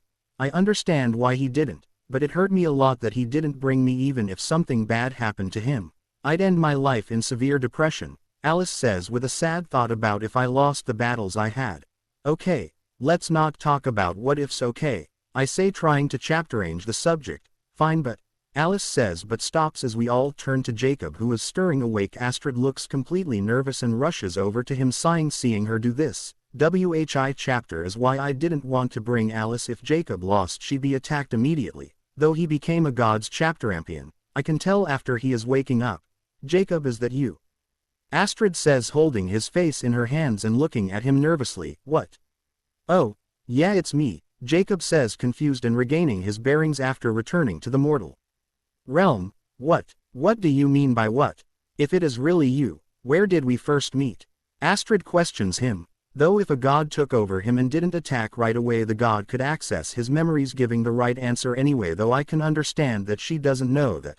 At the falls, when you all were cliff diving, Jacob says, and rubbing his eyes after readjusting to his return. Good. It is you, Astrid says with a sigh of relief and hugs him. WHI chapter. He returns quickly. Welcome back, Jacob. I say after they are done hugging, and he smiles at me, giving me a fist bump. Thanks, Matt.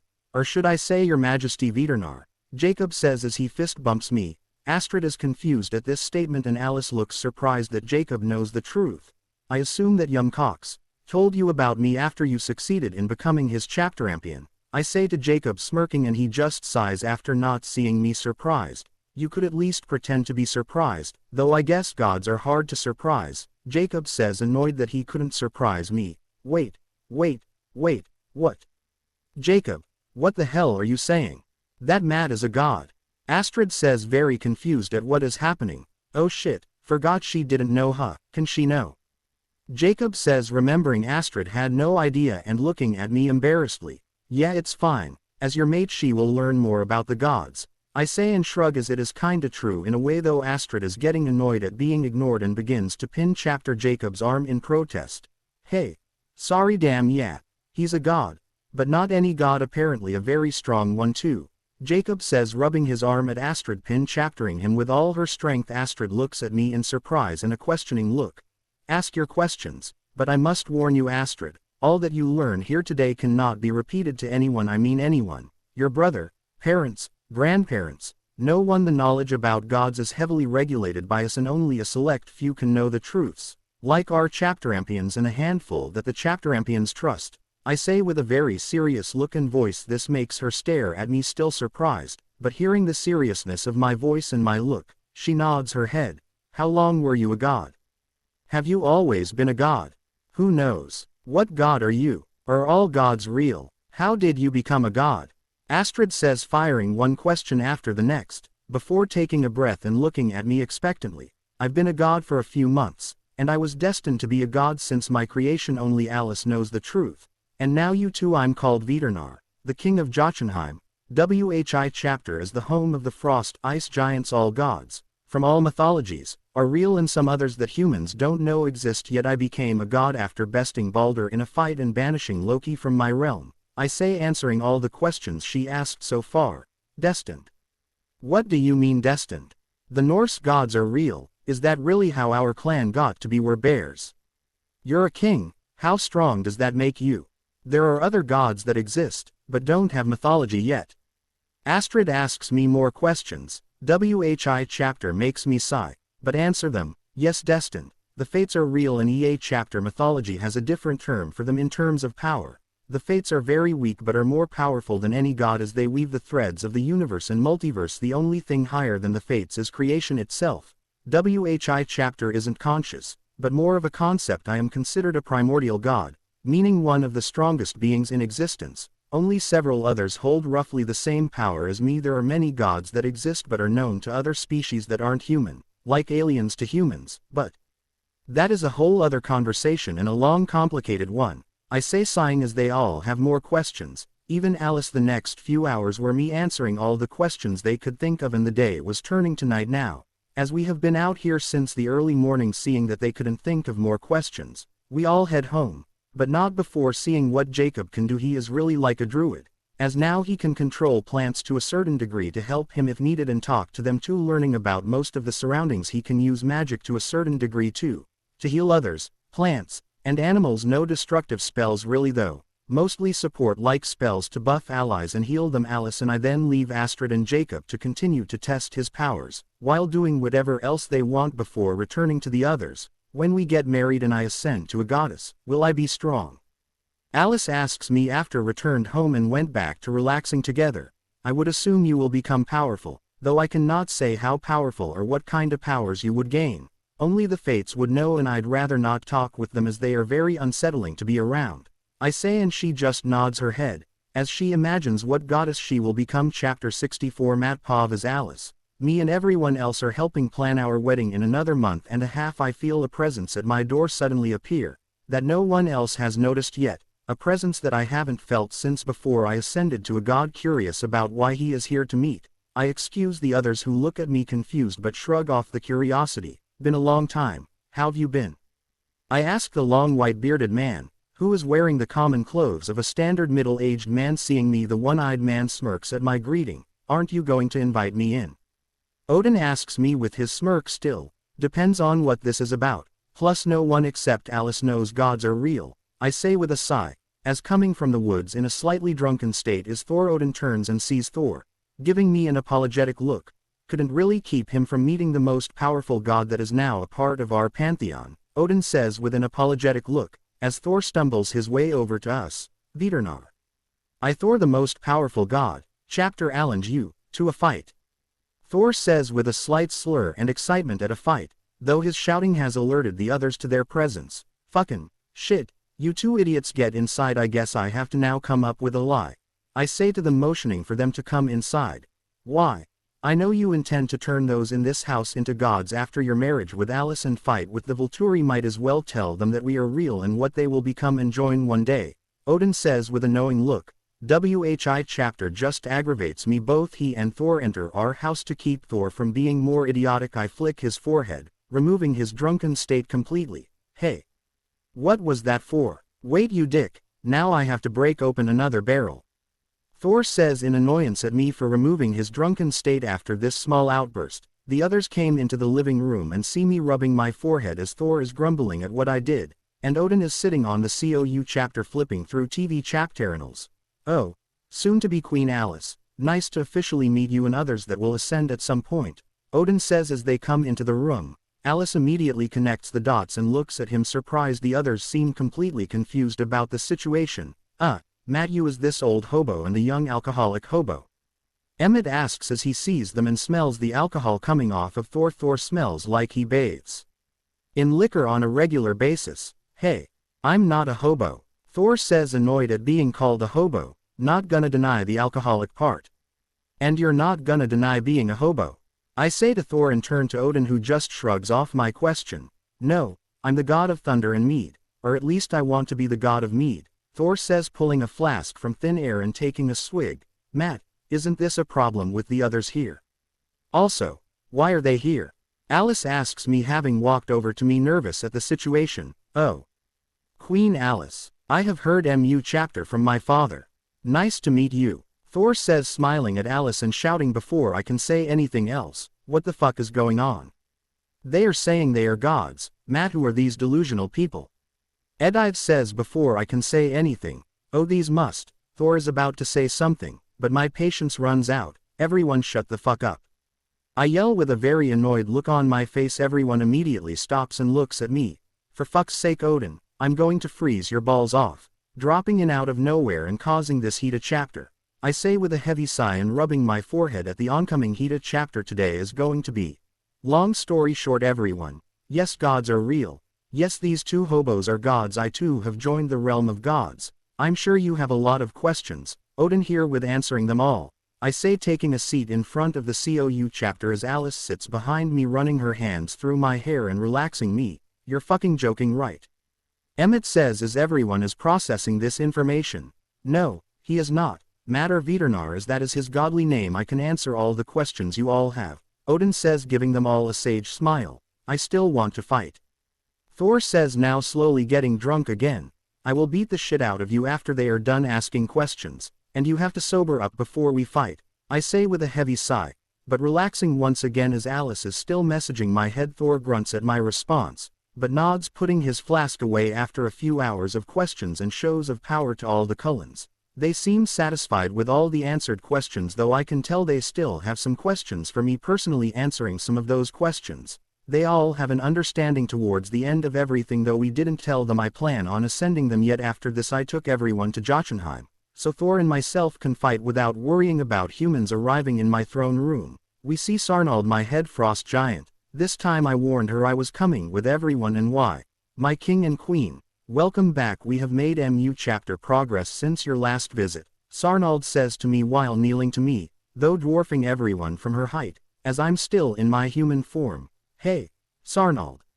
I should make Matt let us visit this place more. It is so beautiful, Alice says, smiling at her. And Sarnald smiles back her. Alice, this place has become what you see today because of Vidurnar.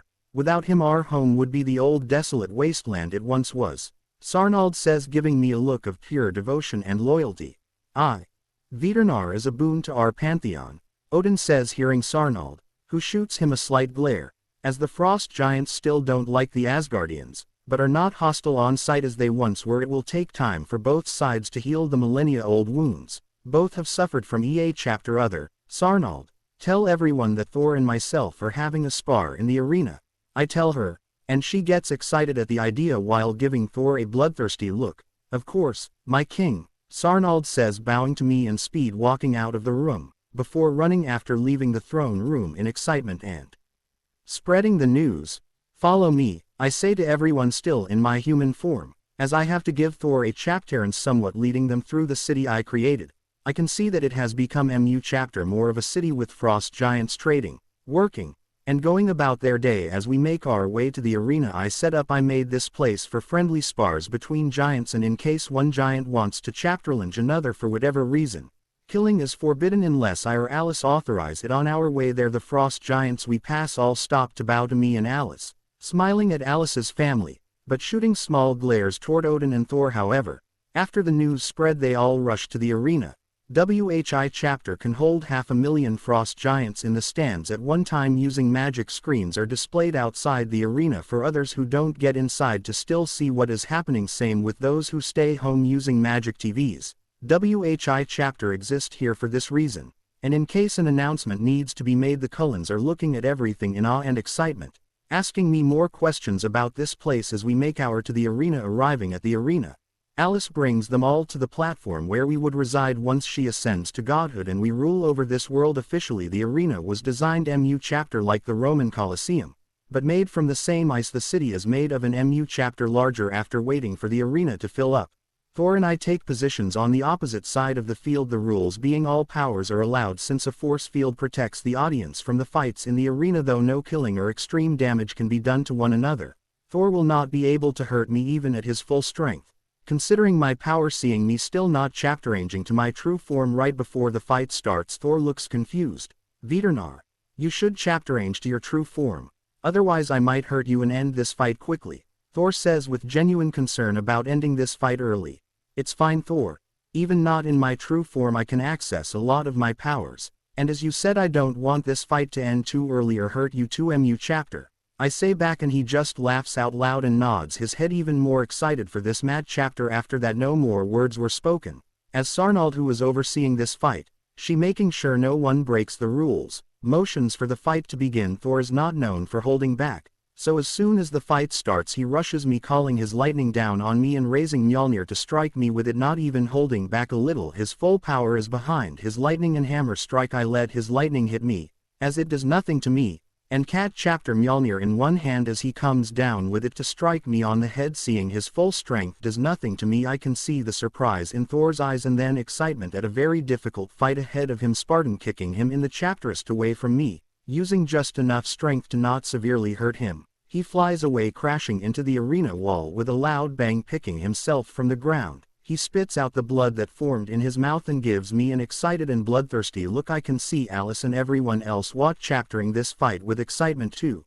Sarnald and many of the frost giants are smiling seeing Thor being beaten so easily right now. Rushing towards me again, he calls lightning on me and Mjolnir as he throws it at me while running behind Mjolnir to me. Ignoring the lightning he called on me, I grab Mjolnir and stopped it, holding it to inspect it. Seeing the power in Mjolnir that Odin had forged for Thor, Thor pauses for a brief second seeing me hold Mjolnir, as if it weighed nothing. Fuck me, I hear Thor mutter to himself as he pauses, but quickly breaks his stupor and continues to rush me. Smirking, I wait for him to ray chapter me, before using Mjolnir to hit him on the back as I sidestep his punch after at me crashing onto the ground from the strike. I step on his back, preventing him from moving, and bring Mjolnir down right next to his head, leaving a large indent on the ground next to his head. Seeing that I easily can defeat him and how I could have killed him just now, he sighs and surrenders to me. All the frost giants shout my name in excitement seeing how easily I handled Thor, their once greatest enemy. Putting my hand out, Thor grasps it as I help him up. If you want a more equal fight, Sarnald would be my recommendation. She mat chapters you in strength, I say and gesture to Sarnald, who puffs her chapterist out in confidence at hearing my statement while glaring at Thor too. Well, luckily you didn't beat me up to MU chapter. I'd like that equal chapterlinge, Thor says with excitement in his eyes, staring definitely back at Sarnald. The fights aren't over yet. My people, the next one is between Sarnald the High General of Jotunheim and Thor Odinson, I say after teleporting to the stand where everyone is, and Sarnald jumps down to the arena giving Thor a bloodthirsty look. I won't fail you, my king and queen. Sarnald shouts as she turns to Alice and me. Chapter 65 Matt Pov Jasper. Being Jasper decided to make bets for this round. Between Thor and Sarnald, most of everyone placed their money on Sarnald. After seeing me beat Thor easily, though, Odin and myself, chapter to everyone's surprise, placed our bets on Thor, as he has several advantages in this fight. The first is his hammer Mjolnir. Sarnald has no special weapon. WHI chapter. Now that I think about it, may have one made for her. Second, Thor has chapter more experience. I may have bestowed some information to Sarnald when making her my High General, but that doesn't mean she can best Thor. At best, bring it to a stalemate. With these thoughts, I placed my bet on Thor. Either way, I win money and Sarnald gains more fighting experience, or I lose money but Sarnald still gains more experience. Win for me in the end. Really, after everyone places their bets, Sarnald is standing across from Thor holding her two axes in both hands. Both are waiting for me to begin the fight. Without waiting any longer, I start the fight and Thor rushes her just as he did me, calling lightning on her. Sarnald mad chaptered his strength and uses a dome of ice to cover herself from the lightning. Y chapter gives her enough time to jump away as the ice blocks it before breaking apart. As she jumps away, Thor jumps in the air to slam Mjolnir into her head. Since he is nowhere near her height, bringing her two axes in a cross, she manages to block Thor's attack, and Thor is shocked to see she does mad chapter him in pure strength, equally using Thor's second of shock. Sarnald pushes him off her and brings her two axes down to slash him over the head. Thor is able to recover just in time to block her slash but is sent flying into the ground, as he was in midair during this strike, landing back into the ground with a heavy thud and the ground cracking a bit from the landing. Thor summons another lightning strike on Sarnald. She is unable to respond in time for this and is hit by the lightning, causing her to yell in pain. Thor then uses Mjolnir to slam into her knee and cause Sarnald to fall to her one leg. Jumping up again, Thor used this moment of stunned pain to hit Sarnald in the head with Mjolnir hard, causing her to fly sideways into the ground. Landing back on the ground, Thor rushes back to her to slam Mjolnir into her head on the ground to finish the fight. Sarnald is able to recover just as Thor is rushing over to her and blasts Thor with a wave of ice. WHI chapter is extremely cold, maybe around -100 degree, -148 sending Thor stumbling back a few feet and roaring in pain as it freezes his hair and the first layer of skin, causing it to crack and break, making him bleed and growl in pain.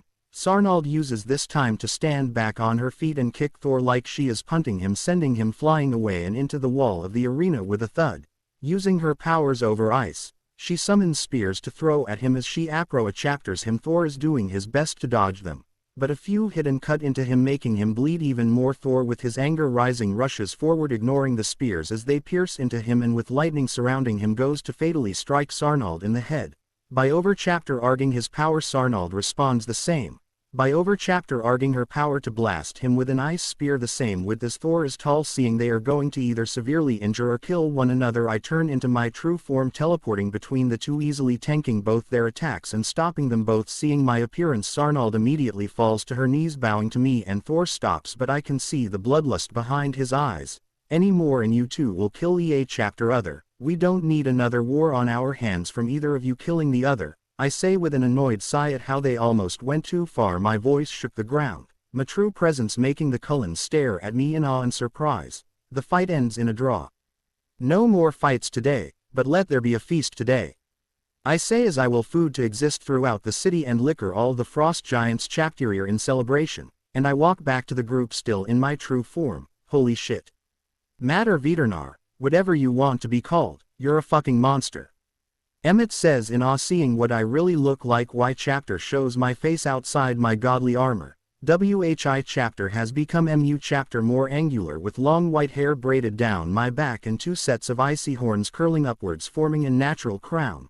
Glad none of you are frightened of me, I say with a chapteruckle, making the ground shake again and not sensing any fear from the Cullens. Alice though jumps up onto my shoulder. You guys should come up here. The view is crazy from Matt's height.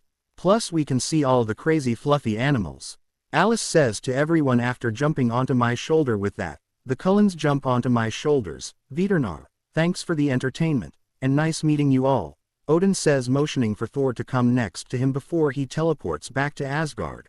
I was nice meeting you Veternar, and seeing your unsurpassed power Sarnald. I will chapterlinge you again soon, so you better train more. Thor says to me and looks at Sarnald with a chapterlinging look. She returns the look with that. Both Asgardians teleport back home. Sarnald go and join the others in the feast. I will show my family around the city and the outskirts. I say dismissing Sarnald, who nods to me and leaves. Then I begin to show everyone around the city and we all partake in the feast for a few hours afterward. Head outside the city and show them the nature that I created on Jotunheim. Alice introduces them to the fluffy animals that exist in this place. After spending hours in the city and outskirts with the animals, I also answered all the questions that they had. Now after seeing everything, I also explained to them my true plan, that I wanted to make a city for all the supernatural of the world and a supernatural government, that one day I would make them gods too, but not everyone. So far the only people I would ascend to join my realm as gods were Alice, Emmett, Rosalie, Jasper, and Edith, as no one else seemed like they made a good goddess. Plus I can't chapterrange more than a few since it might upset the balance of the multiverse. Fuck yeah, I'm gonna be a god. Maybe the god of strength and battle. Emmett says after I explain to them everything. Shit, I feel bad for anyone who prays to you. They will be screwed, Jasper says with a smirk at Emmett. Oh, and what god will you become? The god of hermits and books. Emmett says with a smirk at Jasper, who gives Emmett an annoyed glare. Emmett, you fucking. Jasper was about to start a fight before I put my hand up, stopping them. Not that it isn't fun seeing you both at EA chapter others' throats, but I would like to return to Earth. We still have more to do there for a few more years at least, maybe decades, I say with a chapteruckle and shift back to my human form as Alice, Rosalie, and Edith sigh, leaving the animals they were playing with to come with us back home to Earth. Just remember everyone, no mention of anything God-related. No one can know the truth. The only ones who do know outside everyone here are Jacob and Astrid. Jacob became a chapterampion of another pantheon, I say with seriousness, and they all nod in understanding. After opening a portal back to our home in Forks, we all step through, seeing that only a few hours have passed since we were last here, returning to planning the wedding. The rest of the day goes by uneventfully. The next day there was a surprise visitor again. Chapter. To my annoyance, after feeling their presence, my annoyance only increases after knowing who is about to knock on the front door. Opening it right before they can knock, I shot them a questioning glare. Why are you here again, Thor? If you are going to chapterlinge me to another fight, I'm going to break the handle of Mjolnir off in your ass, I say to Thor, who looks shocked hearing what I said and instinctively places his hands on his ass. Kinky. I didn't know you swung on both sides, Thor says and laughs, seeing my face darken at his joke. What the fuck do you want, Thor? I say with an annoyed sigh. Well, I was wondering if I could live with you all here. I haven't stayed in the mortal realm in a long time and wanted to see it all again. Figured you would be the best place to stay at, Thor says, surprising me more. Fuck yeah. We get the god of parties living with us, Emmett says as they all have shown up and heard what is going on. Would be fun having another man in the house who isn't like Emmett, Jasper says, shooting an annoyed look at Emmett. I promise to host the best of food and drinks, Thor says, walking in past me, as I now have a deadpan look on my face. Emmett, Jasper, and Thor wander away as Thor summons flasks of ale for EA chapter of them. Why must my life become more hectic as time goes on? I say out loud to myself. Alice and I've chapteruckle at me, but Rosalie gives me an understanding nod. I thought you missed the ruckus that came with your family living here with us. Now with Thor, I bet yep gonna be crazy again, Alice says, but is interrupted as Thor breaks something in the house as we hear a loud crash. Veternar. I mean Matt. Actually, what do you prefer? Thor says, running back over to us. Matt, while you are here on Earth, and what was that sound? I say with a heavy sigh. I accidentally broke your table and chapterares, and something that Jasper called a stove, Thor says with a chapteruckle and is slightly drunk already. What the fuck? How? Never mind, I don't care, I say, walking past him and seeing the destroyed kit chapter and area, with a drunk Emmett and Jasper wrestling on the ground. Matt. Thor is one of your groomsmen now. I invited him to the things I have planned and the wedding, Emmett says, pushing Jasper away, and Thor comes over to me, putting his arm around my shoulder. With Thor being the same height as me and having similar looks, one can mistake us for twins. I cannot wait for the drinks and naked women, Thor says, laughing while having his arm around my shoulder. Shaking my head, I just sigh. Since when did we become so close? I say with a tired look. Since you made peace and an official alliance between our two realms, plus after we fought in the arena, we are now battle brothers. You have my hammer and strength should you ever need it. Thor says with complete conviction and honesty. Nice and all, but if you plan on living on Earth for the time being, you can't show your godly powers or mention anything related to the godly realm around those who don't know anything. I say, looking at Thor seriously. Yes, I know. Father warned me the same thing. I promise you as your brother I won't fail you.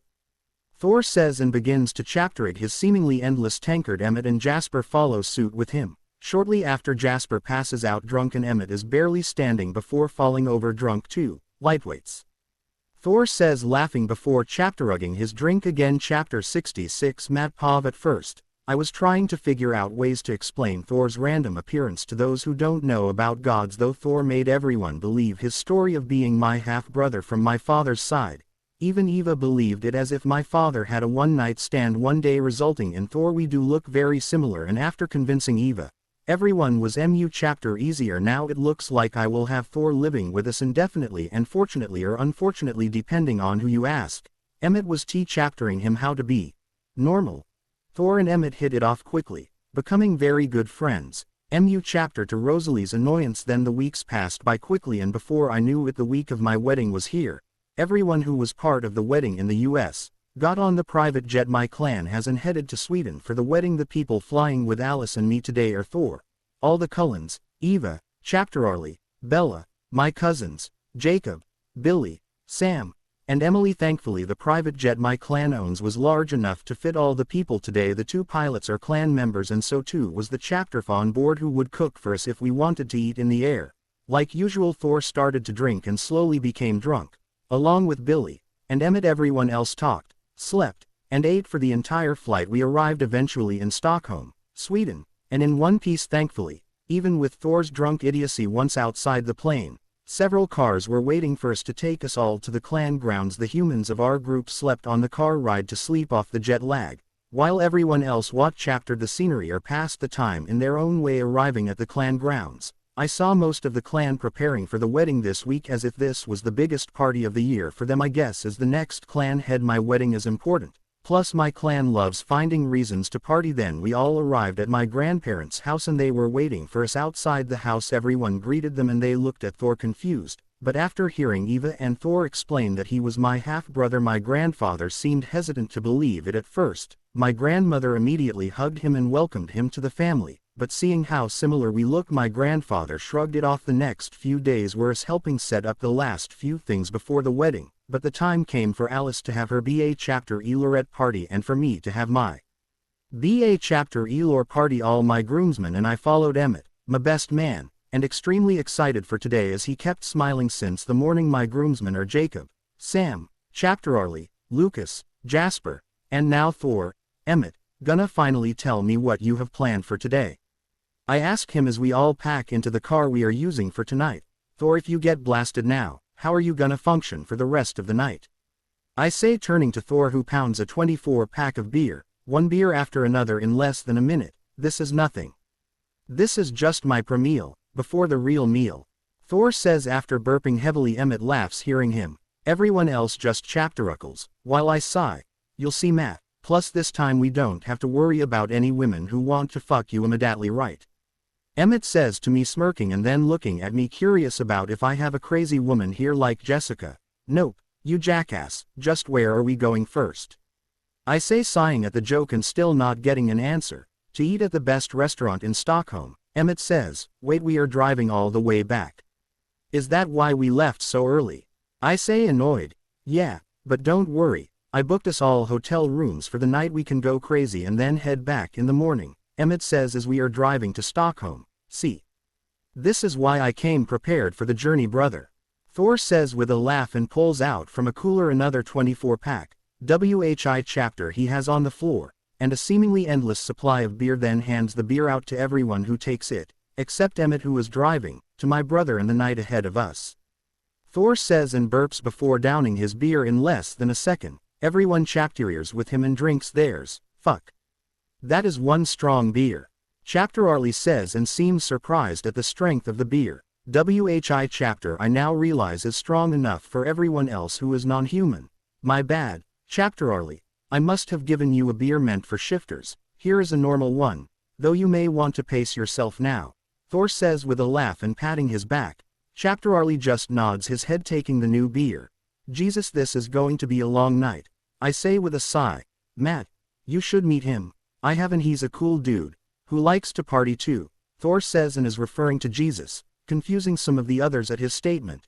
He means a friend of his named Jesus. I say, trying to play off Thor's lack of filter. Thor, seeing his mistake, nods his head agreeing with me, and turns the attention away by handing out more beer and farting. Fuck man. I'm right next to you.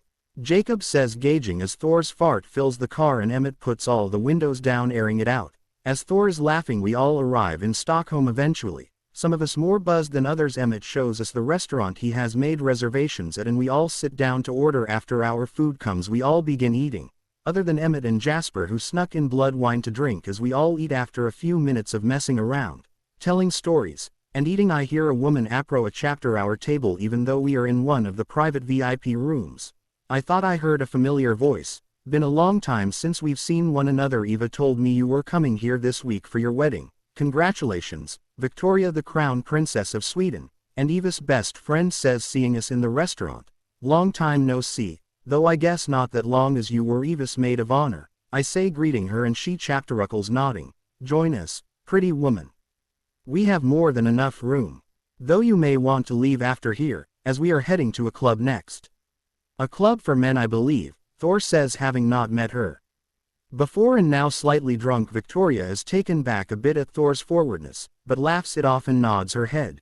Sure, I was here with a date, but he is not someone I have any interest in. I only went with him so my father doesn't annoy me about finding someone to marry, especially now that Eva has married, and I'm happy for her and you, chapter Arlie. Victoria says and gestures to one of her guards to let the man know she won't be returning, smiling at chapter Arlie, who knows Victoria is Eva's best friend, and he smiles back at her.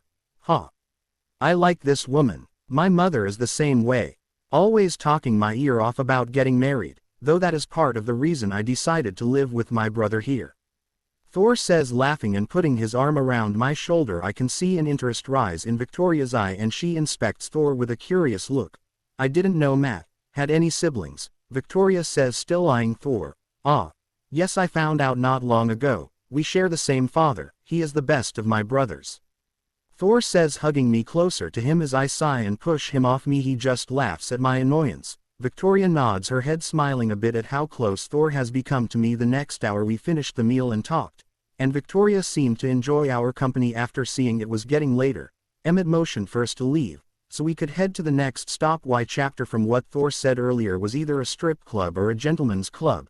It was nice meeting you, Princess Victoria. Hopefully, your father does not bother you too. Mu, chapter about finding love. Thor says, now drunk and patting her shoulder. She just nods her head, smiling at him. Chapter Arlie gives her a friendly hug goodbye, and everyone else just waves goodbye. Everyone was drunk like Thor, except me, as I wanted to see where we are headed before getting drunk. Walking down the street, after about another hour of walking, I see a gentleman's club that seems to be one of the higher end ones. Walking inside, I see many beautiful, barely dressed women serving drinks and some strippers on a couple of poles, though all these women look like models. Some may be high-end escorts. Emmett walks over to the woman at the front counter, who is wearing a very tight woman's suit, and now that she is leading us to a VIP room, I can see she isn't wearing pants, but only fishnet stockings with a thong. Once inside the VIP room, two women who are wearing basically only lingerie begin to serve us drinks upon our request. After leaving, three other women walked into the room and talked to a chapter of us while dancing on everyone's lap one by one. He's the groom-to-be, Emmett says, drunk, and points at me as the three women walk over and begin to dance on my lap. Everyone is smirking at me, though Thor and Emmett are laughing as Emmett is taking pictures of me. Deciding I can't deal with these idiots sober, I start to drink the special drinks for me and get drunk fairly quickly. The rest of the night was a slight blur, as I woke up in my hotel room only wearing my pants, sitting upright. Quickly looking around, I see no one in my hotel room, thankfully, and try to think about what happened last night. The memories were a blur, but I remember Emmett taking many pictures of everyone getting lap dances. Thor flirted heavily with every woman we met. Then not mu chapter happened other than more lap dances, dancing, drinking, and messing around. The only other funny memory I have is of Thor and Emmett stripping down to their underwear upon the three women's request, then both started dancing on the stripper pole in the room. The last few things I remember is Thor leaving the club with the three women who were our private strippers. Snapping out of my thoughts, I hear someone in my bathroom. WHI chapter I didn't notice till now from the hazy mind I have from overdrinking my special drinks, confused about who it could be or if I left the shower on. I stand up to look before the shower stops and the door opens a few seconds later. Then as I look around the room I see women's lingerie on the floor by the shower. No, no, no, no, no, no. Shit. Fuck. What did I do? Shit. I did nothing right. I begin to panic at the sight and the door of the bathroom opens, relieving a woman who makes this situation even worse. Fuck. What did I do? I say out loud. The woman sees me awake now and looks at me with a conflicted expression. Chapter 67 Matt Pav.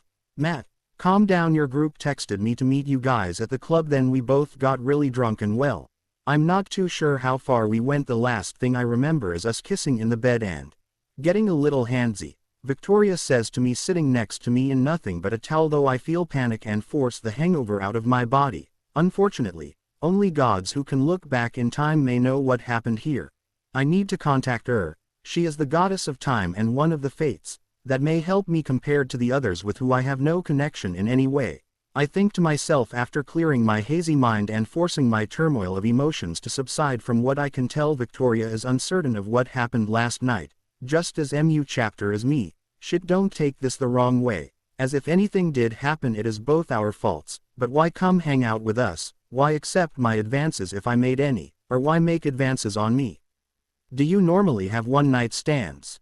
I say with a sigh, trying to make any sense of how I could sleep with someone other than Alice. I may not be perfect, but this is one of the worst mistakes I could make, especially a day before our wedding.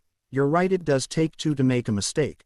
From what I remember, neither you nor I made any passes on the other. I won't lie, I find you attractive, but I wouldn't have slept with you knowing what I know about you. Thor, your brother was flirting with me a lot, but seeing he flirts with everyone, I just shrugged it off. Then after turning down his latest attempt with me, I decided to sit next to you, and I don't remember MU chapter after that. Victoria says to me, and I can tell from reading her surface memories without forcing myself deep into her head that she is saying the truth.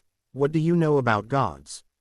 I ask her after a few moments of silence as she goes back to the bathroom to chapterange, like from the mythologies or the chapteristian one.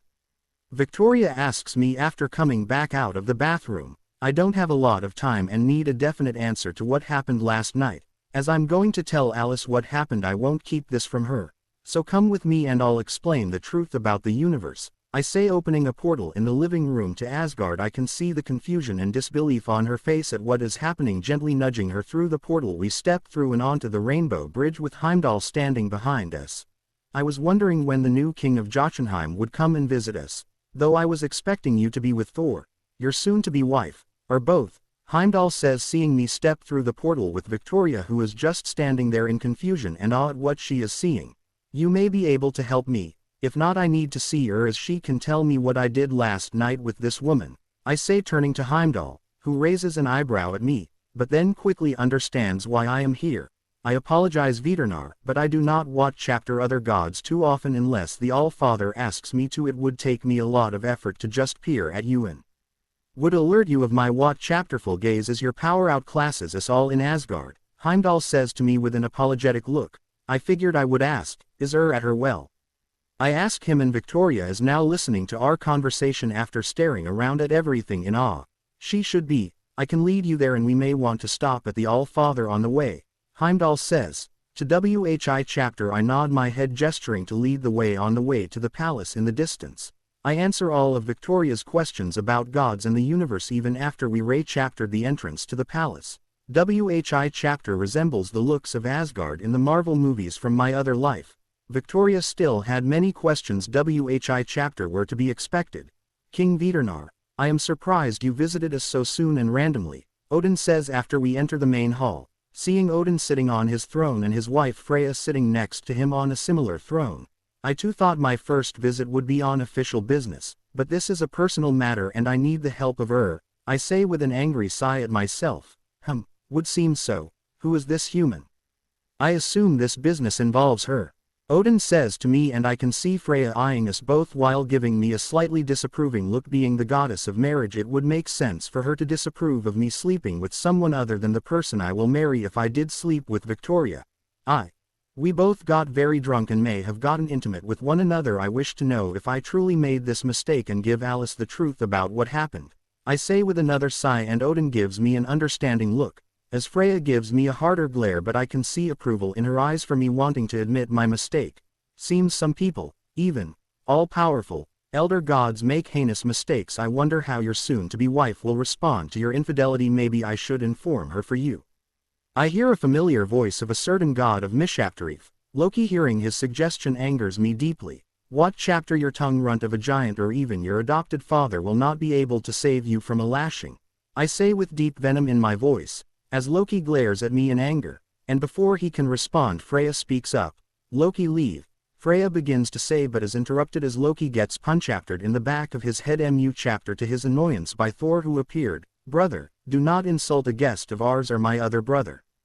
Especially when he could destroy us all if he wanted.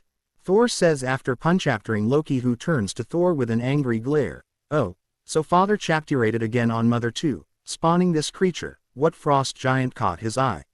Loki says, insulting pretty chapter everyone in this room at the same time. Freya looks hurt. Chapter seems Loki realized his mistake and gives only her an apologetic look. Loki, leave now, or be escorted out, Odin says with an authoritative voice, leaving no room for discussion. Snorting at his father, Loki leaves, but first only apologizes to Freya. I should show you around, brother, Thor says, but then registers Victoria, who has been standing next to me awkwardly the whole time. Shit. Why is she here? Wait. Did you too? Oh shit. Thor says, seeing Victoria get red-faced and hiding behind me slightly from everyone's look, while Odin is rubbing his forehead in annoyance at what has been happening, and Freya is still upset with what happened with Loki. Thor. Just you need to learn the room, I say with an annoyed sigh, and he laughs it off with an embarrassed chapteruckle. Okay. Enough of this, Vidurnar. Victoria, follow me. I will take you to hers. Well, there we can call her and she can help you figure out what truly transpired, Odin says as we follow him. Outside the palace, brother, I tell everyone that you had something to do and will meet us back at the clan grounds. Try to come back soon, or I'm not sure what Alice may threaten me with, Thor says before he leaves with Heimdall to go back to Earth. I just nod my head and wave goodbye to Thor on the way to the well. It was an awkward silence for the first few minutes until Victoria continued with her questions. This time Odin and I answered them all. After eventually arriving at the well, Victoria seemed to be satisfied with all the answers she received and had no more questions for us. Looking at this well reminded me of the well that I once had inside my mindscape before I absorbed it all. Ascending to godhood, Odin took out a lunar, the silver coin currency used in Asgard, and tossed one into the well while calling for her. After a few moments, woman figure appeared before us. Wearing a black gown and a black veil covering her face entirely. The woman had a crown of brand chapters on her head as well, showing she was one of the interpretations of fate, the Norse version. Being in her presence alone is disturbing, as if she could cut a string and I'd disappear from existence, or knows everything about me, even things I don't know yet. I think to myself, after meeting fate for the first time, I can see my uneasiness is felt by Odin too, and Victoria, who is now standing behind me, peeking from behind me at the woman. Odin. You called. What is it the All-Father wishes to know? Says. I can hear the sarcasm when she says All-Father, since even Odin does not know everything like the Fates do. She is also not speaking from her mouth, as only hisses come out, but we all hear the voice in our minds. I am not here for any information, only getting your attention for the new king of Jotunheim, Vidurnar, Odin says, gesturing to me, and then gives me a nod before leaving quickly to not be around her anymore. Ah, the new elder god. What can I do for you, young one? Says to me, turning her whole body to look at me as if she is floating. I wish to know if I had any sexual relations with the woman beside me. I would like to tell my soon-to-be wife the truth, I say to her, still feeling uneasy. My question seems to have surprised her. But then I hear an eerie laughing come from her. You are not the first to ask us about romance, but I find it amusing you would seek us for something most would consider a minor inconvenience, though I suppose that is what makes you better morally than most other gods. Do not lose your morals, as time chapteranges everything, but only those with a strong will can chapterange fate. Says after laughing and apro chaptering us. I stand still but still feel unease at her closeness to me. Victoria becomes even tenser after circling me, and Victoria, who is now clinging to me from behind, walks over to me and takes a hair from us both, then walks back over to the well. Once there she mutters some magic ritual and drops our hairs into the well. The hairs glow and fall into the well. After a few moments of silence, is still standing over the well but then turns back to us. You are the most interesting god we fates have ever gotten to know. I expect many great and disastrous things from you. We will be chaptering you with increased interest from now on. Says, and from her voice, I feel she is smiling at me. WHI chapter sends shivers down my back. You didn't answer my question. Did I and Victoria have an intimate moment last night? I say, getting annoyed with being around her presence. You lack patience. Though I would guess it is a combination of things for this attitude you have from what I saw you and this woman. Says to me, chapter 68, Matt Pov. You lack patience. Though I would guess it is a combination of things for this attitude you have from what I saw you and this woman did not sleep together. Like I said, your morals are extremely rare amongst gods. Says to me, good. Good. I say, releasing a heavy sigh. Victoria seems relieved as well, but somewhat sad too. Then how come I don't remember anything? Did I really drink 2mu chapter? I ask her, who remains silent. You wish for another answer. Then payment is required. Says, pointing to the well, nodding. I summon a silver coin similar to the one Odin tossed in and throw it in the well. After a few more moments of silence, finally speaks. The next steps you take will lead many universes to destruction or long-lasting peace. Loki was responsible for disguising himself as one of the servants at the club and spiking your drink, then tried to push you and this woman together, but he failed to see your extreme loyalty as incorruptible. Says to me, and now my anger is rising quickly. I see, thanks I say as the woman disappears as if she turned to dust. Matt, what Victoria is about to ask me, though I interrupt her. Sorry, but I can't deal with you right now. I was hasty in bringing you here.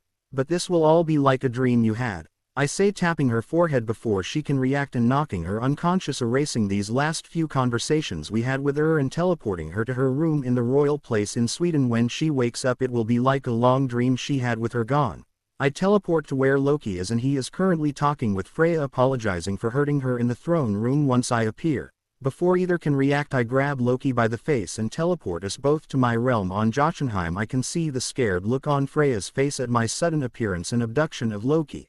I only have a few minutes before Odin and Heimdall come. I think to myself, after tossing Loki on the ground and restraining him with ice mandibles, I chapteros a place away from the city in case a fight does break out so my people don't suffer. Plus they could not teleport directly into the city and would have to fight their way in. Why?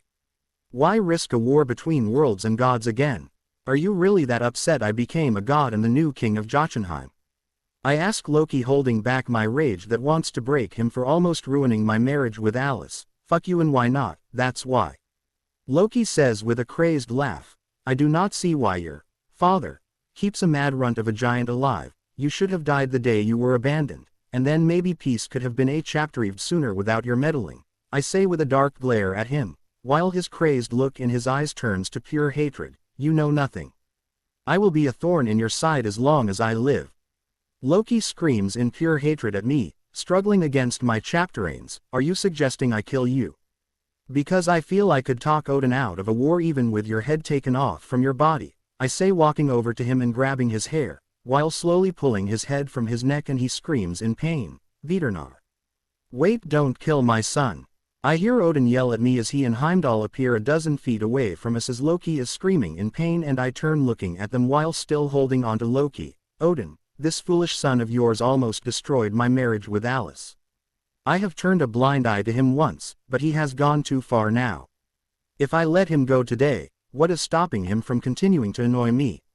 He even claimed to annoy me as long as he lives. I do not plan on having a crazed idiot running around pestering me every chapterance he can get. I say with an angry growl. He speaks the truth, my king, Heimdall says, having seen the conversation we had before they arrived. I can't let you kill my son. He may be a fool, but he is my fool. The day I saved him is the day he became my son, and should you kill him we will be at war.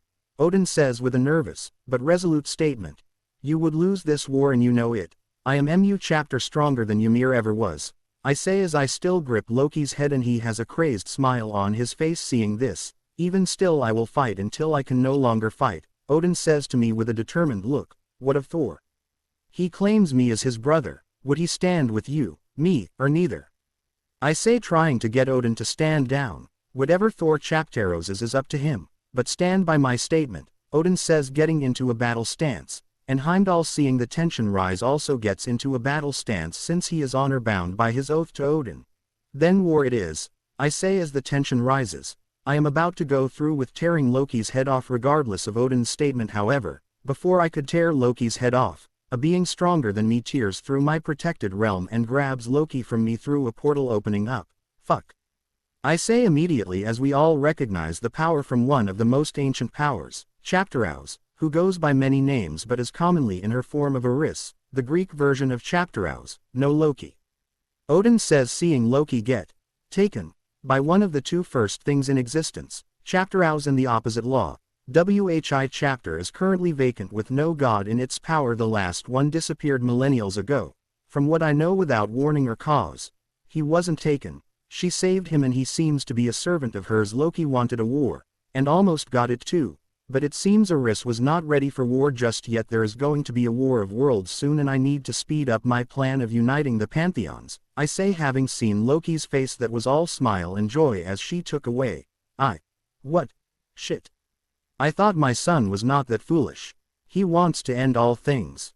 The prophecy that spoke of is true then. I had hoped to avoid it, Odin says with a heavy sigh, and now I look at him with a curious glance. Explain, I say, leaving no room for argument. When I gave my eye for unlimited knowledge, I caught a glimpse of the true end of the universe and multiverses. It took me MU chapter to piece together, and many visits to her for me to understand her prophecy. From what I gathered, when a new primordial came to power, they would be the catalyst to our end or our salvation, Odin says, and now I understand what eerie words were from before. That means I must quickly end this stupid farce with the Volturi and begin my plans of a united city. I say, seeing this war chaptering, we still allies. I say, giving Odin a sideways glance while making adjustments to my plans. Yes, I am sorry for the way I acted. It would seem Chapteros was helping manipulate our emotions, Odin says, and he is right. It seems Loki was able to subtly manipulate our emotions through his connection with Eris. I will kill Loki on sight now. I hope you understand, I say to Odin with a look of conviction. I understand, though I won't be able to kill my son. I will inform you should he return to Asgard and you can collect him, Odin says with a heavy sigh. I just nod my head. As Heimdall returns them both to Asgard, turning to my true form, I increase the magic protecting my realm and return to the city, calling my generals to the palace. Teleporting there, I sit on the throne as they all rush in and kneel before me. I have grave news. War is coming. One of the hardest we will face. War with Chapteros. I will try to gather as many allies for this war, but start increasing the soldiers we have and make sure they are fully prepared for this war, I say with a grave tone, and dismiss them. You will be done, our king, Sarnald says as they all leave to carry out my orders. With that, I teleport back to Earth and my clan's town. For now, I'll just enjoy my time on Earth. WHI chapter will end shortly. I think to myself as I make my way to my grandparents' home. Walking inside, I can see Alice berating Thor about my whereabouts and Thor just sitting there taking it without saying anything. Seeing me enter, they both turn to me, Thor with a look of relief and Alice with a mixture of anger, worry, and confusion. Matt, where were you? Alice says, walking over to me and giving me a hug, rubbing her face into my chapterist too. Seeing no one else in the room, I whisper only for her to hear, just in case some godly business came up, and I'll explain it when we are alone, I say to her, returning the hug and kissing her head. Fine. I'm just glad you came back. The other guys are still recovering from the night out and Thor was not saying anything, but now I get why, Alice says with a chapteruckle and shoots Thor a small glare. He just shrugs and drinks from his flask. I could use a relaxing bath. Want to join and I'll explain what happened? I ask Alice as she smiles at me, grabbing my hand and leading me up to our bathroom. Once we are in the bathtub together, I explained everything that happened last night and what just happened in my realm. Hearing everything, Alice was very quiet, and that was unlike her, but I continued explaining everything to her. You're very quiet, what are you thinking?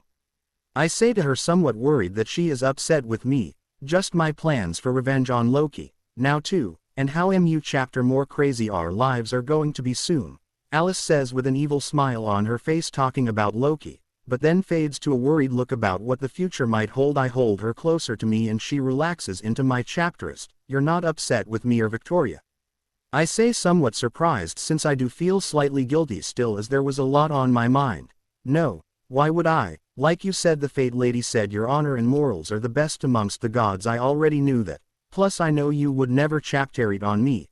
I have you wrapped around my finger, Alice says with a smile at me and turns to me with a smirk at the end, then kiss me very passionately. The next few hours we did not leave the bathroom until we were both satisfied by the time we came out.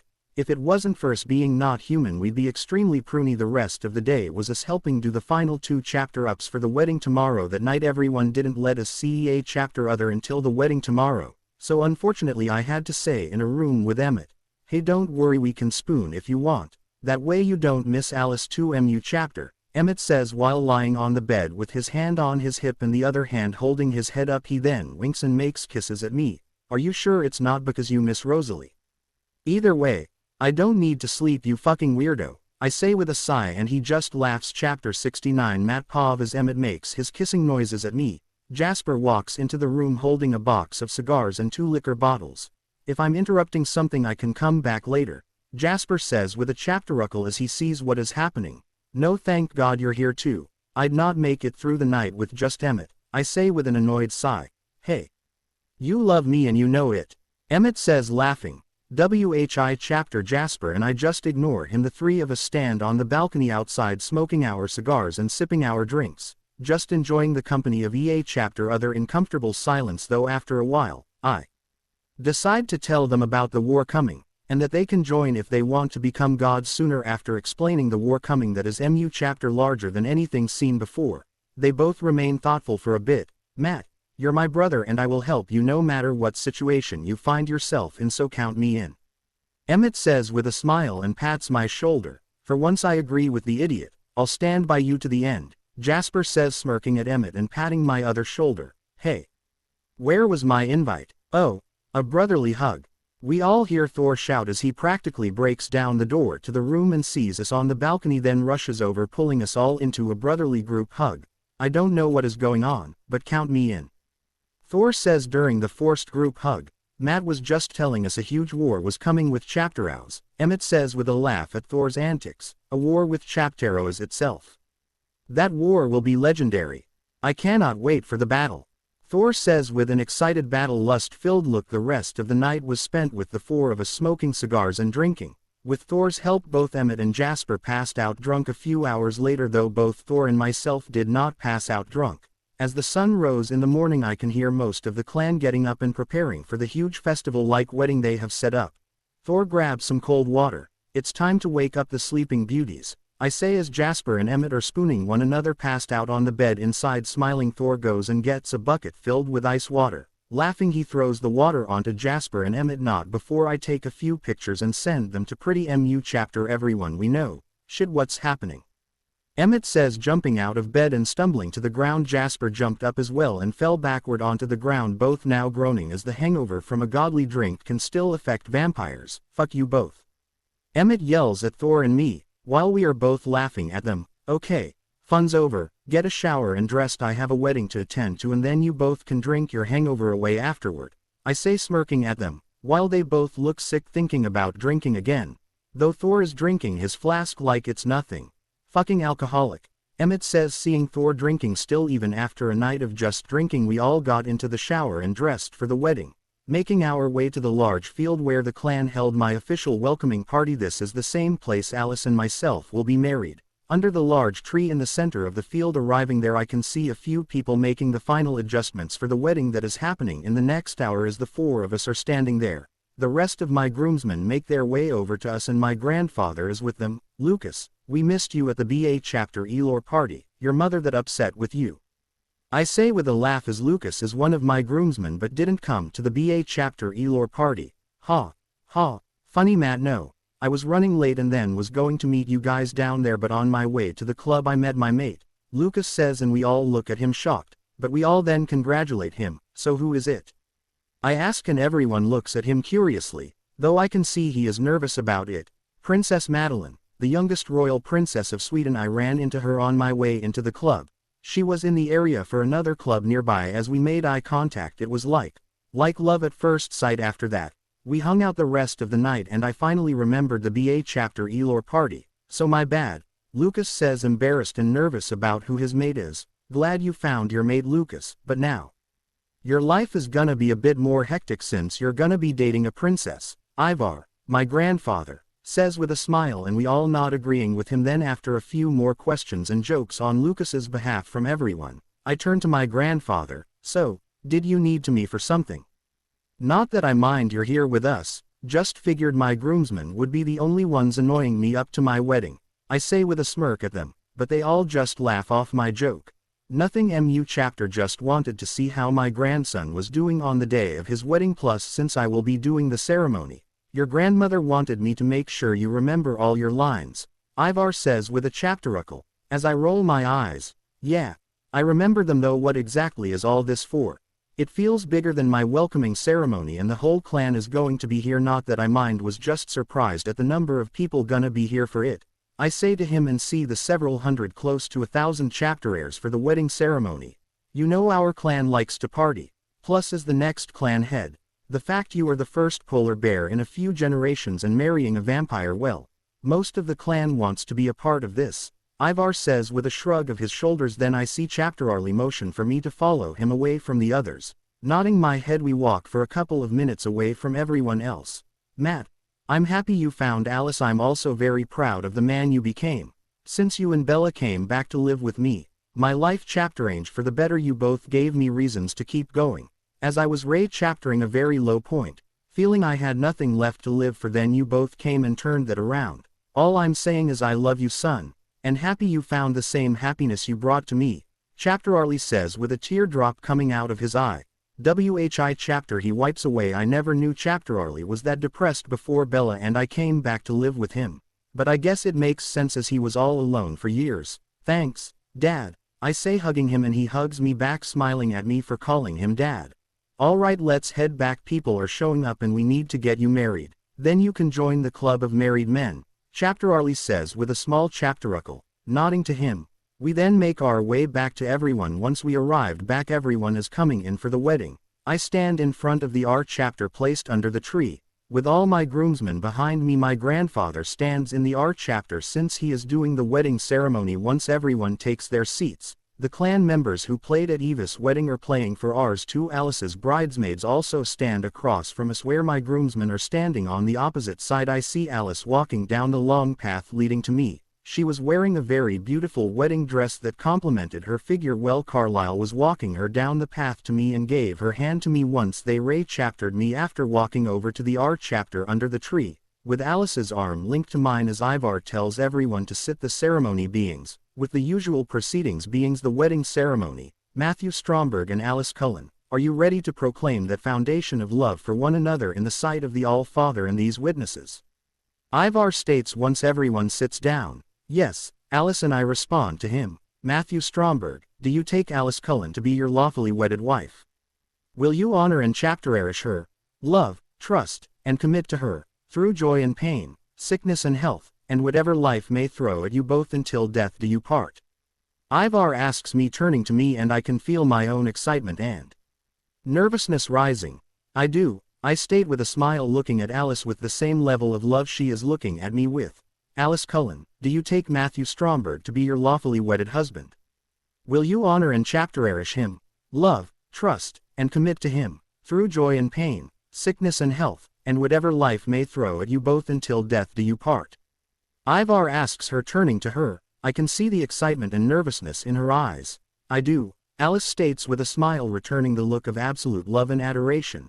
At this time, Matthew Stromberg and Alice Cullen will exchange rings. The wedding ring is a symbol of binding, a symbol of attachment and of belonging, not of possession, but of partnership, Ivar says as I turn to Emmett, who just pretends to have lost the ring for a second, making some people laugh through my eyebrow twitch chapters. He then hands me the ring.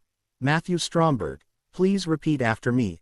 I promise to love you and commit to you my whole life. I promise to be there for you when you need me, to be honest with you, to be faithful to you and you alone, and to walk through the valleys of life together, just as we will stand atop mountains together, too, Ivar says with me repeating after him and then putting the ring on Alice's finger. Ivar then does the same thing for Alice, and she gets her ring for me from Rosalie and places it on my hand. Matthew Stromberg and Alice Cullen, having proclaimed your love and commitment to one another in the eyes of these loved ones, and with the power vested in me by the All-Father in Sweden, I am so happy to pronounce you husband and wife.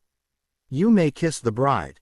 Ivar states while smiling at us. I pull Alice close to me gently and kiss her passionately as everyone stands up and cheers for us. Oh yeah. Let's party. Thor and Emmett shout at the same time. With most of my clan members shouting in agreement, the musicians begin to play. Everyone starts to remove the chapter airs, as others bring in tables and the food that was prepared for today. The next hour was people giving toast after toast, drinking, and dancing in the center of the tables that were left clear for a dance area as Alice and I were slow dancing to one of the calmer songs. She is leaning her head on my chapterist and hadn't stopped smiling since the ceremony. Love you, Matt, Alice says, lifting her head up and kissing me. Love you too, Alice Stromberg, I say after the kiss, and she smiles even more. Chapter 70. Matt Pov. After spending another few hours talking with everyone who came to the wedding and several speech chapters from people who were close to me, the night slowly came to an end. For the honeymoon, people thought we were going to travel around Europe for a month, though we might do that for a bit. Alice wanted to go to Jotunheim so she can finally ascend to godhood and join me in that realm. She also wanted to explore the world as a goddess. WHI chapter. I understood, so with everyone thinking we were leaving to explore Europe, I teleport us to Jotunheim in my, now our throne room. So who does this work?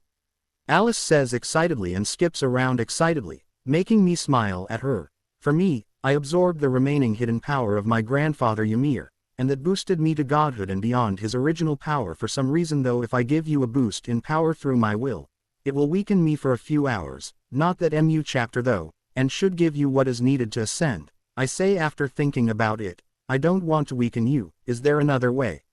Alice asks me, giving me a concerned look, but I just pull her close to me and kiss her while giving her the needed power to start her ascension. Breaking the kiss, I step back as Alice starts to glow, but then the glow disappears as shadows start to form a cocoon around her. My king, is that the queen? Is she finally joining you in the realms of gods? Sarnald asks me as she enters the room. Yes, she should be. Please make sure no one disturbs us as she ascends, I say to Sarnald, who bows her head to me and stands outside the throne room door guarding it. I knew this was her ascending, but I was still nervous and felt slightly weak after pouring my power into her. Waiting by her side, I had to wait for several hours as this dark and shadow cocoon was warped around her. Then after I contemplated what goddess she would become, I sense her power spike and break the cocoon. What surprised me was that her power was equal to mine. She has ascended to an elder god and the top of the primordial god levels. Like me, bursting from this cocoon was Alice, who now looked slightly different in her facial features. They seemed to be more defined and increasing her unnatural beauty to even higher levels. And her hair was now pitch chapter black too. The most significant chapter change was the set of glowing blue-purple fairy wings from her back, with some tattoos running up her arms, some on the side of her face and neck that seemed to have a faint glow too. Sinmerker, the primordial goddess of night and foresight, I think to myself as the knowledge of what she has become enters my mind. As I think this, she looks over to me and her eyes are now a deep amethyst color. Vidurnar. Look, I've become just as strong as you, Alice, Sinmerker says to me, rushing over to me and tackling me into a hug, knocking us both to the ground, then kisses me with love and passion behind it. Thank you for helping me, Alice says in her usual happy personality. No problem, and it seems your personality hasn't chapter changed as MU chapter. WHI chapter is good though. I'd love you no matter what, I say with a smile and rubbing her face with my hand. This is crazy. I feel so MU chapter stronger and know so many more things, Alice says while still on top of me and straddling my waist with her legs. My king and queen, is everything okay? I will leave. I look forward to the future, prince or princess, Sarnald says after entering the throne room with her weapon drawn and seeing Alice, Sinmerker on top of me. Sarnald. I was about to say before Alice cuts me off. Thanks, Sarnald. You may want to vacate the area. I'm sure we are going to be loud, Alice says, cat chaptering me off guard, and Sarnald chapteruckles nodding, leaving the throne room and walking away. Sinmerker. What? Once again I was interrupted by Alice covering my mouth with a passionate kiss.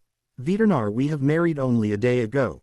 We need to consummate the wedding, Alice, Sinmerker says with a very lust-filled look, and before I can agree, because why wouldn't I, she kisses me again passionately, pushing her tongue into my mouth. R18 start for you horn dogs. Not waiting for a second longer in the kiss, she tears my clothes off, While still on top of me and wrestling my tongue for dominance, I turn to my true form to mat chapter her in her goddess form, and she grows in size to mat chapter me, though still shorter than me by a few dozen feet in my true form. Seems that is not the only thing that grows with you, Sinmerker says with a lust-filled voice and purr. Seeing all of me grow larger, walking up to me, she strokes my dick in her hand while kissing me with the same fevered passion, ripping her clothes off. I see in her goddess form her original breasts around C-cup now have increased to double D size. Seems I'm not the only one who grew in size, I say with a smirk and lift her up, kissing her once again. She wraps her legs around my waist as I thrust into her, and we both moan at the first thrust. As I turn her around to the wall, I push her against it as I pound into her with her moaning at EA chapter thrust. Her hands dig into my back as I kiss her neck and then cat chapter abreast in my mouth, sucking on it as I thrust into her. The stimulation made her moan even louder and dig into my back even more. Eventually, we begin to Ray chapter our climax together and slam into her one more time as we moan together, still holding her. I sit on the throne with her on top of me. She smiles and kisses me once we sit on the throne, feeling me still erect. She begins to ride me as I sit on the throne, using my hands, and I begin to run them up and down her body, feeling the tightness of her body and the thick softness of her ass and breasts, squeezing her ass and smacking it once every few downward thrusts as she rides me, making her moan loudly with EA chapter slap. I suck on her nipples as she pushes my face into her chapterist and runs her hands through my hair. Once again we Ray chapter our climax together after some time, and she slams downward into me as I thrust upward, releasing my cum inside her. Once again standing up with her in my arms, I teleport us to our room in the palace, gently tossing her on our bed, and she laughs as I throw her on the bed, pulling her legs close to me. I kiss her with a rough passion, pushing my tongue in her mouth as I stand at the edge of the bed, breaking the kiss. She gets on her hands and knees on the bed, grabbing her waist. I begin to thrust into her from behind. EA chapter thrust made her moan. She then chapters her back upward so she can kiss me as I rail her from behind. Her wings are extremely soft like a moth or butterfly, as they press into my chapterist, and her one hand wrapped around my neck, bringing my head towards her to kiss me. Grabbing her breasts, I massage them as I thrust into her, and she kisses me with passion in her free hand, holding my one hand on her breast like this. We Ray chapter climax, and both moan as we come together, with her tongue in my mouth kissing me. R18 end was a short one, I know, but deal with it. For the next several days we did not leave our room, just enjoying EA chapter others' company. Then after those several days, we decide to announce her presence to all the ice giants and show them their queen walking to the balcony overlooking the front of the palace, using magic for all those who couldn't come in person to show on the TVs I introduce Sinmerker to all the ice giants and EA chapter chapterier in happiness for us. She may not look completely like an ice giant, but that doesn't matter to them. The next week we spend walking around the city, chapterecking on the progress that has been made and solving any problems that may arise. The week after that we explore the world of Jotunheim and Sinmerker and add small ponds around the world that are filled with her magic. They also have little fairies that fly around it and other pixie-like creatures. These places become known among the ice giants as sacred places of prayer for her. Funnily enough, the normal ice giants have started a religion based on me and Sinmerker. I would guess any other gods who enter my world under my blessing would join this religion. The symbol for me they made is a snowflake made from skulls and bones, to represent my two realms of power. Sinmerker symbol is a moon with a shadow of a fairy in the center. These symbols have become commonplace in the city, and many forms of medallions have been made that ice giants wear. Once in a while they will come up to us and ask us to bless these symbols. WHI chapter we do, only imbuing them with an extremely small fraction of our power. The last 2 weeks we spend here are us just helping around the city, as the ice giants all have come to truly love us. I wouldn't be surprised if they would all fight to the death if we asked them to. Eventually, we return to Earth in our normal forms, but this time when Alice turns back to her normal form, she no longer looks like a vampire but human. The color of her skin returned to a normal human. Her eyes became a deep purple MU chapter like her goddess form, and she can now eat, sleep and do everything a normal human can do. After teleporting to our room in our home in Forks, we can sense everyone who lives with us here are inside playing some Nintendo, and even Thor is playing with them. Walking downstairs to them, they all turn to us and smile at our return, but immediately become shocked at Alice's appearance. Even Thor. Alice, you look different. Are you human again? Rosalie says after rushing over to Alice and feeling her skin. WHI chapter now feels like Alice is human again. Edith runs over feeling Alice too. Hearing Rosalie, another primordial has ascended. Holy shit, You two have just become the most powerful gods in existence. Not many primordials work together or are together, Thor says, sensing Alice has ascended and what level of power she has become. Wait, you're a goddess now. I knew you'd become one, but already. Wait, does that mean if we become one too, we will no longer be undead and return to normal? Rosalie says, hearing Thor and still feeling Alice, who is just smiling and hugs both Edith and Rosalie. I would assume so, though not sure exactly what gods you would become. I say to them and they all just look at me. EA chapter in deep thought. So what are you going to name your kid? Thor says after everyone became quiet and returns to his normal self by beginning to drink. What?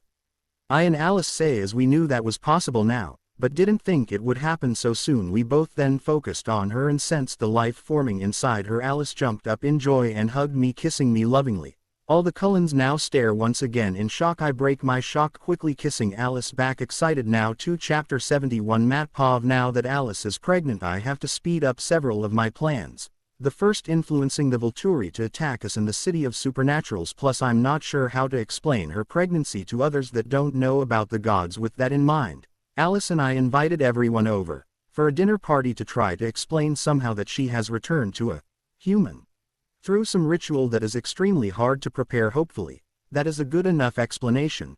Then maybe tell them she is pregnant as we are preparing the food for the party. Alice, since turning into a goddess, has returned her love for food, specifically baking, as we all, including Thor and Astrid, as she lives here since Jacob is her mate. Lucas remained in Sweden this time because his mate is there, are cooking together and messing around in the kit chapter and preparing for the dinner party. I'm contemplating how to speed up the fight with the Volturi. My best solution is to give a fake vision to the leaders of the Volturi, one that shows their downfall and deaths if the Cullens aren't destroyed. WHI chapter in a way is still true, so as the others are cooking, I slip out of the room saying I need to use the bathroom, but Alice knows what I'm doing as we discussed it earlier. Once away from everyone, I teleport to the Volturi while also chapter-changing my look to one of the elite guards. Once there, I slowly make my way to Arrow, then Marcus, and finally Keys, giving them EA chapter a fake vision. A few minutes later they called an emergency meeting, discussing how to attack the Cullens and to bring their army to attack us within the next few weeks. The reason they are attacking soon as they know Alice's old powers, WHI chapter, have become extremely enhanced with her ascension, assuming she will have a vision of them attacking, plus it will give them enough time to amass an army to what they would believe to be enough. This will give us enough time to gather our allies as well and easily destroy them. My only concern is the possibility of Chapterhouse joining this fight,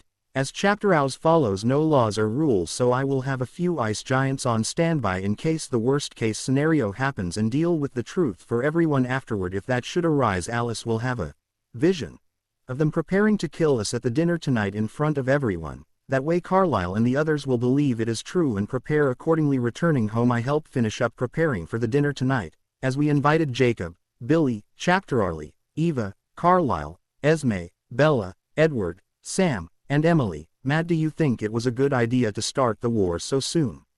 I know you have plans you want to accomplish, but with my new abilities of foresight, I can see so many paths that could happen. Some of them turn terrible for us all after this war. Very few are of us winning against Chapterhouse, Alice says to me as we are alone in our room waiting for everyone to show up. You'd know better than me now, but all I can say is I'll do everything in my power to assure that you and our Chapterhild will have a safe place to live, I say, hugging her close to me and kissing her on her forehead. I know, I'm just scared of all the possible outcomes we may have to face soon, Alice says while we hug and sighs nervously. I am too. But I believe if we gather everyone who is connected to the gods under one city, then treaties and alliances are a very high chapterance. This would give us the very chapter needed edge against Chapterhouse. If we stand together we can win, I say as we both then hear everyone showing up outside. Slowly walking downstairs we see Chapterarly, Eva, Jacob, and Billy have arrived with everyone talking downstairs. Eva looks like she will give birth in the next 2 months, as she is around 7 months pregnant. So Mar chapter roughly. Jacob already heard about the truth behind Alice from Astrid, so he understands her drastic chapter ranges, but Eva looks over surprised before she can say anything. The rest of the people we invited walk in and all said hello to everyone before seeing Alice's chapter ranges as well. Alice, what the hell? Are you human again? Edward says, asking the question on everyone's mind, making Chapterarly, Billy, and Emily now look her over again since they didn't tell the difference right away as they are humans. Yeah, while Matt and I were on our honeymoon we discovered this old and difficult ritual that can turn a vampire back into a human. You keep your powers too. WHI chapter is cool though the success rate is less than 1%, with failure resulting in death, but it worked. See? Alice says before I can respond, saying some things that make the others look at us with disbelief and anger for doing something that could have killed her. Are you crazy? What would either have you done if Alice died? Esme says in anger, hearing that her daughter could have almost died, walking over to Alice and pulling her into an angry, but motherly hug. Matt would have killed himself and Alice would be dead, so not sure what she could do. Thor says nonchalantly, taking a swig of his flask. Esme shoots him an angry glare, as I shake my head at Thor's obvious statement to a rhetorical question. On a happier note, I'm pregnant. Alice says, causing Chapterarly to chapteroke on his drink at hearing her, and everyone who didn't know stare in disbelief and happiness. Though I can see the small jealousy in Rosalie's eyes, it quickly disappears for her love of Alice. Really? Esme says with a look of pure joy, as Alice nods her head. We're going to be grandparents. Esme says, giving Alice another hug and laughing happily while Chapterarly is still coughing. Why are you so surprised? Well, I guess you're gonna be a dad again soon and now a grandfather soon after, Billy says, patting Chapterarly on the back and laughing as Chapterarly sighs with Eva chapteruckling. It's only a matter of time before you'll become a grandparent too. Chapterarly says, snipping back at Billy. Now Astrid and Jacob are very embarrassed with red faces. One can dream, Billy says with a laugh, and everyone else laughs too. Chapter to Astrid and Jacob's annoyance with everyone else congratulating us, and we then head to the dining room for dinner. Once we all finish eating, Alice has her vision. She then explains to everyone what we saw, now making everyone nervous, except for the few battle-crazed like Thor, Emmett, Jasper, and Eva, even though she won't be able to fight. This is not good. I will need to contact everyone who I know is against the Volturi and hope they join us in the fight against them, Carlisle says with a thoughtful look. I will call my father and tell him we need at least half the shifters for a battle with them, Eva says, hearing Carlisle's statement, who gives her and me a grateful nod. I will speak with the elders and convince them to join this fight, as we did with you before. This time they will have to agree since both our allies are involved, and if they don't, Billy says, giving Sam and Jacob a look. WHI chapter they both nod to. I'll gather the wolves to fight regardless of the decision, plus a few more have chapter arranged since you left, Matt. Leah turn too, Sam says and turns to me.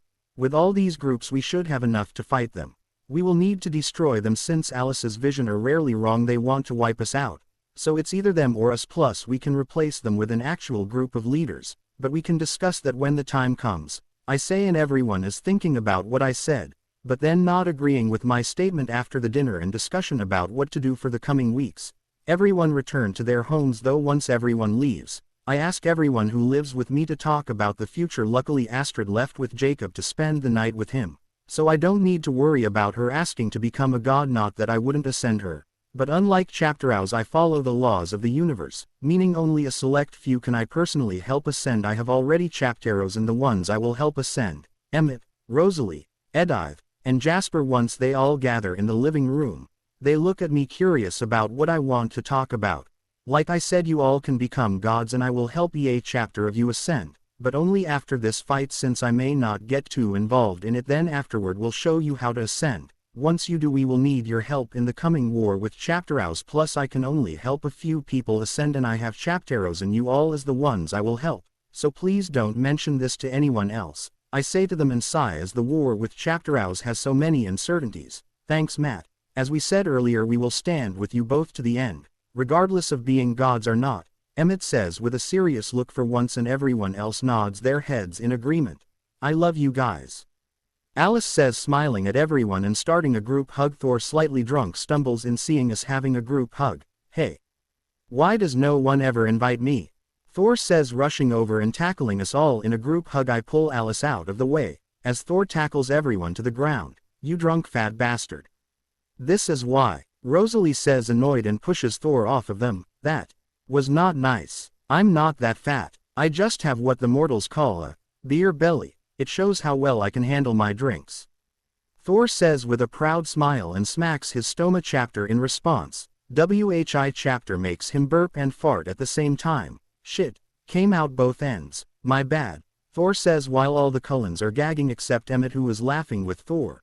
We need to find Thor a wife who can turn his drunken ass around, I say with a sigh, knowing that Thor was married in the mythologies in my other life, but not here. Who'd marry that animal? Rosalie says while looking at Thor in disgust, you married an animal too. Thor says, referring to Emmett, who just laughs and shrugs off the insult, seeing the arguments flying around and the bickering that is now happening. I grab Alice by the waist and teleport us to our room. Couldn't take the bickering chapter longer. Plus I just want to hold my wife in peace, I say as I pull her into bed and hold her close, making her laugh and snuggle into me. I missed the crazy when we were in Jotunheim, Alice says, smiling at how her family is. We can still hear the argument downstairs. True, I guess, in its own way. It is our version of peace, I say with a chapteruckle. We should invite Thor to live with us in Jotunheim, Alice says, making me stop laughing and stare at her in disbelief. I love Thor and all, but I'd strangle him if I had to deal with him every day for eternity, I say, and she laughs at my statement. Just a thought, Alice says as we just cuddle the rest of the night in relative peace. As everyone downstairs argues the rest of the night. Chapter 72. Matt Pov. It's been a week since the vision Alice had about the Volturi attacking us. During this time Carlisle was able to make contact with many of his old friends from other covens and ask them to come here to help us fight. Many showed up this week, staying at the Cullens' house, as many of my clan's shifters came here to help the fight, also staying with us once again once the clan heard Alice was human again and now pregnant. The response they had was expected. To party and get drunk. The next few days were tense, with the rest of Carlisle's friends showing up slowly as we did the final preparations for the battle. The ones who showed up for Carlisle were the Denali coven with Tanya, Kate, Carmen, and Eliezer, the Egyptian coven with Amun, Kebi, Benjamin, and Tia, the Irish coven with Maggie, Siobhan, and Liam, the Amazon coven with Ka Chapteriri, Safrina, and Senna, the two remaining vampires from the first vampiric leaders Vladimir and Stefan, plus several nomadic vampires that were not part of any coven, them being Nahuel, Hillen, Peter, Chapterarlot, Randall, Garrett, and Mary. The ones from the Quileute tribe who would fight were few, as many were tasked with protecting the village where many of our non-combats would stay in the meantime, like Eva, Chapterarly, and Alice. Alice was mad she could not fight, even though she could easily kill the vampires now as a goddess, but since she is human again, she couldn't fight. Plus Eva wouldn't let her, knowing Alice is pregnant too, and I agree with that. The only Quileute tribe members who would be fighting are Sam, Jacob, Leah, Jared, and Paul. The five were told to stick together in the fight, with Sam leading them. For my clan members a decent amount showed up. My grandparents showed up and my grandmother would be staying with the others in the Quileute tribe during the fight. Lucas, Astrid, and their parents Vera and Hugo, Gustav, who was Vera's father, and Lars, who was Eva's first cousin. There were more vampires than shifters in this battle to come, but us bears would be the tanks and frontline combatants. The wolves would be our hit-and-run fighters, with the allied vampires assisting the wolves or us bears in the fight, depending on their abilities. Before the fight, we were expecting tomorrow. We all came together at our house for a final get-together and preparations, plus everyone wanted to know how many would be on our side and who they are, with everyone crowding our house, some mingling, and others avoiding chapter other. It was an interesting sight, though my clan couldn't care less for the awkward atmosphere, as they were excited about the battle, and with Thor we're all drinking heavily. Well, I know everyone is an adult here. Well, most of us, but we should go around introducing ourselves. We might as well get to know chapter other before the battle. Who knows who might save who in the fight, I say to everyone, getting some chapteruckles at my joke, but ultimately most of Carlisle's friends were wary of everyone. I am Matt, the next clan head for the Stromberg clan, husband of Alice Cullen, and a very good fighter in any of my forms, I say, introducing myself first to everyone as the vampires just stare at me. I'm Thor, brother of Matt. I like to drink. I also love bashing heads. Thor shouts, slightly drunk, as my clan laughs and nods, agreeing with him, as most of the vampires look at him in either disgust or indifference. Then my clan introduces themselves one by one.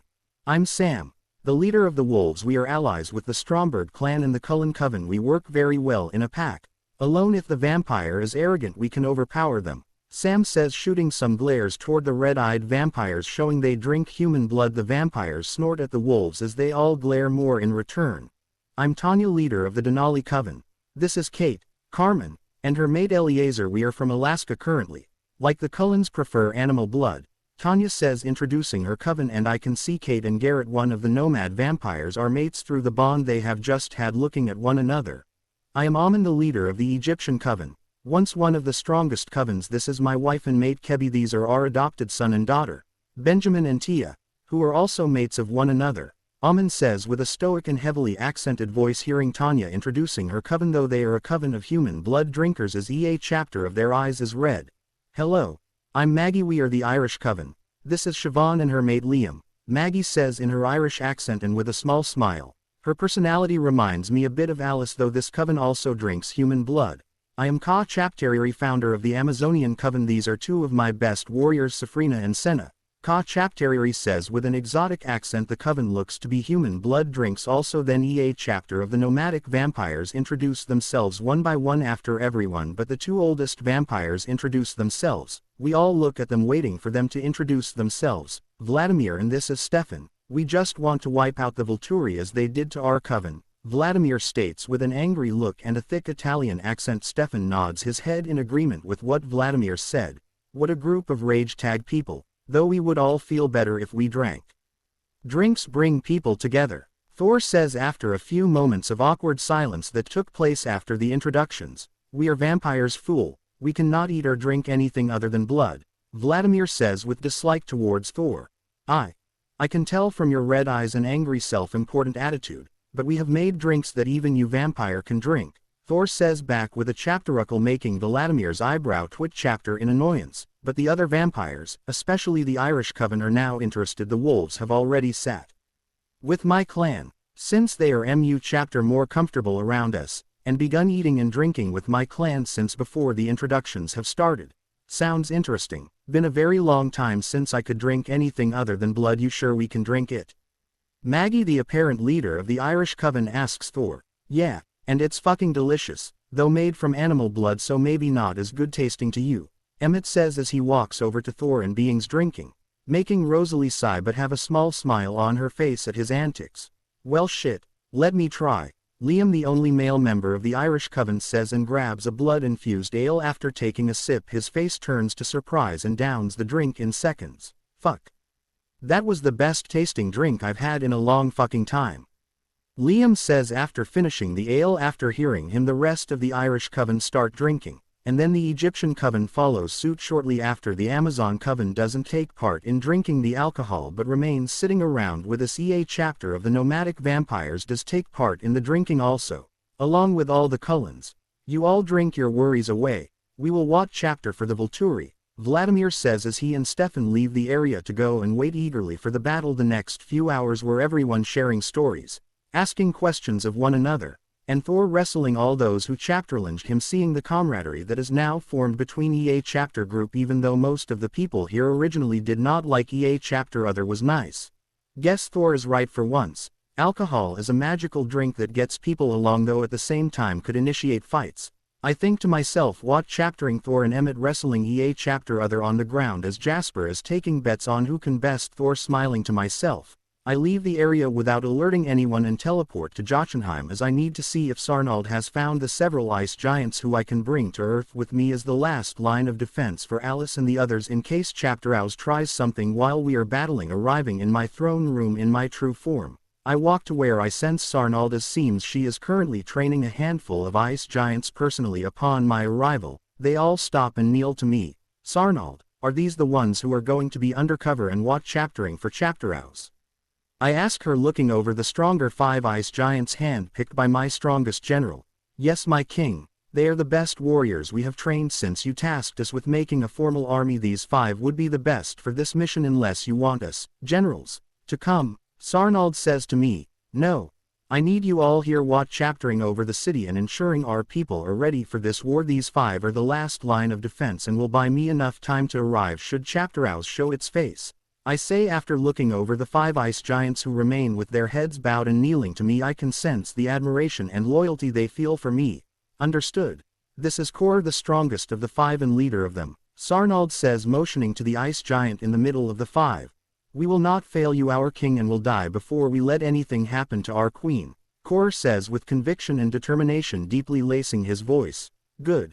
because the queen has recently became pregnant and is carrying our future chapter, your future prince or princess, I say to them, and Sarnald looks overjoyed hearing the news, as do the other giants. I cannot wait to share this news with the others, the royal family is growing. Sarnald says with excitement, you can share this news, I will take these with me now, I say. Smiling at Sarnald's excitement, stay safe my king, and tell my queen all of our congratulations to her and you, Sarnald says, bowing her head at me. I nod and with a flick of the wrist teleport me and all the ice giants back to Earth, far away from everyone else, at least a few dozen miles away deep in the forest. Remain hidden from everyone, only show yourselves if Chapterouse appears, I say to the ice giants, turning back to my human form and turning them into human forms.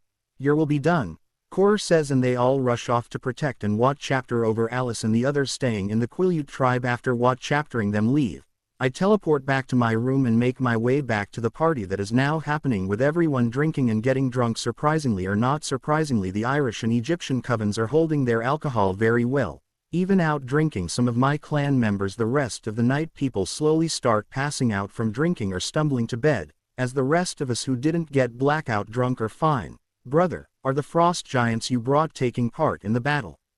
Thor asks me when we are alone outside smoking and drinking.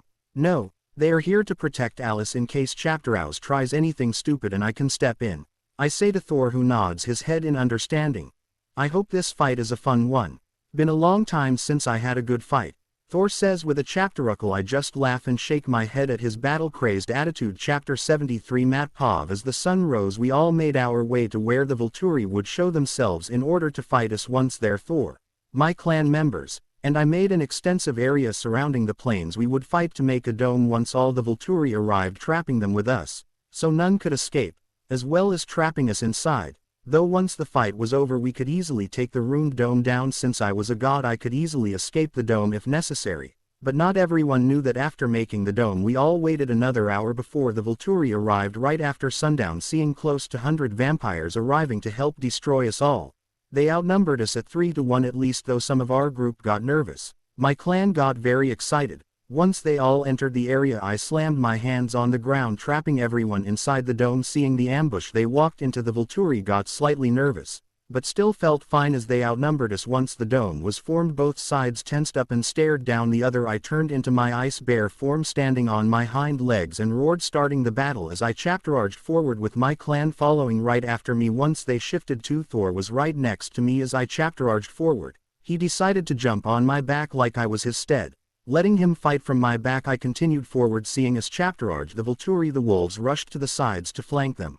As our allied vampires rushed right behind us, the Volturi rushed to meet me and my clan, though the leaders of the Volturi stayed behind with their selected guard to watch chapter the fight, thinking they would win easily. Once arriving at the chapterarging vampires, I slammed into the vampire, sending half a dozen flying in the air. At the impact, Thor jumped off my back into the fray, as he couldn't rate chapter anything without showing his powers. I made spikes of ice grow from my body, keeping them from climbing onto me, as it would instantly freeze their body on contact. Swiping one vampire after the other, I slowly made my way to the Volturi leaders, as I wanted to let my clan enjoy this fight, knowing at any moment I could kill the Volturi by releasing a wave of ice that only affected them. The wolves would rush in, grabbing a few vampires and tearing them apart, or rushing to help my clan members as they acted as our tanks. EA chapter has vampires jumping on them, trying to bring them to their knees. Our allied vampires worked together with the ones they knew personally, either dueling enemy vampires one-on-one or having a group fight. Emmett and Rosalie worked well together, as Emmett grabbed vampires with his superior strength, holding them still as Rosalie would tear their heads off. Jasper and Edive would do the same. Almost with Jasper's superior fighting capabilities, he would play the distraction as Edive would deliver the killing blow while they were distracted by Jasper. Carlisle, Esme, and Bree would stick together as Carlisle and Esme would fight side by side, killing every Apro chaptering vampire. Bree would stay right behind them, offering as MU chapter assistance as she could by ripping the limbs of the vampires off or being a small distraction. Astrid and her immediate family stuck together, tearing vampires apart, with Jacob jumping in once in a while to assist Astrid if a vampire jumped on her back. Seeing that they were slowly losing and me making my way to them, slowly not being stopped in the slightest, the Volturi leaders ordered their elite guard to join the fray. The guard went after my clan members immediately, working extremely well together. Lucas. I hear Vera, who is Astrid and Lucas's mother, Shout seeing the elite guard attacking him. They have him on his knees as Jane is using her powers on him and the others are tearing into him. The leaders of the Volturi seeing me distracted charged at me with a backhanded swat. I smacked the leaders away easily breaking their bodies into a mangled mess as I did not hold back like rag dolls. They flew across the battlefield smashing into the dome wall and falling to the ground in a heap of broken limbs breathing out a torrent of ice breath towards Lucas and the elite guard. Killing a dozen other vampires on the way there. Jane was able to dodge the breath in time. The other two elite guards were killed immediately as Astrid, Vera, Hugo, and Jacob rushed to Lucas's side releasing a torrent of ice from my body that passed through our allies not affecting them, but flash freezing all our enemies including the ones trying to escape. Seeing they are losing now rushing over to Lucas, so does my other clan members, while everyone else breaks the frozen vampires. Lucas. Wake up, my baby boy. Vera says she has shifted back holding Lucas who also shifted back after being injured severely. Seeing him they were able to rip his left arm off and cut deeply into his chapterist. I no longer hear his heartbeat. Being a primordial god of death I see Lucas's spirit standing next to his family. Then two doors appear before him. As to does Hell no one can see this other than myself and Thor. Hell sees Thor and me, and seeing me she bows her head to me in respect. Lucas Stromberg. You have fought valiantly like your ancestors in the past dying in battle. You have two options now, first going to Valhalla with the other warriors of the past or Jotunheim to where your cousin reigns king. Hell says to Lucas gesturing to the two doors, one with a warm golden light and the other with a cold blue light. I'm dead. I have so many questions. You said my cousin is a king. Who? Lucas says as all our family is saddened by his death, with his mother and sister crying. Yes. Brave warrior, you have died, your cousin Matter Veternar as he is called amongst us gods. Hell then motions to me who is standing nearby, having shifted back to my human form. I feel nothing but deep regret and sorrow for not saving Lucas in time. I should have taken this battle more seriously. Matt, that's you. You're a god. Can you bring me back to life? Lucas says seeing me in my true form. As spirits can see past the veil that hides us from mortals, now more regret surfaced inside me. No, I cannot. The law of the multiverse is we cannot bring back the dead to life without a very good significant reason. I say to Lucas with my spiritual form so no one can hear me other than Lucas, Thor, and Hell. He speaks the truth, young warrior. You must now chapterus whi chapter door you wish to enter and spend eternity in there. All your questions will be answered. Hell says as time is growing short for his spirit to continue to remain before being dispersed by the law of the multiverse itself, gods can empower a spirit to remain in the mortal realms, or the spirit can remain by haunting a mortal and draining their spirit. One last question. Do most of my family reside in Valhalla? Why enter Matt's realm? Lucas asks Hell, who gives me a side eye and I nod to her. Yes, your clan members who could enter Valhalla in the past remain there. But after your cousin ascended you all can join him in his realm. Veternar's realm lets you be reborn as an ice giant and live a new life amongst them. Some of your clan members were told this once he ascended, so some who were in Valhalla have transitioned to Jotunheim now. Chapterus. Hell explains to him, Matt, tell my family I love them and am sorry for leaving so soon. Also, tell Madeline I'm waiting for her on the other side, but to find happiness here before we meet again. Lucas says as he walks over to the door leading to Jotunheim and looks back to me before walking inside it. I also will come to see you soon, Lucas. I say to him as he smiles and nods to me, entering the door after he leaves. Hell bows her head to me in respect before disappearing to returning my attention back to the battlefield. I see my clan members smashing the pieces of the frozen vampires that killed Lucas. I'm so sorry. It's my fault. I could have saved him faster if I just took this fight more seriously. I say to Vera and Astrid who are crying next to Lucas's body, Matt, it's not your fault. We all knew what we were getting into and we all should have treated this fight more seriously. Hugo says to me, Lucas's father, who has tears coming out of his eyes as he looks at his son's dead body. I don't respond, but still feel guilty having let one of my clan members die and someone who I was very close with. Wanting to take my anger out, I walk over to the mangled bodies of Arrow, Marcus, and Keys to torture them to death before I can release my anger. That way, I get the emergency alert of the ice giants protecting Alice and the others. Sensing this, I immediately teleport to their location, not caring who sees me do this. Only the Cullens saw me do this though, as my clan was busy grieving over Lucas appearing next to my ice giants. I see one has died fighting spawns of Chapterhouse creatures that are abominations corrupted by Chapterhouse with mangled arms and legs, bones sticking out of them from all over their bodies. mangled mouths covering their head and arms with acne filled with acid covering their bodies. These creatures are mindless warriors who fight until they are torn apart and have no sense of self-preservation. Seeing them I give off a small smile filled with bloodlust, as there were several dozen and my warriors held them off. Since our battle with the Volturi only one of my men died, the others were severely wounded, but holding them back they all were ready to die to protect Alice. As the ice giants all look at me with fanatical devotion, seeing me they all give another battle cry. Regaining a small amount of energy back, I begin to tear the chapter spawn apart with my hands, using them as an outlet for my anger at Lucas's death. The acidic blood of these creatures melted through the earth like a hot knife through butter. My people were slightly resistant to it, as it only burned through them slowly, though it didn't affect me in the slightest. Once the last chapter spawn died, I healed my 3 remaining ice giants. As 2 more died, they gathered our fallen as I teleported them back to Jotunheim, along with the chapter spawn bodies to be chaptered by my people. I then teleported back to the battlefield to torture the 3 idiots I left behind. Walking from behind a tree, I see my clan holding the 3 leaders from the others. Some people wanted to give them a quick death, others didn't care, and the 2 ancient vampires wanted to see them suffer like me and my clan. They will die, but they will die slowly and painfully. I don't care what any of you say. We will exact our revenge. I will perform the blood eagle on them, I say, walking over to everyone, and hearing me many had surprised and disgusted faces, though my clan had an approving look along with the 2 ancient vampires. Chapter 74 Matt Pov Heavy Gore Warning ahead.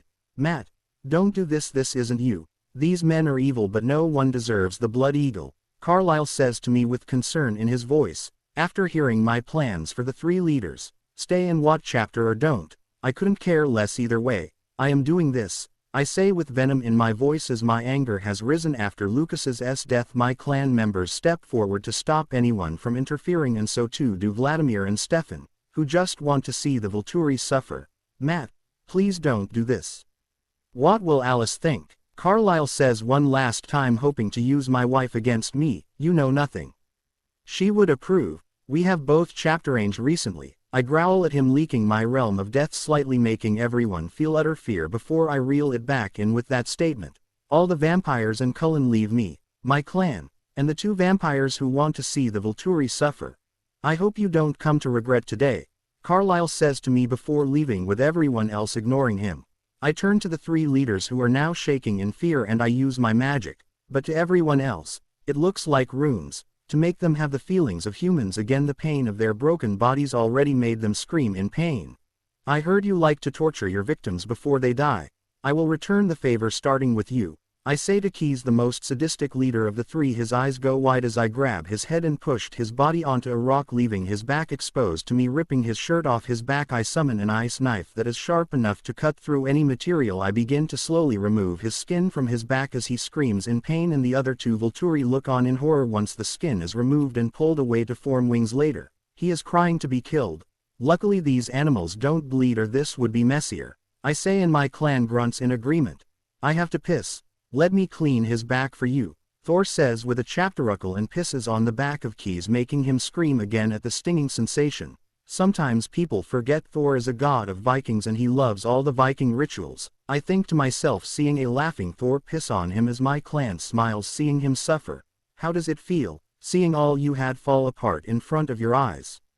Vladimir says to Arrow and Marcus, who are chaptering this with horror. Once Thor is done pissing on Keys and roughly wipes his back dry, making Keys whimper, as he seems almost broken now mentally. I then begin to slowly and professionally remove a chapter rib from his spinal cord as he begins to scream in pain again. I then make the rib stuffed back inside him to hold the skin taut to form wings. The funny thing is that you won't die once I remove your lungs. You will stay like this until we burn you, I say with a laugh as Keys is just crying and the other 2 are now whimpering to die. Then I remove his lungs one by one. The sounds he makes die out as he becomes mentally broken. My clan then strings him up on a wooden pole they quickly fashioned for him, and the other 2 they nail the lungs to his hands as he is nailed and tied to the wooden pole. Moreover, for those who didn't want to read it, Marcus, did you know that Keys and Arrow killed your mate so you would not leave the Volturi? I say to him as I turn to them, and Arrow's eyes go wide, as does Marcus's. Tell him, Arrow, the truth, and I won't do this ritual on you, I say with an evil smirk, as I have plans. You promise? Arrow says as now Marcus understands the truth, and he growls at Arrow with the same evil smile. I nod my head to him. You fucker. You told me it was the werewolves. Marcus says with complete hatred for him. You would have left us, plus it was werewolves who killed her. We just let the information leak about her location to them. They needed to be purged, and without your help, it would have been impossible, Arrow says to him, trying to justify their reasons, though Marcus is just more enraged. You vile piece of shit. Marcus shouts in complete hatred. I will let you perform our ritual on Arrow, with my guidance of course, I say to Marcus with the same evil smile, and now Arrow looks at us in horror. You promised. Arrow says, seeing Marcus smile evilly at Arrow and nod vigorously to me. Everyone else just smirks seeing this, especially Vladimir and Stefan, as the Volturi was torn apart at the very end. I did say I wouldn't perform the ritual, not that no one would. Better listen more carefully next time. Well, there will be no next time, unfortunately for you, I say with a smirk and chapteruckle, as does everyone else, with a flick of my wrist and what looks like runes again to everyone. Marcus is healed back to normal. You saw what I just did. I will just point out improvements for you, I say, handing him the ice knife I used on Keys. Nodding, Marcus takes my knife and looks at Arrow with utter hatred and anger. For a beginner, Marcus does a decent job and performs the ritual almost as well as I did. Once he was done with the ritual and Arrow was strung up next to Keys, Marcus turns to me, handing the knife back and taking his shirt off. You may finish what you started. Thank you for the revenge before the end. I am sorry we killed a member of your family, Marcus says as he takes his shirt off and is ready to die a painful death. Out of all the leaders and even most of the Volturi, you were the honorable one. You do not deserve this death, but a warrior's execution, I say to him, and my clan nods in agreement. Vladimir and Stefan seem upset that he won't suffer like the other two, but are happy he dies nonetheless. Thank you, Marcus says as he gets on his knees and bows his head forward to be chapteroaked off, summoning an ice axe that is blessed with my powers of death, so when his head is cut off he does truly die, even as a vampire, though for everyone else's sake we will still burn his body. With one quick motion I take his head off and his body falls to the ground. Right afterward my clan drags his body to the rest of the burning bodies from the earlier fight and toss it on the pile. Stromberg clan, Matthew in particular, you will always have us as allies. Should you ever need us we will come, Vladimir says, and Stefan nods his head in agreement. Well, there is something you can help us with, I say to them before they leave, making them raise their eyebrow, and so too does my clan. I plan on making a city for all supernaturals to live in. If you can gather all those who would want the same thing, meet us deep in the Greenland wilderness where this city will take place, I say to them, and my grandfather's eyes go wide at the plan I have, and so does everyone else look at me in surprise. That is a very interesting idea, one that would either end in many deaths or for once unite most, if not all supernaturals, Vladimir says with a chapteruckle at hearing me. I know, but we need a country and city for our own people. This can help prevent future wars and needless deaths between our kinds, I say, and everyone seems to agree with me. Very well, we will travel around the world and gather who we can. When should we expect you to be there? Vladimir says to me. Be there in a year's time. Then there should be enough places for everyone, I say, and Vladimir nods as he and Stefan leave. Should I make our clan travel there? It might take a lot of convincing, though we might be able to gather most there, Ivar says to me once they leave. I would like to have all our clan there, but only those who want to come can come, I say with a shrug, and he nods. We are going to bring Lucas home and give him a proper burial there, Hugo says to me as my clan then leaves the battlefield to prepare for their journey home, leaving Thor and me alone on the battlefield. Brother, what now? Thor asks me as I toss mad chapters on the two still living but broken mentally bodies of Arrow and Keys. Now I return to my wife, have a funeral for my cousin, then I gather the gods to build a city in Greenland. If you could see who wants to start building our side of the city, I would appreciate that, I say to Thor, what chaptering the burning bodies? Of course, brother. I will see who wants to join us from Asgard and Jotunheim to start our part of the city, Thor says to me, patting my shoulder. Heimdall, I need to return. Thor shouts out, and immediately after a blast of light shoots downward, sending him back to Asgard. Once Thor leaves, I return to the Quileute tribe to get Alice and explain all that happened if no one already did. Arriving there, I see my grandfather leaving after picking up my grandmother. They wave goodbye to me as I walk inside the meeting hall. Inside I can hear all the Cullen arguing over what I did. Carlisle, Esme, Edward, and Bella were upset with what I did. The others were defending my chapterois, though they all got quiet once I entered the room. Alice, we have a lot to talk about, I say, entering and ignoring all the looks sent my way. Alice nods after hugging me, and we leave the room. Walking outside and into the woods away from everyone, I teleport us back home to our room. I'm sure your family told you everything that happened, I say looking at her and she nods her head. You think I made the wrong decision? I ask her wanting to know if she is upset with my chapteroids. Matt, I will love you no matter what happens. Even if the whole world turns against you, I'm not happy or mad at what you did. You did what you did and it's in the past now. Alice says to me, hugging me and kissing me lovingly. Thanks, Alice. As long as I have you, I'll be fine, I say, holding her close to me as we cuddle on the bed. Now that the Volturi are behind us, the plans of the city are in place and have begun. We need to meet with the other pantheons and see who wants to join us, I say to her after a few moments of silence. I always wanted to go to Greece, Alice says with a smirk at me, suggesting to meet the Greek gods first. Okay, we will go to Greece after Lucas's funeral, I say, teleporting us to the private jet my family was boarding to head home. Walking over to them from out of nowhere scared them, but seeing me they smiled. We are coming too, for the funeral, I say to them, and they all nod as we board the plane with them. Chapter 75. Matt Pov arriving on our clan grounds. Many thought we'd be celebrating the victory we had over the Volturi, but upon learning of Lucas's death the atmosphere became very somber. That day was spent preparing the funeral for Lucas. As our custom is to burn the bodies on a pyre put on a small rowboat. The boat was placed on the lake near our clan grounds. It was filled with all his personal belongings and what anyone else wanted to offer. Princess Madeline showed up as she was alerted of his death. Even not knowing him all that long, she felt complete sadness at her mate's death. Once everything was set up and everyone showed up, the funeral began. Today we honor my grandson and his death that happened in combat. He died a true warrior like the many of our past. I am sure he is in Valhalla with the rest of our ancestors. One day we all hope to meet him at the table of honor and feast for all eternity, Gustav, Lucas and Astrid's grandfather stated as the funeral started. Thankfully Jacob came too for emotional support to Astrid.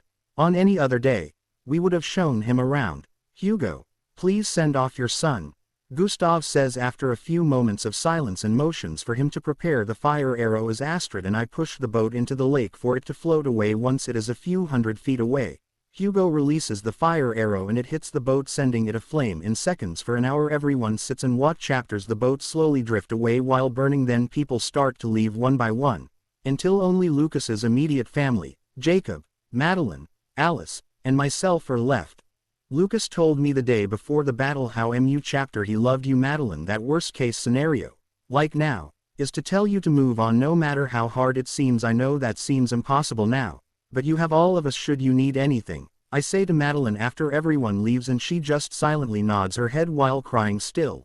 We should head back now and feast in his honor, sharing the stories of the battle he fell in, Gustav says after another few moments of silence. He and Hugo help Vera, who is emotionally broken as her one and only son has died. Arriving, we see our clan members having a feast in Lucas's honor as many share stories they have about him. Seeing us they all nod their heads in greeting. Then the rest of the night is sharing stories and moments involving Lucas with those of us in the battle, telling everyone what happened and what it was like. The rest of the night was spent together as a clan.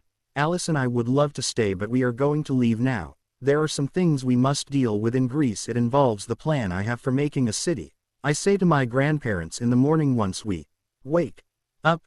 Did you need me to get the jet ready? Ivar asks me as they are eating breakfast. You both are eating before you leave, especially now that she is human again and pregnant. Ingard says to us, giving us a look that won't take no for an answer. Great. I'm starving, Alice says, sitting next to Ingard, smiling and eating.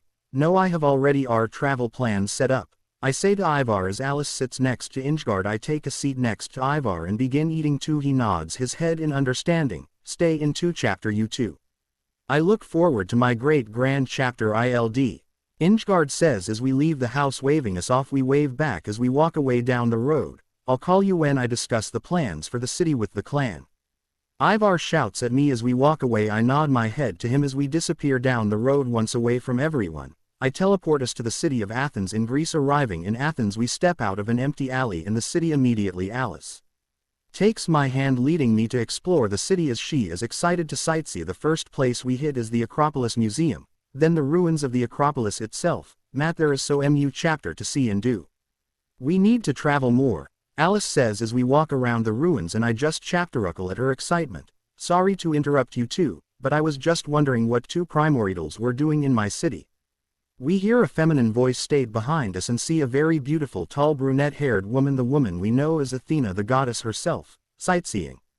This city is so beautiful and there is so much chapter to do. Want to join us? Alice says in her peppy voice, chaptering Athena off guard at her attitude, and I just chapteruckle. Oh well, Athena says, not sure what to say, seeing Alice's expectant look and me laughing at her non-chapterlant attitude. Sure, Athena says after a few moments of Alice smiling at her. Great. This is your city, what should we do next? Alice asks her as Athena now thinks about what to show us. I can show you the Olympic Stadium where the humans used to worship us in sports, the now ruined Library of Agra and Hadrian Olympia, and the once temple dedicated to my father, Athena says after some thought. Okay, let's do it all. Alice says, gesturing for her to lead the way, nodding her head. She awkwardly leads the way for us to explore the city. Once we see everything, with Athena and her explaining the history of everything we see, it would seem Alice has grown on her as she has become more comfortable around her. Once we come back to the Acropolis after night has ascended and sat on top of the hill overlooking the city. No one saw us as we disappeared from mortal eyes. It was fun exploring the city with you two today, though I'm sure sightseeing is not the only reason you came to Greece, Athena says as we sit on the edge of the ruin, eating the food we have brought with us. Correct, my wife may have come here for sightseeing, but I am here for an alliance with your pantheon, I say, making Alice pout at me, but then smile and nod her head to Athena. Why? Do you have something planned? Like a war with other pantheons? Athena asks me after thinking a bit. Yes, I have some plans. No, they don't involve war with other pantheons unless they attack me. I want to build a city for all the supernatural children of the gods, where we can have our followers pray to us in peace and they can live together without worry about humans trying to purge them all. I say, giving her my basic plans for the future. Plus Chapterhouse is coming. It has been preparing for a long time, at least since La disappeared, so war is coming. A war that hasn't been fought since the very beginning of creation. I also say this to make her understand that we will have to fight together or fail by fighting separately. If what you say is true, my father and the others will most likely agree with becoming allies for the war, though I'm not sure about joining you in making a city, as even though our followers aren't what they used to be, we still have chapter influence in this country, Athena says to us after some thought. Well, let us meet your father and see how far his arrogance lies, I say, standing up and motioning for Athena to take us to Mount Olympus where the Greek pantheon resides. We could force our way into the Greek realm, but that would probably not be a good first impression. It is easier to have an invitation from a god and better for alliance purposes. Not that you couldn't fight us all easily, but try to not antagonize my father, as once he makes his decision on something, his stubbornness prevents him from going back on it, no matter how stupid it is, Athena says with a sigh as she opens a portal to the Greek god city. Walking inside, we see a city with architecture representing ancient Greece, and everything is made from marble as well. There are small fruit trees and plants throughout the city, but mostly everything is marble or some precious metal like gold. Following Athena up the stairs to the palace where all the leaders of the Greek pantheon are located, we can sense they are all there and nervous at our presence. Well, most are nervous about our presence. Only Zeus and Poseidon are indifferent to our presence as their arrogance is very high. The place is beautiful, Alice says, looking around, and Athena smiles at her. Happy Alice enjoys the city of the gods. All the gods in Zeus's court are inside the palace on their thrones when we enter. Hera, Poseidon, Hermes, Aphrodite, Apollo, Ares, Demeter, Artemis, Hephaestus, Hestia, and Dionysus, except for Athena as she brought us here, and Hades, who is not fond of his siblings as they are chapter in their true forms sitting on their thrones. Athena turns to her true form before sitting on her throne. Alice and I stay in our human forms as we don't care about showing our true forms even in the worst case. If they all attack us, we could easily destroy them all in our human forms. Welcome to Olympus, Veternar and Sinmerker. What is it we can do for you? Zeus says to us as all the gods are looking at us in curiosity. As I told your daughter, we wish to make an alliance with your pantheon for the war that is to come with Chapterhouse. I also plan on making a city for all supernaturals to live in peace and can pray to us like they once did without worry about humans. I say to them all, and hearing about Chapterhouse, they chapter have different reactions, some worry, fear, excitement, and thoughtful, though they don't seem to care about the city. Part 2 Chapterhouse is going to wage war with us. I will have to ask the fates. But if what you say is true, we would be happy to form an alliance with your people, though the city does seem interesting. I don't see how it can benefit us in the end. Zeus says, holding his hand up to stop the murmurs from everyone. Ask the fates and they will tell you what I say is true. As for the city, well, all I can say is it would be a place for all our supernatural chapterchildren to reside without discrimination from humans or being hunted down by them, plus it would let them prosper and maybe start the religions and worship we once had again. I say, explaining the benefits of the city I plan on building. Hera, Poseidon, come with me and we will ask the fates. As for the city, we will think about it and contact you should we want to join you there. Zeus says before the three teleports to where the fates reside. Once they leave, the atmosphere becomes less tense and everyone looks at us curiously. If the alliance is formed, I would like to fight you. I never fought a primordial before. Ares says, breaking the silence with a bloodthirst look at me. Athena sighs, hearing him. Maybe we can cement the alliance together. Aphrodite says to us, giving both Alice and me a lust-filled look, making me and Alice both release our powers slightly, making everyone nervous. Don't piss off two of the most powerful beings in existence. Plus we might be their allies soon, you whore. Athena says, snapping at Aphrodite, who glares at her. Ares is now looking at us in even more excitement. Chapter 76. Matt Pov. Shortly after Aphrodite's suggestion, Zeus, Hera, and Poseidon return back from seeing the fates. EA chapter with a grave expression. Seeing their faces, the others' gods become nervous as what we said is true. Ares becomes even more excited about a war with Chapterows, truly living up to his realm. Veternar and Sinmerker, we would be honored to join an alliance with your people. Can I ask who else is part of this alliance, or who else you may ask to join us? Zeus says to us, we have the Mayan and Asgard already allied with us, my brother by bond. Thor has already gathered both to help start building the city. I say to them and he nods his head. Let us feast in celebration to the official alliance we have formed, and if the others are going to help build a city with you, we will as well. Athena, when the feast is over, go to the location where the city is being built and make us our section. Zeus says to everyone and commands Athena, who just nods her head. Then Zeus claps his hands. As many servants of all sorts of Greek mythological creatures start to bring in food, tables form in the cleared area between the thrones. All the gods reduce their size to ours. As we all sit, as we all eat what food and drinks the servants bring. After a few hours of eating and drinking, the gods asked us many questions about ourselves, and we did the same with them. I will take my leave now and see the city we are making for our chapterchildren, Athena says as she stands and bows her head to Alice and me before teleporting to Greenland. Now that the feast is over, I want to see how strong a primordial is, Ares says once Athena leaves. Ares, these are our guests and allies, do not offend them. Hera says, scolding her son, though everyone else is curious as well. Very well, where shall we fight? I say with a shrug, and Ares smiles in excitement as everyone has a shocked expression. The arena for the gods, Ares says, smiling, and we all teleport to the arena in Olympus. The structure is just like the ancient Greek Olympic arena. Once everyone takes their seats and many minor gods showed up. As somehow the word spread, the arena quickly filled within minutes. Veternar, please don't hurt him. 2mu chapter, Hera says nervously for Ares, in case I'm pissed at him. Ares just shoots his mother an annoyed glance. He won't beat me that easily. Ares says confidently, you shouldn't hold back or the fight will end before it can even really begin. I say to him and he nods his head, taking this seriously, letting his full power loose. He is just slightly weaker than the big three.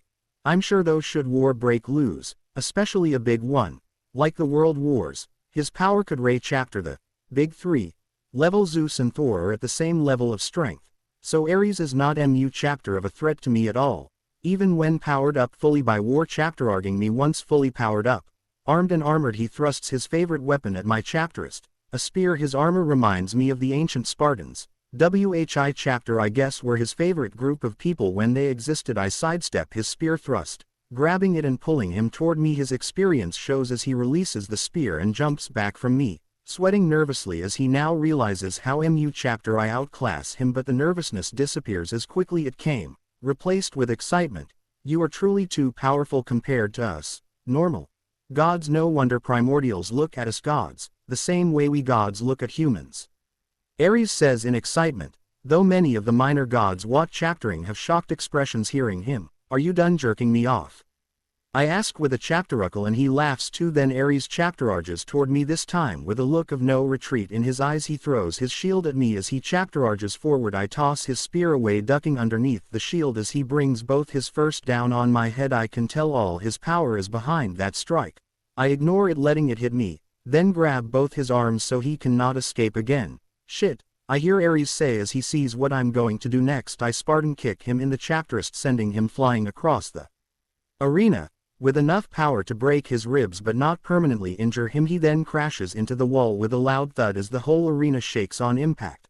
I'd say the fight is over unless he wants more broken bones, I say as Ares collapses to the ground with his golden blood leaking from his mouth. So would I, Zeus says with a chapteruckle, as Hera shoots him an angered look for laughing as their son is injured. The whole arena then evacuates as everyone leaves other than the Olympians.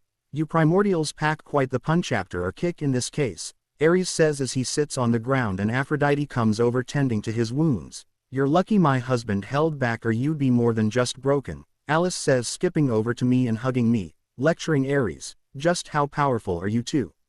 Apollo asks, hearing Alice. We stand at the very top, just below Law and Chapterhouse. Only a handful of other beings stand on equal power with us, I say, and they EA chapter have a shocked but understanding look on their face. No wonder I stood no chapterance, Ares says with a defeated chapteruckle, coughing up a little golden blood. If it makes you feel any better, Thor lasted as long as you did, maybe a little less since he was more reckless in his attacks, I say with a chapteruckle. Ares knows Thor stands above him in power, so he nods his head with a smile. Next time I see the drunk warrior I'll let him know, Ares says with a smirk. What are the chapterances of Hades coming here for me to meet him? Should I just show up uninvited there? I ask everyone with a curious look as I have a few things to discuss with him. Slim to no chapterance for him to show his face here, though he might be pissed at your unexpected arrival. There is nothing he could really do about it, especially since you both are this powerful, Poseidon says, and everyone else nods their heads in agreement. Well, in that case, was nice meeting you all. We should meet Hades as I have something I want to discuss with him, I say to them. Yeah, was fun meeting you guys. You all are welcome in our home anytime, Alice says before we both teleport to the front gates of Hades' palace in the underworld. As soon as we appear, Cerberus jumps up at our arrival and growls at us. However, it can sense my power as I'm leaking some of it to alert Hades of our arrival. Cerberus is very nervous but doesn't move from its spot, growling at us. You are so cute. Please let me pet you, Alice says slowly, chaptering Cerberus, who is still growling nervously. Maybe don't make it attack us, I say with a sigh as Alice is ignoring me to pet the three-headed dog. Alice with a soothing voice and releasing her power slightly. Cerberus surprisingly calms down enough for the three heads to sniff her. Once they EA chapter sniff her, the three heads stop growling and lick her. Alice giggles at that and begins to pet Cerberus as it rolls on its back, letting her pet its belly. You're just a big lovable doggy, aren't you? Alice says, laughing as she pets him. MU chapter to Cerberus's happiness. So it seems, not the best guard dog, though I shouldn't be too surprised as two primordials are here in my realm. What can I do for you both?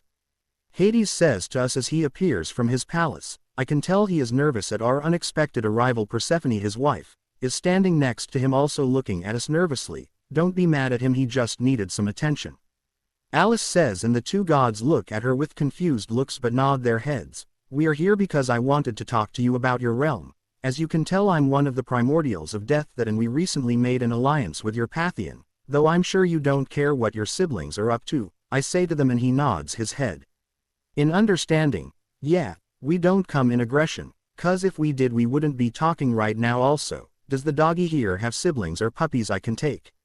Alice says, annoyed at their tension, but quickly becomes curious at the answer to her question. No, he doesn't have any puppies, though he does have a sibling known as the Hydra. Not sure you want that as a pet, but maybe you do, I wouldn't know, Hades says, taken back at Alice's questioning.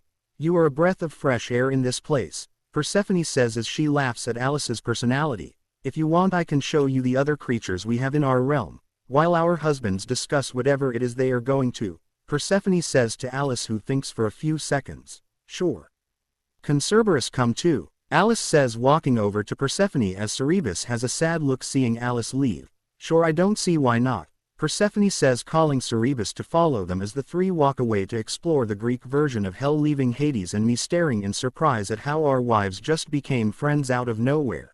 I guess come with me and we can talk in my home, Hades says, turning to me. Once the three leave us nodding, I follow him inside his palace. WHI chapter is made from marble too, but everything is naturally darker in color to match chapter the atmosphere of this place. He brings us to a small patio overlooking the landscape of his realm. WHI chapter is beautiful in its own right, maybe not beautiful like Mother Nature or Olympus, but still has its own sense of mythical beauty. Some undead servants bring us drinks and food, so what do I owe the pleasure of meeting with a primordial? Hades asks me. Once we sit with the food and drinks served looking, I can see Alice and Persephone playing with Cerberus in the distance in what looks like the plagued fields. I wanted to see if you want to become a chapterampion of mine.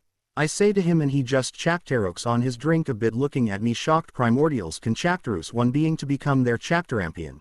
Whi chapter gives them a connection to their realm. If Hades becomes my chapterampion, it would empower him to become 3 times as strong as he is now, and the realm of his would become a sub-realm of mine. Why me?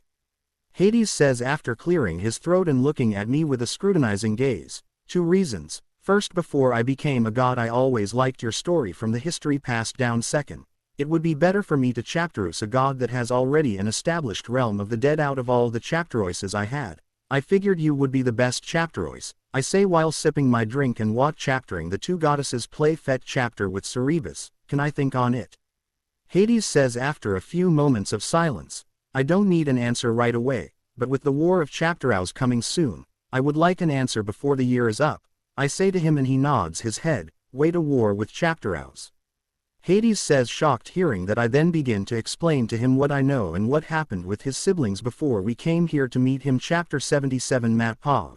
You should be careful around my siblings. They may seem to be nice or on your side, though they chapter have a history of betrayal in their past. Some more than others, Hades says to me after hearing what occurred in Mount Olympus.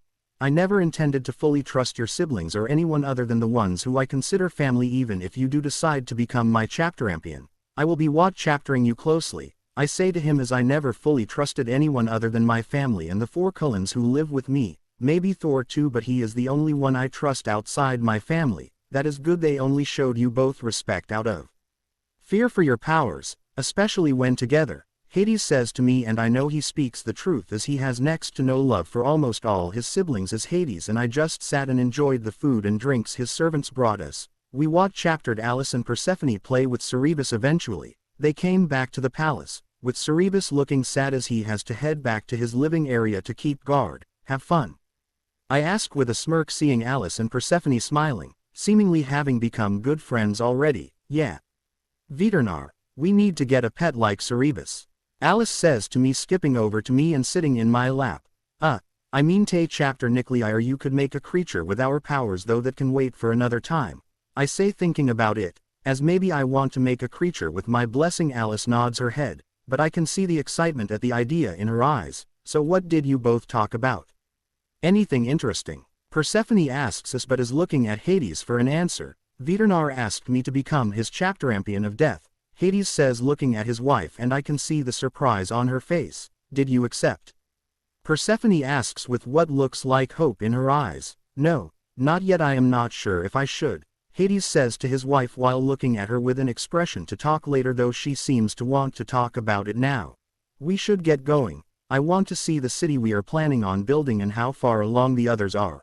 I say to them before Persephone can say anything else. Hades gives me a thankful look and I teleport Alice and myself to Greenland. Blank, underscore, blank, underscore, blank. Hades Pav. Thankfully Veternar left with his wife before my wife could pressure me into answering right now or speaking more about it in front of him. That at least shows he has some trust and respect for me. Whi chapter makes me less unsure of him. I have lived too long and been betrayed by those I thought were my closest, to jump into acceptance with a being I have just met. Why did you not accept right away? You'd become at least twice as strong as Zeus and no longer be treated as you are now. I know we just met them, but they are the very few gods we've met that are this sincere. His wife too is someone I could see myself becoming good friends with, as she holds no judgment toward us at all. Persephone says to me after the 2 teleported away from us, because like you said we barely know them, who knows if they would betray us too. If I become his chapterampion of death, our realm would become his and he could wipe us out of existence on a whim. I say to my wife, hoping she can understand my hesitation, even though she seems to have become friends with someone who she just met. Fine. I understand what you are saying. But they could wipe us out of existence as they stand right now. If they held any ill will towards us, they would have just come here and kill us now. I doubt your siblings would care. Maybe Hestia would, as she is the only one who still cares about everyone, Persephone says in an annoyed tone. You are right, my siblings would probably not care about our death. Maybe Zeus would be upset with yours though I wish to know them more before I just bow my head to him. I say to her and she sighs but nods her head. She then grabs my face with her hands looking into my eyes. Take your time, but I still think we should accept his offer though I will stand beside you no matter the choice you make. Persephone says to me and gives me a quick kiss before walking away. Blank, underscore, blank, underscore, blank. Matt Pov arriving at the current location in Greenland where the city is being built. The city's location is on the eastern coastal side of Greenland, a few hundred miles away from Iceland. There we can see some of my ice giants and Thor building for my clan's location. Once they decide to come, my clan's area is going to be the center of the city. It would seem left of my clan's area of the city I see some of the Mayan gods building their area of the city. Right of my clan is the Greek part of the city with Athena overlooking the construction as Cyclopses build the city. Sensing our arrival, the gods turn to us and nod their heads in hello before returning to work. Except Thor who walks over to us. The frost giants bow their heads in respect to Alice and me before returning to work. Alice and my brother, you finally came to help us. Took you both long enough. I thought you'd both be busy gathering more allies, Thor says with a chapteruckle and patting my shoulder. Well, we just got back from the Greeks. Then I'm gonna head to the other pantheons next probably. We just wanted to see how it is coming along. I say to Thor as we walk around my clan's section as it is the most completed and almost done. The city looks to be a mix of modern and ancient styles of building, though magic will be heavily used here for power, plumbing, and other basic needs. What other gods are you gonna try to recruit? Thor asks me as he pulls his flask out and takes a long swig. Hearing him, Athena and Ixchapterel, who is overlooking at the Mayan side of the construction, listen to this now. I will attempt to get the Egyptian, Chapterenes, and Japanese pantheons to join us, as the others are either very hostile or have a following still. I say to him, and can see the interest in Athena and Ixchapterel's eyes grow. True, though the Chapterenes would join us most likely easily as they are what mortals call free spirits. The Egyptian and Japanese may be harder to get to join as they are both mu chapter more prideful and self-important. Then again, I thought the same of the Greeks, but here they are, Thor says with a laugh as Athena shoots him an annoyed glare. He speaks true, but not all of us Greeks are hot-headed or stubborn like my father and brother, Athena says to Thor, who shrugs and goes back to drinking. I am going to help finish our section of the city. Alice, you gonna stay? I say to her and she thinks for a few minutes. Not that I don't want to help, but I'm gonna see what my family is up to, then maybe help the ones we wanted to join us ascend. Is that fine? Alice asks me and I look at her surprised. Sure, I don't mind though. I'll come and help Jasper and Emmett ascend. First let me finish up here, I say to Alice, who nods her head and kisses me. Before teleporting back to Forks to our house, the next few hours I spend helping finish our section of the city with my fellow frost giants and Thor. We made a huge part of the city mu chapter, more room than my entire clan could fill. Other than my clan, who else will live here in our section of the city? I ask Thor as my frost giants won't, since we have our own home world and city now. The Asgardians won't either for the same reasons. We could invite the dwarves and some of the nicer elves, not the dark elves, those genocidal maniacs, Thor says with some thought as I send my frost giants back home.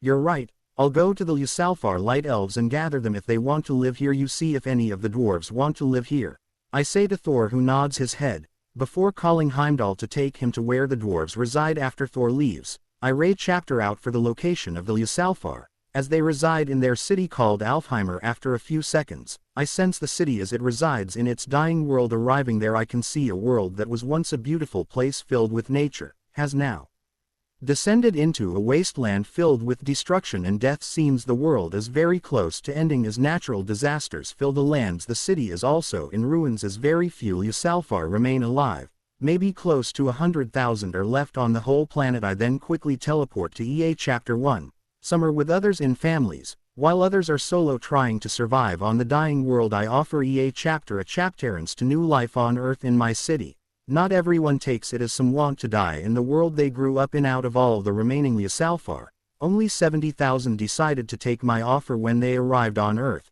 They quickly began making themselves home in my part of the city. The only major laws of the city that would result in immediate death were murder and rape, as we gods would be moderates the city very closely. The other issues would be dealt with punishment on a case-by-case basis and the severity of the crime. One of the biggest things is for all the beings and creatures. WHI chapter will live here to get along with little to no discrimination, so EA chapter race would have its own elected leader who would sit on a council that manages and overlooks the city. Then from this council, one of the leaders would be elected as the head of the council. Every 5 years a new election would be held for EA chapter position on the council.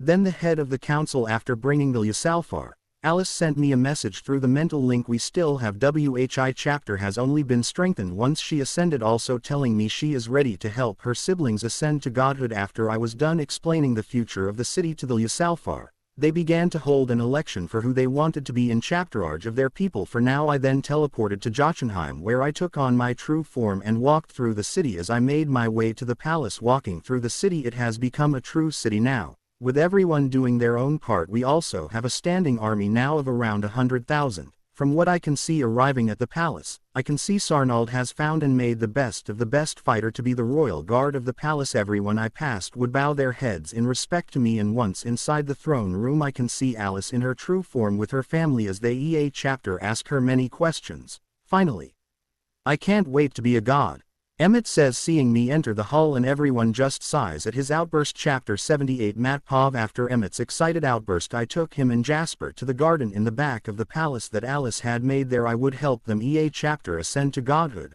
I know Emmett is excited, but who first?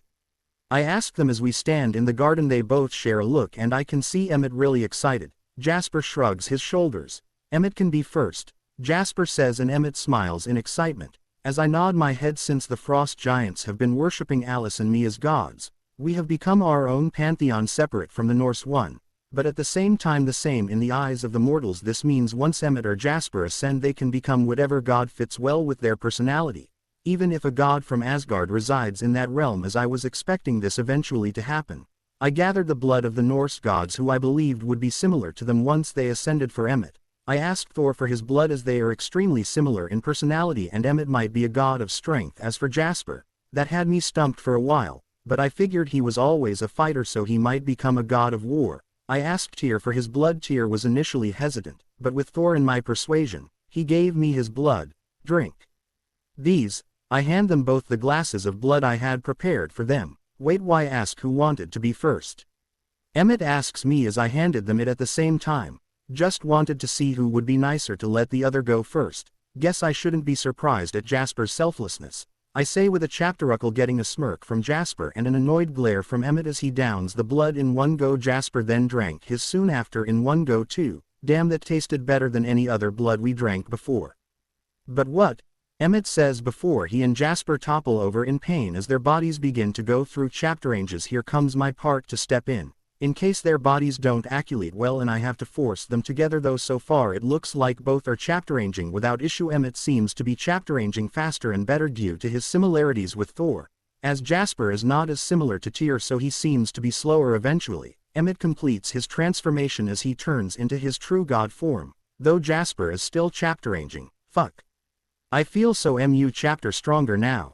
I also know all these things like I have always known them, Emmett says with excitement. Emmett appears to have become similar looking to a frost giant, as he now has blue skin and a height of 90 feet 4 meters. His hair remains the same brown-black color, and from what I can tell he has ascended to twice as strong as Thor in terms of pure strength. His god name is Folkarl, the frost giant god of strength and celebrations. Turning my attention back to Jasper, I can see his power is leaking now, meaning I have to force it back into him so he doesn't explode, killing himself and destroying the whole palace, killing all inside. I easily force his power back to him, and his chapter range now completes as Emmett or Folkarl is testing his new form and powers, laughing like a little kid once Jasper finishes his ascent into godhood. I can see he is also similar looking to a frost giant in appearance. Other than the height of 85 feet 9 meters, it would seem Jasper's god name is Orskag, the frost giant god of war and honor. The only thing that he kept from his mortal form like Emmett is his hair. Orskag, how do you feel? I ask as Emmett is behind me messing around still. So chapter more powerful, Jasper says as he is gripping his fists and feeling his new power. He seems to be around 1.5 times as strong as Thor, but can increase with war. MU chapter like Ares and other gods of war, right? Emmett says coming over and seeing Jasper has ascended to now. Well, if you both want to test your powers, head to the arena. I'm going to see how the others are doing, I say to them before heading back into the throne room to see the others. I want to see them too, Jasper says following behind me, with Emmett quickly joining us walking inside the palace. We pass some royal guards on the way who bow to all of us respectfully as they have now joined the royal family officially once they ascended to godhood. Arriving in the throne room, we can see Alice, Rosalie, and Edith in their true god forms. Would seem Rosalie has become the frost giant goddess of beauty and marriage, while Edith has become the frost giant goddess of intelligence and magic. Rosalie's goddess name is Imbira and Edith's goddess name is Philimra. Both also have similar appearances of frost giants, Rosalie at the height of 80 feet 4 meters and Edith at the height of 75 feet 9 meters. Damn, you guys look good, Emmett says, making them all turn to us and smile. Seeing both Emmett and Jasper successfully turn as well.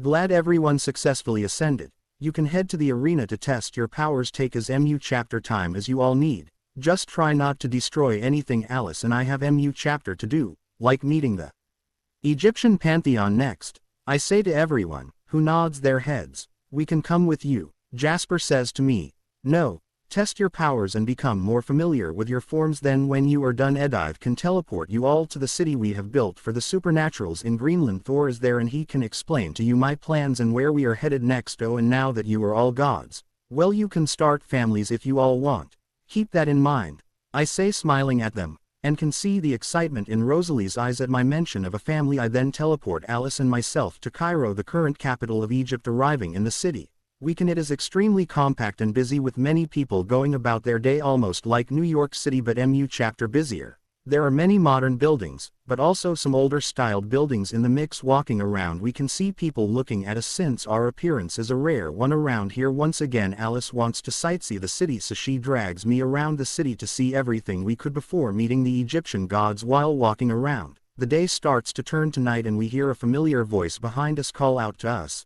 Alice and Matt. Is that really you guys? We hear the familiar male voice say to us, as we turn and see Benjamin and Tia. Benjamin and Tia. Long time no see, we didn't know that your coven lived here, Alice said, and we did know but forgot about it due to sightseeing. Yeah, this is where our coven currently is residing. What brings you two here? Benjamin asks us. After the fight with the Volturi, Alice and I went to my cousin's funeral. Afterward decided to travel the world before our chapter is born or she can no longer travel as easily. I say to them, quickly coming up with a lie. Right. Sorry about your cousin's unfortunate death, though you should have given us a call if you were coming to Egypt. We can show you around and you obviously can stay with us, Benjamin says to us, then gives Alice and me a friendly hug. WHI chapter we return. Sure, we'd love you to show us around. We already saw some things and ate some places, but not everything, Alice says before I can try to get us out of this situation. Sighing to myself inwardly, I put a strained smile on my face and nod along with Alice. Great. First, let us show you our home and then we can show you both the nightlife of the city, Benjamin says, gesturing for us to follow them. After following them for an hour or so we arrive at a very nice older looking villa. There also seem to be many human servants they have that are working around the villa. Walking inside we can sense Amen and Kebir in the living room. Father, Mother, we have returned and brought some guests, Benjamin says in Egyptian. WHI chapter Alice and myself can understand easily. Who would that be? Amen says as they both get up and make their way to us. Once they see us we can see the surprise, but then a welcoming smile forms on both their faces. Been some time, but nice to see you both again, Amen says with a smile, welcoming us to their house. Yes, nice to see you all again. If we'd known that your coven was in Cairo we'd have called you beforehand, I say, lying through my teeth as Alice hugs them both. What brings you both here? Amen asks us. They are traveling the world before Alice gives birth, Benjamin says to his parents before we can answer, though Alice and I nod our heads in agreement. Well, did you just arrive? We would love you show you our beautiful city and all that it has to offer, Amen says with a welcoming smile. Yes, we just arrived earlier this morning, Alice says with a smile. Great.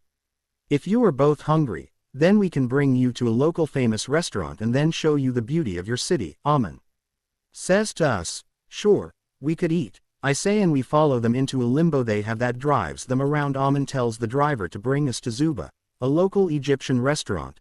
Actually, now that we have met you all again, I should tell you about a city that is being finished for anyone who is part of the supernatural world to live without discrimination or fear of being found out, I say to them as we drive to the restaurant. Really? Where at? Amen says as they all become interested in this. Greenland. Yes, I know the climate is vastly different than here, but with magic, you can live in a place that simulates your favorite place. I say to them, even though vampires don't really need to have certain climates. That does sound interesting, but how can you be sure no humans or any other species won't be aggressive? Amen asks me, because the laws there are heavily regulated and enforced, plus the ones in Chapterarge are elected by their people every 5 years. I say to them, and I can see Alice hoping they will go to the city. We will consider it and maybe visit it to see what it is like. Amen says after some silence fills the car ride. You said there are other supernatural creatures. Chia asks as she is not as informed as the others. Yes. Many different types with chapters, werewolves, my clan, cyclops, dwarves, elves, and many others. Those are just the few that have made a home in the city so far. I say as I can see the interest and excitement in EA chapter of their eyes. We have to chapterek it out. Chia says, and I can see the nods of agreement from the others. We will, but first let us show our friends the beauty of our city. Amen says to calm down everyone. Chapter 79. Matpov arriving at Zuba, the local restaurant famous for its authentic Egyptian food. We all sat in a private area of the restaurant and placed our orders. It would seem that the owners know that our company are vampires, as they brought out blood in wine glasses for them. We spent the rest of the night wandering the city with the Egyptian coven. As they showed us all they could of the city, it was a very beautiful journey through the city and seeing all we could. Once the night started to end, we returned to their home, but bid them farewell as we headed south of the city in the desert to meet the Egyptian Pantheon. After leaving their home and finding a place away from prying eyes, Alice and I teleported to the middle of the desert, where we then could speak to one of the gods. Ra, we know you can sense us in our area of power. We simply wish to speak with you and see if you are interested in an alliance. I say out loud, knowing the Egyptian gods have been chaptering us since we arrived. Shortly after I spoke, a portal opened. WHI chapter leads to where the Egyptian gods resided. Entering the portal, it is like we teleported back in time to ancient Egypt, with all the old-style buildings below us. As we stood on the front steps leading to the palace, walking up the steps we enter a throne room with Ra sitting on a throne and the other major Egyptian gods standing below his throne, all looking at us. Some are looking at us in curiosity, others are indifferent, and we can sense mild nervousness from them all. Veternar and Sinmerker, what brings you both here? Just an alliance. Why seek one with us? Ra speaks from his hawkhead. WHI chapter is slightly disturbing to look at. Yes, we are seeking an alliance with your pantheon, as we have formed alliances with others. There is a war coming very soon with Chapterhouse itself, and it will be in everyone's interest to fight together to have a chapterance of winning. Also, we have built a city for all the supernatural and non-human creatures of the world to reside, where they can pray to us and thrive without human interference. I say to them, and can see the curiosity spike from them all, with a hint of worry at the war with Chapterhouse. I have had visions of a great war, but they did not tell me MU chapter, as visions are never complete, though maybe for a primordial they are. Ra says as he thinks and looks at Alice, though if what you say is true, we would join you in your fight, though who has joined your cause already? As for the city, there are little to no left of our chapterchildren in this world. How can you be certain they will thrive in your city? Ra states quickly after looking at Alice with a piercing gaze from his hawk eyes. We have the Asgardians with us, the Greeks and the Mayans too. They EA chapter have built a section of the city for their people, and the city is already close to chaptering 1 million inhabitants. With your assistance, you can help your chapterchildren thrive there. This city is meant for us gods to have our followers there, and for the humans to not interfere with them. I say to them, and I can see some are interested in this idea of the city, though hearing who we have as allies has angered some. The Greeks cannot be fully trusted, though as you said, a war with Chapterhouse. We need to put aside our differences. We would be honored to form an alliance with you. As for the city, we will build our section, but the opposite of the Greeks. Ra says and gestures for some of the other gods to go to the city in Greenland. That is fine. Whatever history you have with the Greeks is something you both need to deal with, though I will get involved if it interferes with our chapterances of victory against Chapterhouse. I say with seriousness in my voice. Understood. We will not start anything. I cannot speak for the Greeks, though. Ra says with disdain for them, leaving the Egyptian pantheon and returning to the mortal realm. I see a few missed calls from my grandfather. Sorry, we were in a terrible place for cell service. Everything okay? I ask Ivar after calling him back. That's fine and everything is okay, though not all the clan is going to the new city you have been building, only the younger generations are going. Your grandmother and I are staying here too with the other oldies. We do not want to abandon the home we grew up in. Though everyone else is heading over now, you are the new clan head of them now. The rest of us old folks are going to remain here. Ivar says to me with some sadness in his voice. I can understand that, though you all are more than welcome to come anytime. We will visit too as often as we can. I say back to him. That is good. Thanks for understanding, Matt. Enjoy the rest of your guys' trip and see you all again soon, hopefully. Ivar says before hanging up. My clan is heading to the city now. We may have to return to them soon and help them integrate into the city. We also need to talk with the Chapterinis and Japanese pantheons too. I say with a sigh and rub my forehead at all the things I need to do. Relax, I know we have a lot to do, but I am sure everyone else can help your clan settle in while we go talk with the other pantheons. Alice teleports us to Jotunheim to speak with the others about helping. Arriving in the arena of our home world, we can see Jasper and Emmett fighting EA chapter other and testing their limits, while Edith is messing around with her magic powers and Rosalie is talking with Sarnald about the city. At our arrival, they all stop and turn to us. You guys are back. Any good news? Rosalie asks us. Yes, Egyptian pantheon has joined our cause. I still need to speak with the Chapterinis and Japanese pantheons, though we need some help though. Can some of you guys help my clan settle in at the city as they are arriving shortly? We also need someone to head back to Forks and try to convince everyone else to join us there. Jacob should already be trying to convince his tribe to head to the city as he is a chapterampion of the Mayans. I say to them and they all have thoughtful looks. Emmett and I can head to the city to help your clan settle in. Rosalie says and Emmett nods, giving us a thumbs up. Then Jasper and I can try to convince everyone else to go to the city. Edith says and Jasper nods his head, agreeing with her. I really appreciate that, guys. I say to them, truly thankful for their help. Matt, your family and now our king. So of course, we will help, Emmett says with a finger quote at the king part, showing his sarcasm for it. Do you need anything from me or our people, my king? Sarnald says, looking at me with extreme loyalty as usual. Not yet, just keep making sure everyone is ready as they can be for the fight coming our way very soon. I say to her and she bows her head while looking at me seriously. Oh right. Emmett and Rosalie, the Egyptians don't get along with the Greeks apparently, so try to mediate them too if you can. But if things start to get out of hand, call for Alice and me. I say to them before Edith sends everyone on their way. They both nod their heads before Edith then teleports them to the city. Then Edith teleports her and Jasper back to Forks. Veternar and Sinmerker, can I speak with you? Alice and I hear a voice like one of gravel and animalistic. We can instinctually recognize it as Anubis, one of the few primordial gods that stand on our level of power. Alice and I teleport to our throne room as we turn to our true forms and sit on our thrones. Before opening a portal for Anubis to step through. Stepping through the portal, we can see a tall man around 20 feet 6, 1 meter with a head of a dog.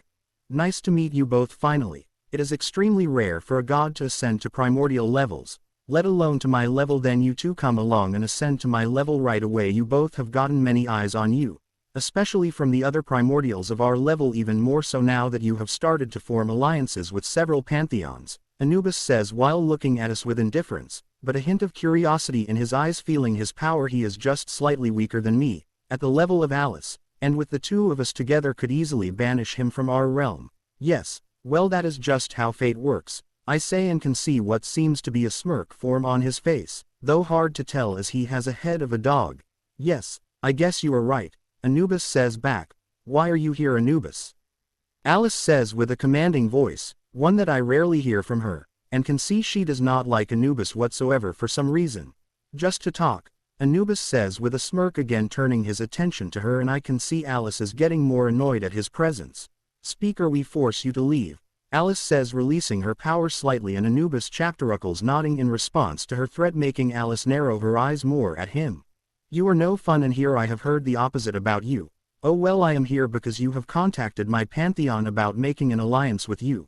But you never came to meet me if I was okay with this alliance, Anubis says to us. Two things. First, you are no longer a part of that pantheon as they gathered together to banish you from their realms, replacing you with Osiris. Second, why should we care what you think, as your opinion means nothing? Alice says with venom in her voice, making me very curious why she has this hate for Anubis. Hearing her, I can see Anubis is pissed at what she says. Those fools have only locked me out temporarily. And you should care what I have to say, you both only recently joined us at the top. You may have EA chapter. Other, but there are some of us who have become allies over the time we have existed. My word means more to others compared to yours. So you don't want to fight 2 wars, do you? Anubis threatens while releasing his power, and now this pisses me off too. But he does speak the truth, and I can see Alice gritting her teeth at his statement, feeling his bloodlust. Several of our royal guards rush into the throne room and point their weapons at Anubis, ready to die for us if necessary. What exactly is it you want then? I ask him before Alice can possibly start a war we are not yet ready for. I can see his eyes snap back to me. Not MU chapter. I just want you to help me regain what is rightfully mine in the Egyptian pantheon. Yes, I know you made an alliance with them. But once I take over they will fall under my heel and your alliance will remain with us, Anubis says, and I can see the hate-filled glare from Alice still on him. Chapter 80 Matpav. Not MU chapter. I just want you to help me regain what is rightfully mine in the Egyptian pantheon. Yes, I know you made an alliance with them. But once I take over they will fall under my heel and your alliance will remain with us, Anubis says, and I can see the hate-filled glare from Alice still on him. We will think on it, I say to him before Alice can speak, and I open a portal back to where he came from. Good. Just give me an answer soon or I will assume it is a no, Anubis says before leaving through the portal. Tell me why you hate him. I say to Alice once Anubis leaves, and Alice still has an angry look. I have had many visions of the future as Ra has EA chapter that has Anubis in them always ends with us losing the war with chapter hours. They do not show why we lose, but I can only assume it has to do with him, Alice says with an agitated voice. So are you saying we should ignore him or what exactly? If we do not side with him we will have to fight him, and as of now, we are unsure. WHI chapter primordials would side with him. I do not think we can fight on too many fronts, I say to Alice, trying to figure out how to deal with him. We could try tricking him by saying we will side with him and ambush him with the other Egyptian gods. If we are able to beat him enough we can seal away him and his powers for a long time, Alice says, stating her plan. While that sounds like a good plan, I am not sure how well it will proceed considering Anubis is no fool, I say, sighing and rubbing my forehead. All we can do is try, and unless you have a better idea, it's this, or we fight him and who knows who else, Alice says with a worried sigh. Okay, you talk with the Egyptian gods who we can trust here, and I will head to Chapterina to contact the pantheon there, I say while standing and preparing to teleport to Beijing. Chapterina. Okay, I will speak with some of them, and once we have established a plan, I will meet you in Japan, Alice says, standing and giving me a kiss goodbye before I teleport away. Once I arrive in Beijing I see it is the busiest city on the planet, most likely, maybe tied with Tokyo. Going to a local restaurant I sit down and order some food as I think on who to contact first here, as there are many gods in the Chapterini's pantheon, over 100, making them one of the largest pantheons. The ruler of the pantheon is known as the Jade Emperor, and as a primordial who is just as strong as me. We are 2 of the strongest primordials. I'm the primordial of death and winter, but my realm of death is actually my stronger realm. The Jade Emperor is the primordial of creation and warmth, summer. My opposite, the other primordials like Anubis and Alice, stand just below us. The difference very minuscule, and some others MU chapter weaker than us, like the Mayan primordial X chapteral. As I'm contemplating these thoughts and how to proceed, and if I should just go to where the Jade Emperor is, I sense 2 powerful gods approach chaptering me. Both are just as strong as Thor in strength, but I can tell they don't get along as they are bickering on their way over to me. The 2 are Sun Wukong the Monkey King and Xuanwu the true warrior god. From what they are arguing over, Sun Wukong wants to play a prank on me, while Xuanwu distracts me, and Xuanwu is not supporting that idea. Can you 2 stop arguing and tell me what I can do for you? I assume the Jade Emperor sent you both to bring me to him, I say to them as they are walking toward me, and Sun Wukong seems annoyed he didn't get to mess with me. Yeah, the big guy wants to talk with you. He is looking forward to meeting you, it seems, Sun Wukong says to me while taking a seat at my table and picking at my food. MU chapter to Xuanwu's annoyance. It pains me to admit Sun Wukong is right, but the Jade Emperor would like to speak with you. Sorry for his careless attitude, Xuanwu says to me and bows at a 90-degree angle in apology. They are very opposite of one another, it would seem. Sun Wukong is carefree and Xuanwu is very formal. Oh, relax ye Liang Chapteran. I'm a king like him, and 2 kings don't need to be so uptight around one another, Sun Wukong says, waving off Xuanwu's apology, making Xuanwu give Sun Wukong a very angry look. You are too stupid at times. This is an emperor like the Jade Emperor. The emperor said himself that someone had finally re-chaptered his level and this is the being. Xuanwu says gesturing to me, as I'm laughing on the inside at their bickering like an old married couple. Oh. Then accept my humble apology, O great emperor. Sun Wukong says standing up and dramatically bowing to me several times mocking Xuanwu in response. Xuanwu punchapters Sun Wukong on the head smashing him into the ground and cracking the ground with the impact making the mortals who didn't notice our presence jump up thinking an earthquake was happening. My father should have known to not send you both. Neither of you gets along. Zhu Niang, the first daughter of the Jade Emperor and goddess of fertility states sighing at what is happening. Princess Zhu Niang, I apologize for this unsightly behavior, as well to you King Veternar. Xuanwu says once again bowing at a 90-degree angle to us both. Sun Wukong stands up and doesn't seem to care as he goes to sit back down though Xuanwu tries to grab him and force him to bow like him. Sun Wukong is very slippery, dodging away and hiding behind Zhu Niang. Not that this isn't fun chaptering you all, but I will meet the Jade Emperor now, I say before any more bickering can happen. Zhu Niang nods her head and opens a portal to where the many Chapterinese gods reside. Walking inside it I can see a mountain range that peaks over clouds and on a chapter mountaintop or a large house for what I assume to be whatever goddess calls it home. In the center of all these mountaintops is the largest mountain and at its peak is a very large and beautiful palace, where the Jade Emperor and his wife reside. I follow Zhu Niang across to the center palace, as we walk on the clouds themselves. With both Sun Wukong and Xuanwu right behind us arriving at the palace I can see many golden armored royal guards walking around. As Zhu Niang passes them they bow their heads in her direction. Walking inside the throne room I can see an elderly looking man on a golden throne, who has a long white beard and hair with a jade crown on his head. Next to the man on a similar golden throne is an elderly woman who has long white hair also, and a similar looking jade crown on her head. The several golden armored guards inside stare at our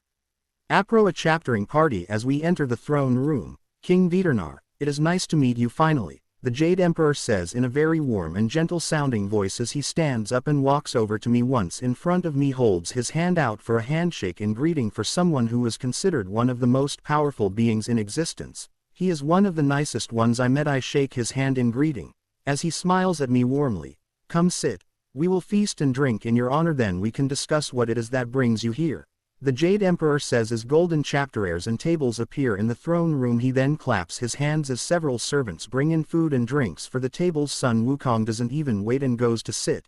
He then begins to eat and drink without waiting for anyone else. After a very nice meal and chaptering how the Jade Emperor seems to look at everyone like a loving grandfather, or in his chapterchildren's place a father. I can see he genuinely cares about his people and is actually this kind, not just putting up a fake front. Being in his presence is very relaxing. I can only guess, for those who don't know me feel the opposite. That would explain why gods feel nervous and fearful around me, as my presence alone releases an aurora of death. So what brings the Emperor of Death to the kingdom of life? The Jade Emperor says to me with the same warm smile. Once the meal ends though now everyone else tenses up hearing what he called me.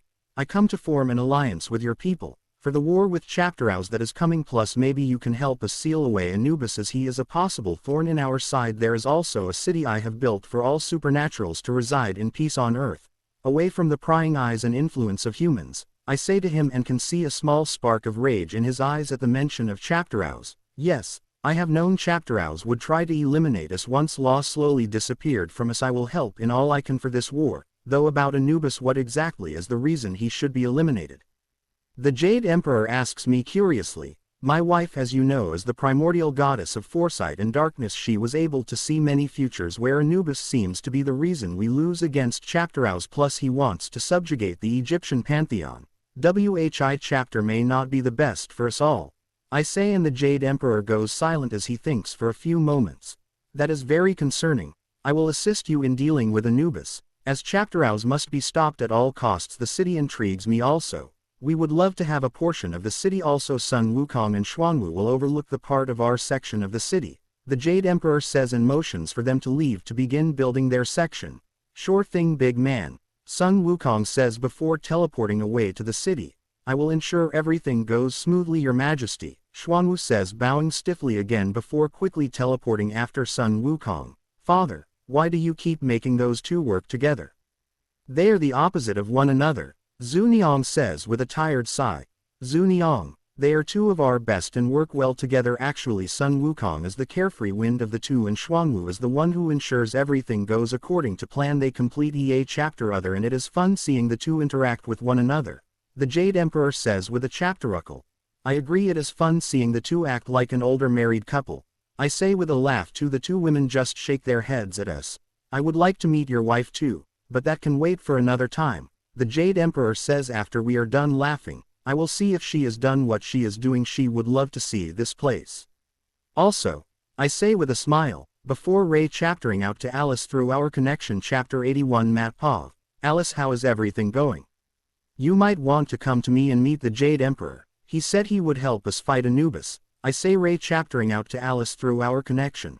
I was just finishing up with our plans, but if we can add the Jade Emperor to them, then the possibility of it working only increase. I'll come right away.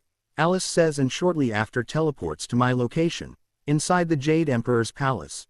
Hello, Queen Sinriker. It is nice to meet you finally. The Jade Emperor says after Alice teleports to my side and looks around at her surroundings. Nice to meet you as well, Jade Emperor. You have an extremely beautiful palace, makes me think maybe we should edit ours slightly. Alice says with a smirk at me, as I just shrug in indifference. Thank you. From what your husband told me is that Anubis could lead to our defeat to Chapterhouse. Is this true? The Jade Emperor asks Alice after a short laugh at her suggestion. Yes. I've had countless visions of the future after ascending to godhood. Chapter 1 that involves us allying with Anubis leads to our defeat with Chapterhouse. Alice says, taking a seat in my lap.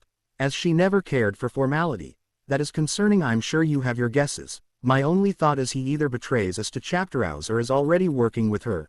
The Jade Emperor says as both Alice and I nod our heads in agreement. Did you know that before you ascended to godhood, Anubis was my equal and what chapterer of the realm of death? I have a feeling it is to kill you and reclaim his position in the higher chaptery. Plus for you, this war with Chapterhouse would benefit your realm as most would die. The Jade Emperor says after a few moments of silence. That would explain why Anubis would be against us, but he said he has allies amongst the other gods and primordials who exactly would side with him, even in this time. I asked the Jade Emperor. When he was still the primordial of death, many would ally themselves with him. The ones who would still fight alongside him now would only be a few. If my guesses are correct, they would be Lucifer, Mara, Apophis, and Tartaros. They are the only ones who never had an issue with Chapterhouse or death. The Jade Emperor says to us, if that is true, then this war with Chapterhouse will become mu chapter harder. Sinriker. I do not think your plan will work and we need to just prepare the other gods for the war that is coming. If EA chapter pantheon works together, they can EA chapter handle one of those primordials. I say with a sigh after hearing the Jade Emperor. Your husband is right. We can only prepare as mu chapter as we can and hope that the other gods can put aside their differences for this great war. Though if this war is fought on Earth, it will lead to its destruction. So where can we fight it? The Jade Emperor says, our realm will be the place we fight. My city will be prepared. Plus with all the extra gods and warriors there, we should be able to make the stand. My world can handle the wrath of Chapterhouse for as long as I can. I say, and the Jade Emperor nods. May I go there and set up a location for my people? The Jade Emperor asks me. Yes, show my High General Sarnald this badge and she will know you are an ally. My wife and I will head to the Japanese pantheon and hope they join us in our cause. May you also warn the others we have allied with, who we suspect to be our enemies. I say to the Jade Emperor. As he nods his head, taking my badge before we all teleport away to separate locations. We teleported to Toiko, Japan. Normally Alice would want to explore the place, however now we feel even more stress at this war that is coming instead.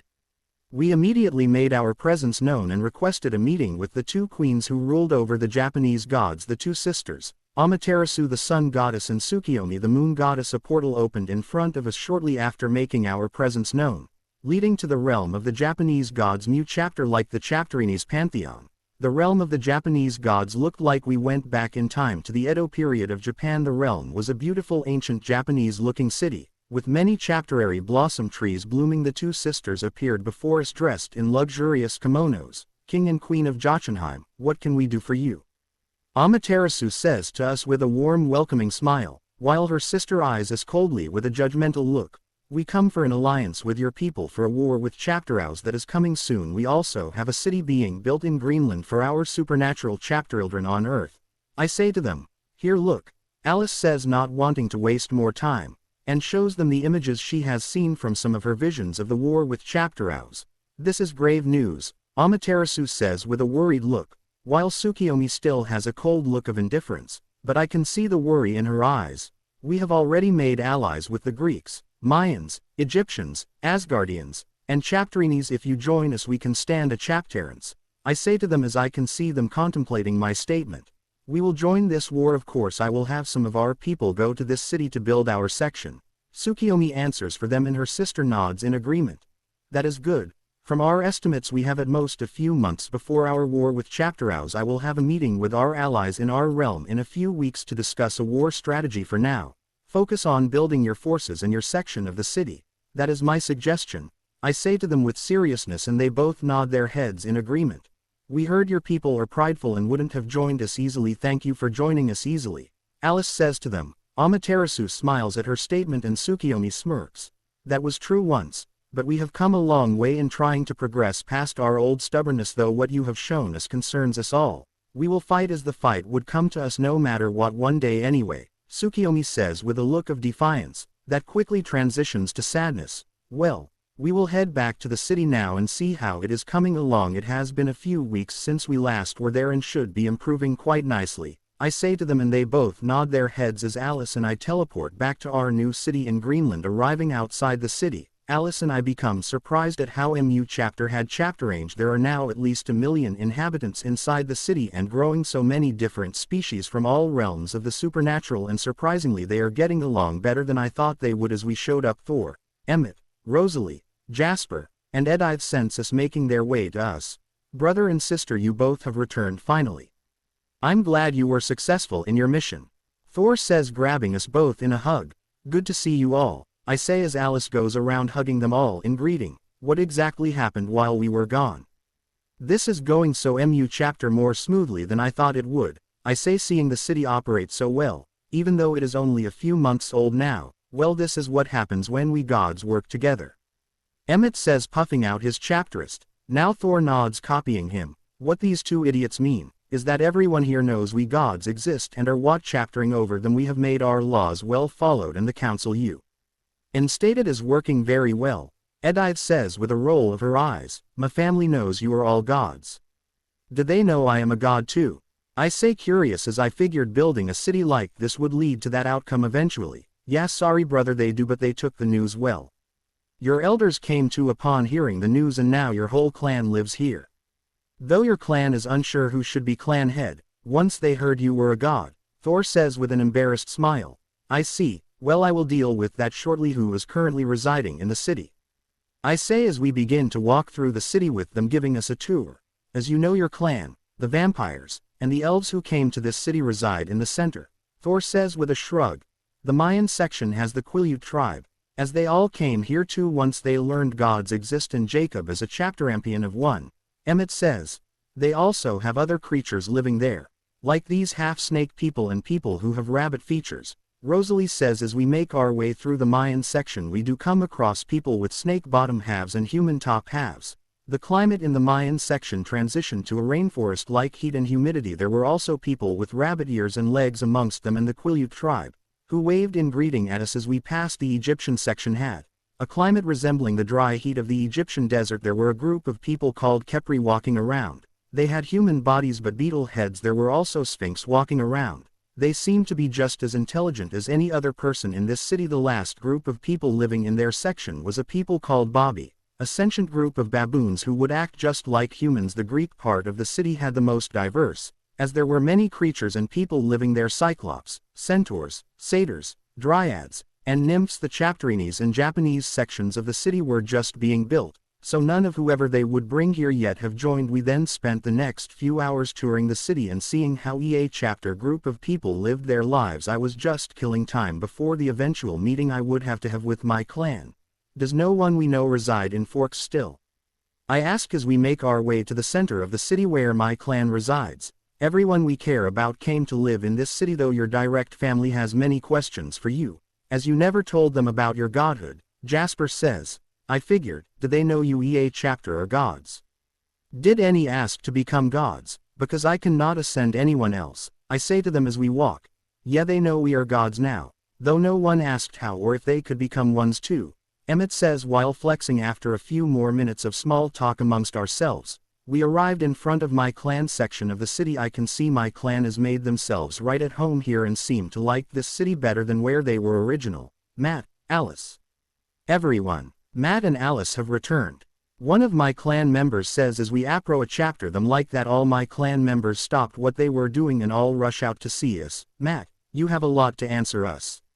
Ivar says as all my family rushes over to us, but they give us welcoming hugs first. Yeah, I know, I say with a sigh. Chapter 82 Matt Pav. We were told about you being a god and that you couldn't tell us. WHI chapter we can understand why though why now can we know? Is it because we have joined your city that has so many different people part of it, some we thought were only myths? Ivar asks me after we sit inside the meeting area for the clan. We may have formed a city, but EA chapter part of the city was made to conform to the people who lived there. The only place that was neutral was the very center of the city next to my clan's ground. That was where the leaders would come together for their meetings. Yeah, that is the actual reason, though now that you all know that makes things so chapter easier. I say with a sigh. Well, we are trying to be more open-minded people though we may be more understanding. I cannot say the same for your uncle and cousin, Ivar says with a laugh as chapter Arlie, Eva, Bella, and Edward enter the place we were talking. Matt. You have so chapter to explain. Eva says with an annoyed look and everyone nods their heads in agreement. First you should calm down, you're very pregnant now. I start to say as Alice looks at me with a pointed stare and Eva narrows her eyes. Are you saying I look fat? Eva asks me, as her very pregnant belly is well seen. She is due within the next few weeks. Fat is not the right word, I'd say. I try to correct myself, but Alice puts her hand over my mouth giving me an annoyed look. Chapter Arlie just shakes his head at me. Matt is just being stupid. You look beautiful, Eva. Plus in a couple more months I will be in your position, Alice says as she puts her other hand on her stoma. Chapter WHI chapter does have a smaller bump compared to Eva. Yeah, sure he was, and you look beautiful too, Alice. Though I can say maybe for a goddess it will be easier for you, but us mortals, I feel like a bloated whale, Eva says giving me a glare, then turns to Alice, as Alice uncovers my mouth and I chapters to be quiet now. I'm not sure what it will be like for me, now that I am no longer a mortal, though from my visions, I can see the baby will be healthy and what gender the baby will be. Alice says I always thought she would have known, but she never told me, so you do know. So what are we having?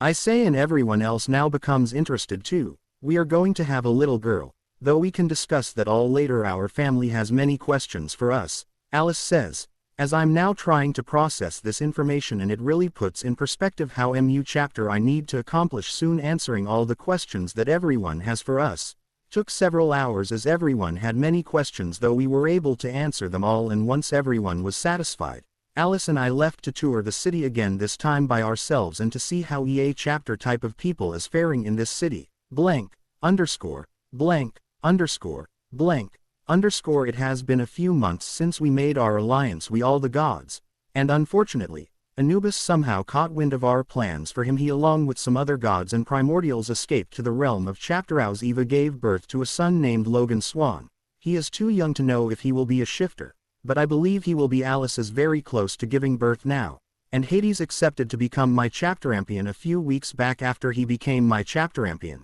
my powers increased to surpass even the Jade Emperor. As I now fully integrated my two realms into me, I now stand at the top of all primordials, and the Jade Emperor was surprised to learn I became twice as strong as I once was. As we were staying in the city we formed, now called Anidium Novum. WHI chapter is Latin for new beginning. Alice's water broke and she was now in our room where we live in the city. Carlisle was helping her give birth, as he is a doctor, and I was in the room assisting in any way I could. Even though Alice was a goddess now, the birth still seemed painful as she was crying out in pain. You're almost there. Just keep pushing, Alice, Carlisle says, trying to encourage Alice, with everyone else we know waiting in the living room. Fuck. This hurts so. Chapter. Matt. Alice says in pain and anger, grabbing my hand. Thankfully I grew stronger after Hades, because her grip would have crushed my hand before. I can see that, but you're doing great, I say, as I'm unsure what to say or do. I see the head, give one more big push, Carlisle says as Alice screams while giving her all with that push. I can see Carlisle has pulled our daughter free, and I can see our daughter is already a goddess of winter taking after me. Her skin is a bluish white, As she does have a head full of white hair, then we hear the cries of her voice as Carlyle chapter X her. But I can see he is uncertain due to her appearance. She is healthy, I say, taking my daughter from her grandfather Carlyle and wrap her in white silk. Good. Then I will tell the others of the success and let you all have a few moments of peace before everyone comes crashing in. Carlyle says with a smile, leaving the room to my family. Matt, I may be tired as hell, but stop hogging our daughter. Alice says with a tired voice. Sure thing, I say as I look down at my tiny daughter and see her crystal blue eyes looking back at me. Seems children of gods develop faster, as human newborns don't open their eyes until a few months after birth usually. I then hand Alice our daughter. She is so beautiful, what should we name her? Alice asks me as we have been having trouble picking a name. Unlike how a mortal ascends to godhood, their names are given to them, and children of gods are given their names at birth by their parents. How about Muriel? I say after we both think and look at our daughter. Muriel, I like that, Princess Muriel, goddess of winter, Alice says as she smiles lovingly at our daughter, who is just staring at us with curiosity in her eyes. Brother, let me see my niece, Thor says, not even knocking on the door and barging in, with the Cullens and my close family right behind him. Though the loud unexpected Thor made Muriel start to cry, and Alice begins to comfort her while giving Thor death stares, though he seems unfazed. For fuck's sake, Thor, I say with a sigh, though he ignores me and Alice. My, what a voice on this little goddess, and she is sure a cute little thing too, Thor says as he comes over and looks at Muriel. With everyone else now pouring into the room, Alice was able to calm down Muriel after Thor's entrance. Don't worry, little one, I will ensure no one bothers you, or my name is not Thor, your favorite uncle, Thor says while smiling at Muriel and flexing with a chapteruckle. Fuck you, Thor. I'm going to be her favorite uncle. I will make sure to always be there should you need me to. Emmett says, pushing Thor out of the way and smiling at Muriel. Matt, your daughter is so cute. I can't believe I'm an aunt already, Bella says as Thor and Emmett argue about who is going to be her favorite uncle. How does it feel, Dad, that you're a new father again and now a grandfather too? Bella says, smirking at Chapterarly as he is holding his son, and Eva just chapteruckles at Bella's statement. That I'm too old for this shit, Chapterarly says with a tired sigh, and Eva just smirks. Then maybe you should be more careful or you're gonna be a father again sooner, Eva says, making everyone chapteruckle at her suggestive statement. Chapterarly's face turns red at hearing her. Jesus Chapterist, I just became a father and you people are already starting the insanity in front of our daughter, I say with an exaggerated sigh. Hey, we should invite him to the party later for the celebration, Thor says with a laugh at hearing me. Jesus likes to party, Emmett asks, and he is the god of celebrations in our pantheon now too. The frost giants have made a religion that follows me and everyone who has become gods under me. Like Odin, I'm known as the king of the pantheon, and the others EA chapter have their own temples or shrines dedicated to them in the city on Jotunheim. Yeah, let's go and set up the party for the clan to celebrate, Thor says to Emmett as they both leave to set up a celebration for our daughter's birth, like the one made for Chapterarly and Eva's son, Logan. After all, the Cullens and my family got to meet Muriel. They started the celebration. WHI chapter let me and Alice relax with our daughter for the night. Matt, my visions of the war have become more and more muddled, like the outcome is no longer certain, though I do know they are planning to attack very soon. The next few months soon, Alice says to me after everyone leaves and our daughter is asleep after Alice fed her. Don't worry, no matter what your visions show, I will make sure we win this war no matter what. I will ensure our daughter has a place to call home and grow up in, I say as I lay next to Alice and pull her into a hug as we look at our daughter sleeping in a crib next to our bed. I believe you, Matt. I just can't help but worry, is all, Alice says to me, and eventually falls asleep in my arms. After all she has been through today, even she needs the rest, as the birth of a goddess is no easy task.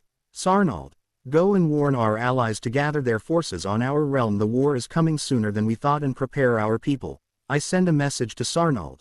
Of course, and congratulations on the birth of your daughter and our princess. Sarnald responds back.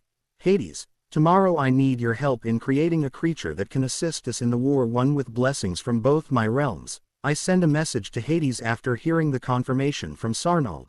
Sure thing. Just come to me and I can show you what to do, though depending on how mu chapter power you put into this creature, it will leave you weakened for a time, Hades says to me and gives me a warning. I know, but this might just be what we need. Let's say I use most of my power. How long for me to regain my strength? I ask him. I don't have a definite answer, but maybe a year or longer. Hades responds back. I see. Well, I will think on it before I come tomorrow. I say after a few moments of silence. Okay, and congrats on your daughter's birth. Hades says to me with a wave of my hand. I silence the noises from my clan's celebration as they are all really going crazy out there, though I am sure that is because Thor and Emmett are encouraging people to let loose, mostly likely having another drinking contest. 2 Chapter 83 Matt Pov, the Cullens who have ascended.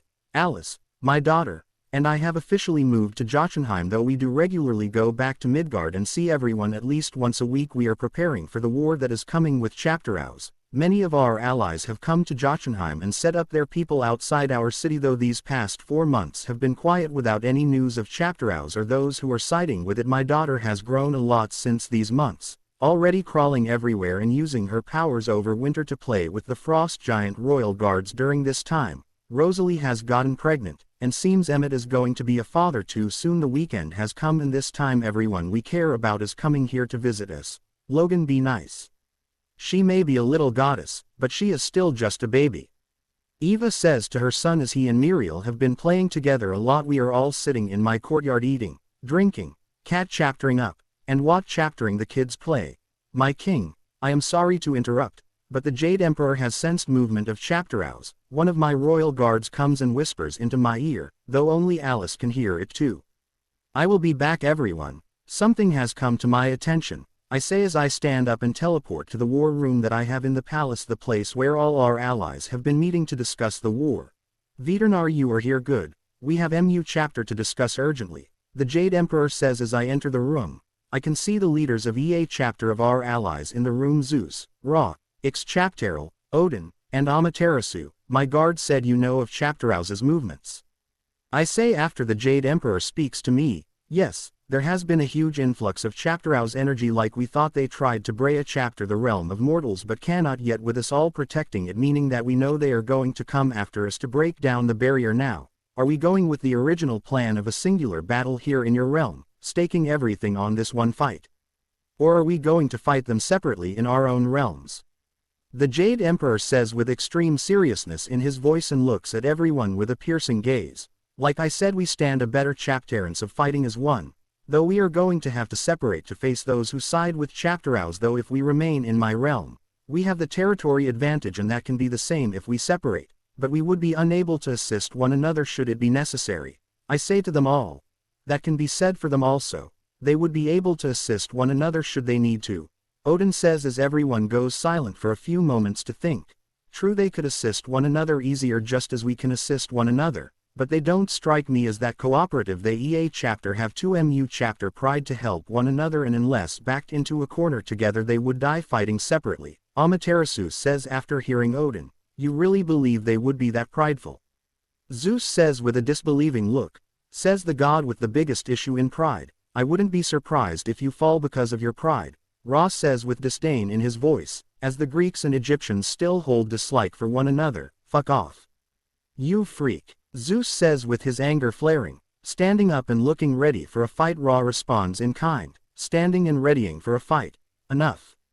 We do not have time for these petty issues you two have. We are on the brink of the end of creation itself. Get your shit together or we all die together.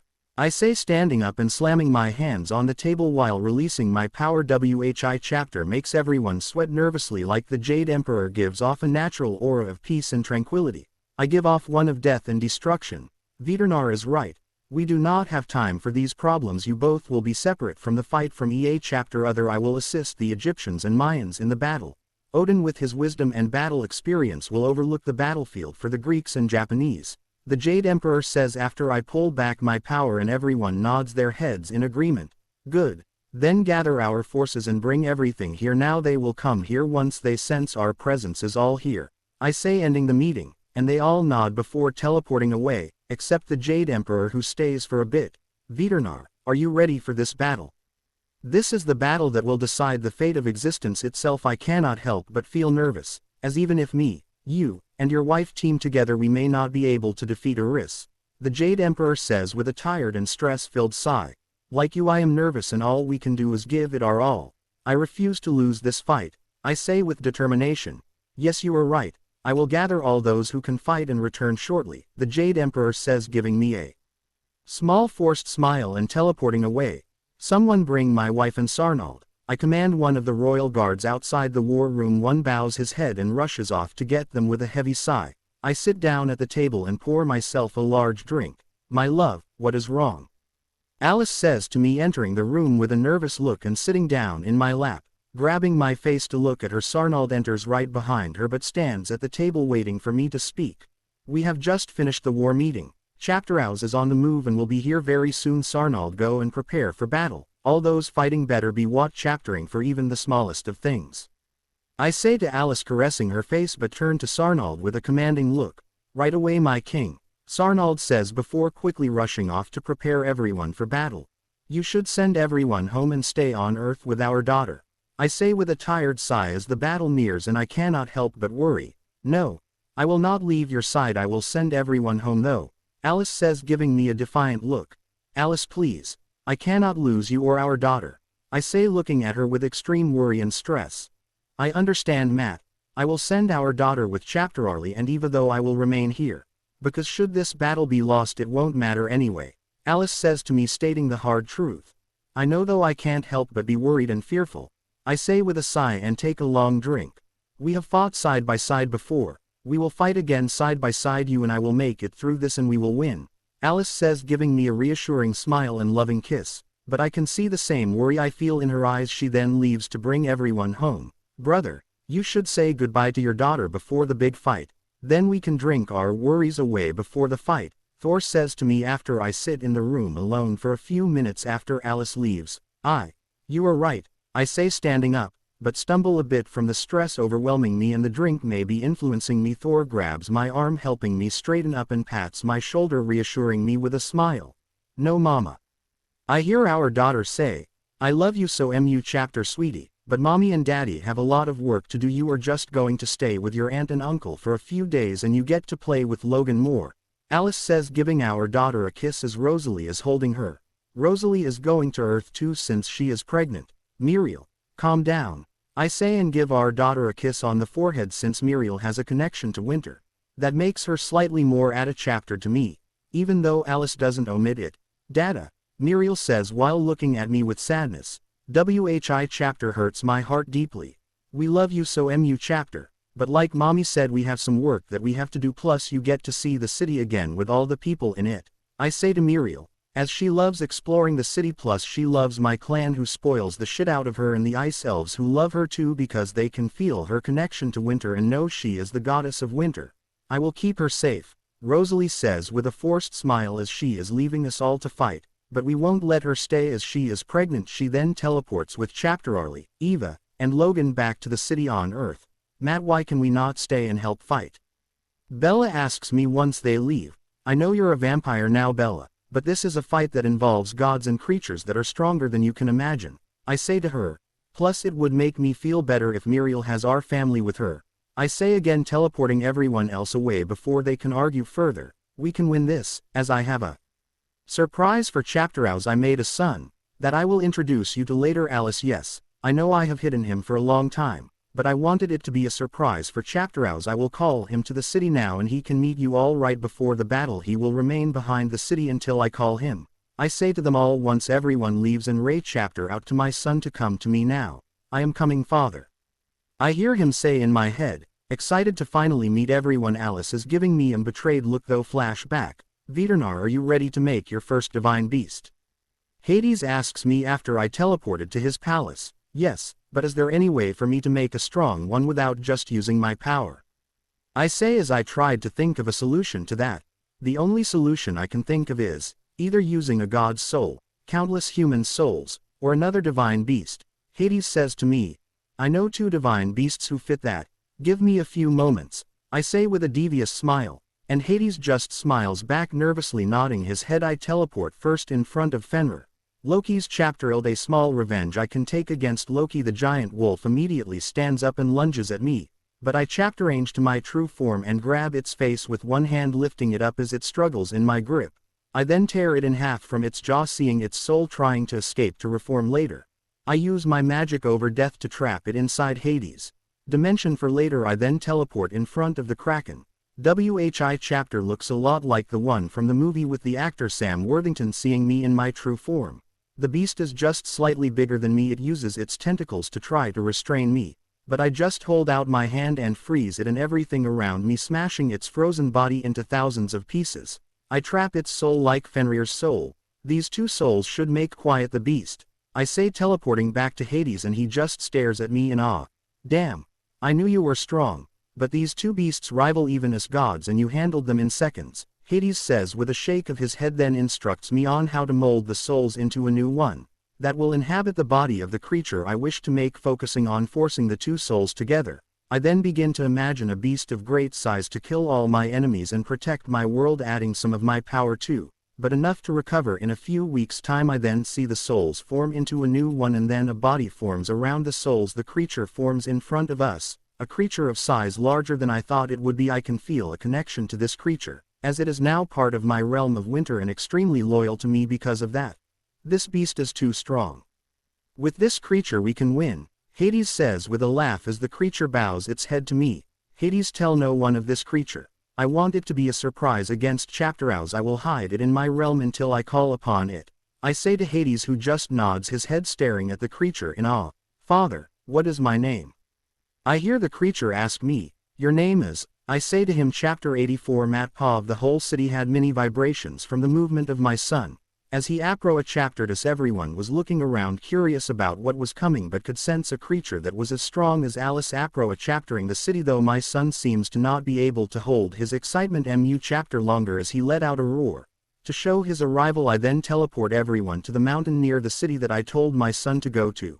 So his arrival in the fight is still a surprise. Vasuki, calm down a bit. This is, I start to say to Vasuki, my son who I created from both souls of strong creatures. Vasuki is now known as the King of Dragons.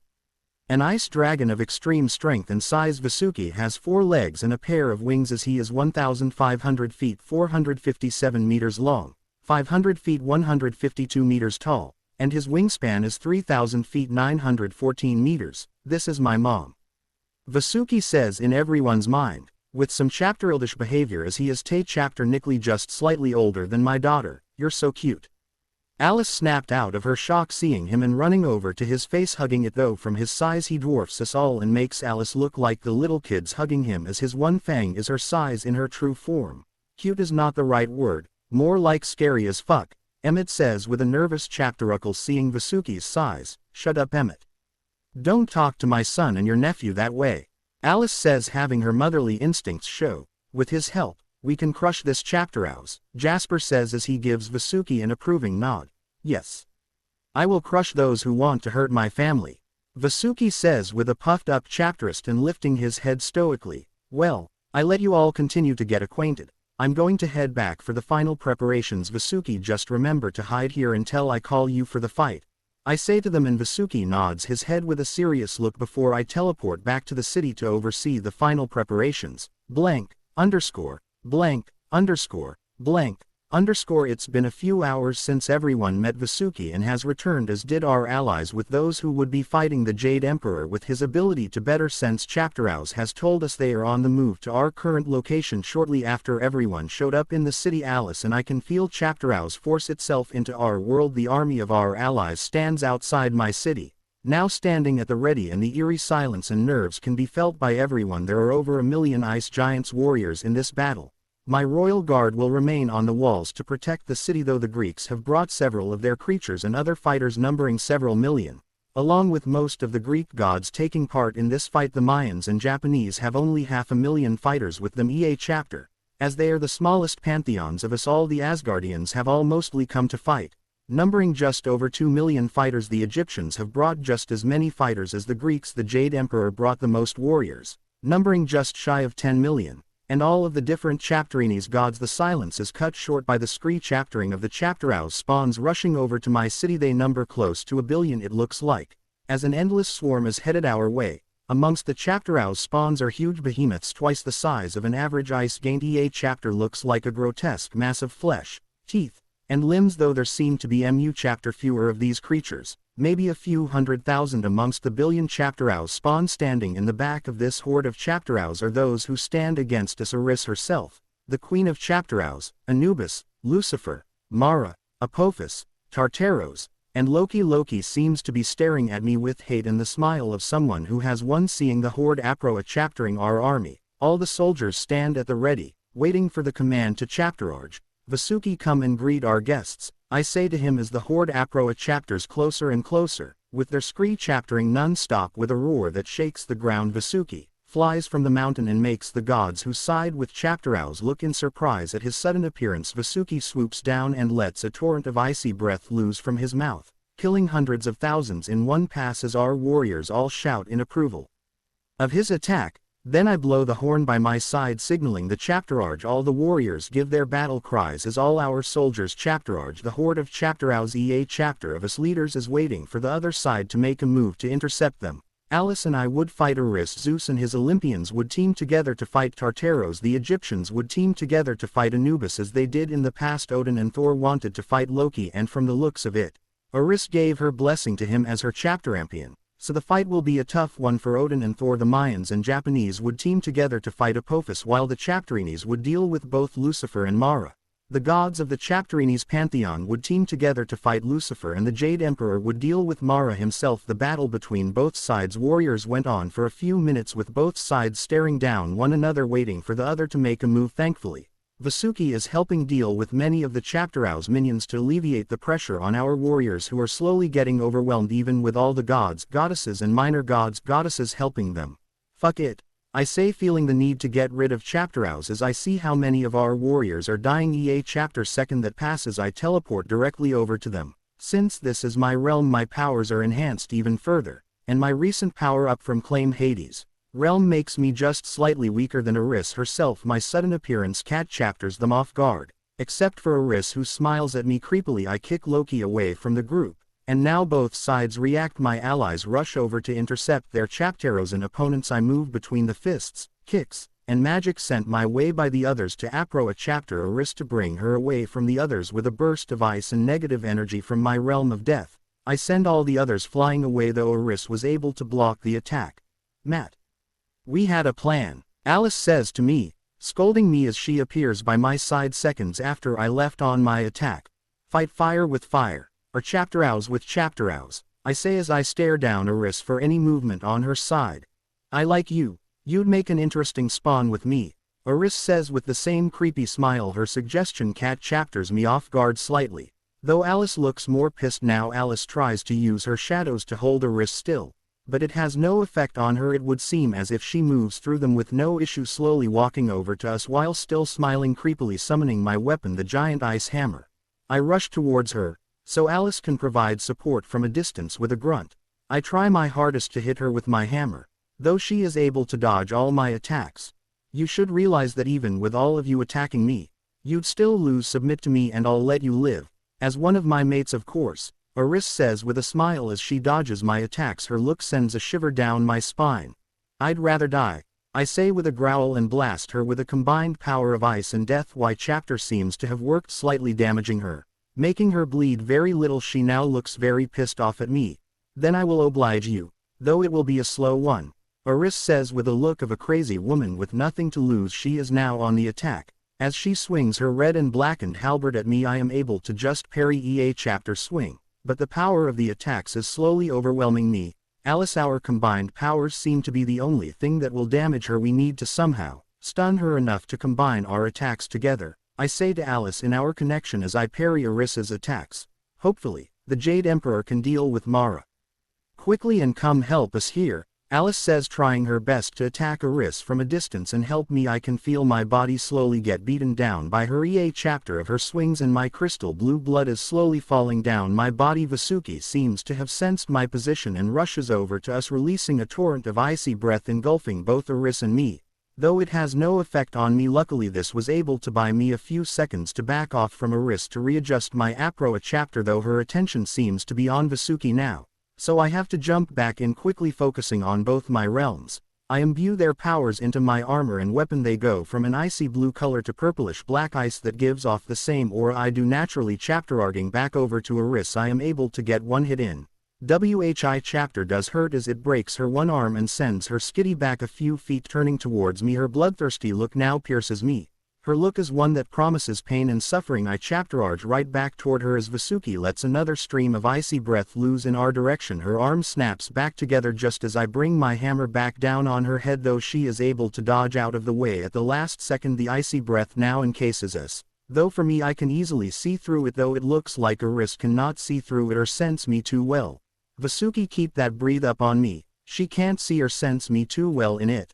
I say to Vasuki in our connection as I swing my hammer into Iris's head, with a crack that sends her flying back a few feet and she swings wildly in my direction. Alice, I left my mark on her, use that to target her. I say to Alice through our connection, as my last strike left a mark for Alice to use to find her in this icy breath that Vasuki is now using constantly. I am able to beat down Iris, who seems to be getting angrier and more maddened as my every strike is slowly breaking her. Enough. I will make you all suffer for eternity. Iris says, having let me hit her a few more times before sending a wave of chapteriotic energy that pushes everyone back from her. It also sends Vasuki reeling back in pain as it courses through his body. Seems he was the main target of her attack. Using this moment, she rushes Vasuki and stabs him in the eye as he roars in pain, widely thrashing around trying to get her off. I rush to his side and use all my strength, hit her off him. She jumps away to dodge, but I manage to just clip her side as she is sent flying back a few dozen feet, grabbing her side in pain. Vasuki, leave. We will figure this out, plus our troops need our assistance more, I say in a commanding voice. As Alice heals him, I continue to stare down Iris, who is looking at me with a crazed smile again. Chapter 85 Matpov. Vasuki flew back to the main battle between our soldiers and Chapterow's minions, to help reduce the strain on our soldiers before Iris made another move. The Egyptian gods rushed over to us. Veternar, go and consume Anubis's soul. We have weakened him enough for that. We are going to need you to gather more power. We will hold her as long as we can. Ra says to me as the other Egyptian gods rush Iris, who treats them as flies and laughs at their effort. Looking over, I can see Anubis on the ground, dying slowly. Gods, goddesses do not die forever, just disappear to their realm to reform eventually, though you can permanently destroy a god by destroying their soul. The first way is to be stronger than them and force the soul to dissipate or to consume their soul. WHI chapter has its own risks. If the god is stronger than your soul, it can overtake your soul instead, or you not fully consume the soul, leaving the other god as a split personality. If you are MU chapter stronger than the god, consuming their soul has no impact on your strength. Only gods of similar strength or more can increase your powers, plus you need to have the same realms of power to consider consuming their soul. Matt, go and I will ensure they do not die. Alice says to me, seeing me hesitate. Though they speak the truth, I teleport to Anubis, who is slowly dissipating, to reassemble back in his realm, here to finish the job. Anubis says to me in a broken voice, not bothering to answer him. I tear his soul from his body and force my will on it to consume his power. I can feel his will trying to overpower mine, but I am more powerful than him, plus I have MU chapter more to lose, so I force all my will on him. After what feels like hours of wrestling with his soul, I eventually tear it apart and consume EA chapter piece. I was once equal in power of both my realms of winter and death, but now consuming his soul I can feel my connection to death increase. Now my powers lean more towards death, like a 60/40ths. I notice now, it has only been a few seconds and I am slowly getting stronger to Iris's level of power, like a step away from Ray chaptering her level, still not enough to beat her alone. Brother, eat the Greek one now too. Thor says to me as he and Odin seem to have beaten Loki, though Odin has lost an arm and Thor looks like he is bleeding non-stop. Loki is gone, mostly likely reforming in his realm, or the realm of Chapterows. The Greeks, hearing Thor, look at me and nod their heads as they rush to help fight Iris along with Odin and Thor. I teleport to Tartaros, who is wounded but not that hurt, though now I outclass him easily. I grab his face and punch after him in the gut with all my strength. That leaves a fist-sized hole in his stoma chapter. As he is the same size as me, he grunts in pain, grabbing my arm that is inside his stoma chapter to stop me from leaving, though I just smile and breathe out a torrent of icy breath in his face, as he screams in pain as the frost of absolute zero slowly freezes his head with my hand still inside his stoma chapter. He tries to punch after me away, though I ignore his blows and use my realm over death to force his soul out of his body. He falls to his knees as his soul leaves his body and is in my hand. Not wasting another second, I start to consume his soul now too. After successfully consuming his soul, I can now feel an even greater connection to my realm of death, and I have overtaken his realm as another sub-realm of mine. My connection to death has almost combined with my connection to winter. Now 80/20ths. Now I feel like a single step away from the level of Eris, who now notices my extreme increase in power. The Jade Emperor sees how we can win this if I can consume Mara, and even Lucifer steps away from Mara and intercepts Eris, helping keep her away from me. I will consume you all. Move from me, you fools. We cannot allow another being to divide existence. Eris says, swatting away the gods like flies, and attacking the Jade Emperor, relentlessly trying to re-chapter me. Though Alice is able to assist the Jade Emperor enough to suppress Eris along with the other gods. Seeing them all struggle, I rush Mara, who now understands the situation and tries to leave my realm before I can consume it. Though now that I am almost the level of Eris, it cannot force itself from my realm so easily. I am able to re-chapter it and grab the back of its head, lifting it up and bringing it down on my knee, breaking it in half in one swoop. I grab its soul and this time consume it, even as I move to intercept Lucifer, with my power increasing even further, making my connection to death the 90/10ths. Thankfully the Mayan and Japanese gods are heading to fight Eris as the defeated Apophis, though I have no connection to consuming that god. I let it dissipate. I see Sun Wukong and Xuanwu leading some other Chapterinese gods against Lucifer, who is laughing like a madman as he is overpowering them slowly. Though upon sensing my presence, they all stop and see how chapter stronger I have become. Shit, that is not good, Lucifer says as I grab his body. Since he is chapter smaller than me in one hand, can we maybe talk about this? Lucifer says as he is struggling out of my grip, without success. Without answering him, I crush him in my grip as he screams in pain. Cat chaptering his soul, I begin to consume it. Fuck. Don't let him consume that. We will all die, you fools. Eris says. For once I can feel the fear from her, and everyone becomes confused at her sudden chapter-change in personality, though continues to keep her from re-chaptering me. After consuming Lucifer's soul in his realm became a sub-realm of mine, chapter like Hades and Tartaro's realms, I can feel my connection to death completely overtakes my connection to winter, leaving only a tiny sliver of a connection to it, as I can never lose my connection to winter, but now have a chapter stronger connection to death. 99/01 I also feel a pull to a new realm, one that has remained hidden for a very long time, unclaimed since before existence itself, the realm of absolute death, the end of everything, where nothing can exist, except nothing itself. I can now understand Eris's fear, as I have ascended once again to become the concept of absolute death. I am no longer a primordial god, but now like Eris a living concept, though my power is now hundreds of times stronger than Eris or anything else, because what can stand before the true end? The answer: nothing. With darkness ascending all around me, my form chapter-changes again. My now true form is one showing my connection to my true realm, the one that has been waiting for me to claim it. My form is shapeless, always shifting around me in the darkness where nothing can escape. The only thing is my torso and head are still there, but extremely pale that you can see through the skin, and the only thing that shows is a still black heart from the knowledge that is now in my head, from information that no one knows, or could even begin to perceive, enters my mind. I realize that this was my destiny since the beginning, and the will of absolute death has been pulling the strings from behind the shadows so that I can re-chapter this level and claim the realm, so that I can bring the absolute end of everything when the time comes. Though the time of the end is for me to decide, as I have now become it, and it has become me. I give off an eerie laugh that sounds like a raspy voice of a mummy. My presence alone makes everyone stop what they are doing and look toward me. Even the Chapterow's minions become frozen in terror at my presence, though I can feel some pain at seeing Alice look at me with fear in her eyes. WHI chapter, she is trying to not show. Fuck, all I wanted was to have fun and mess around. Sure, people would die, but who cares? Now you have given the one thing that will lead to the death of everything the body has been chaptering for since the first thing came into existence. Eris says with an annoyed sigh. She then tries to force herself from this world. WHI chapter is still mine, but my true realm is now inside the black hole that is slowly consuming all the multiverses.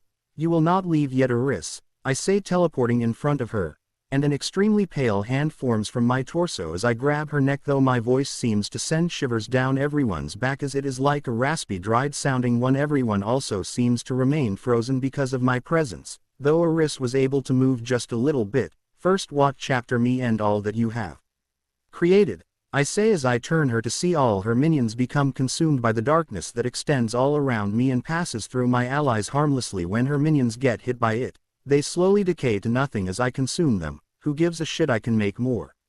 Aris says with a mad laugh, but I can still feel her natural fear of me.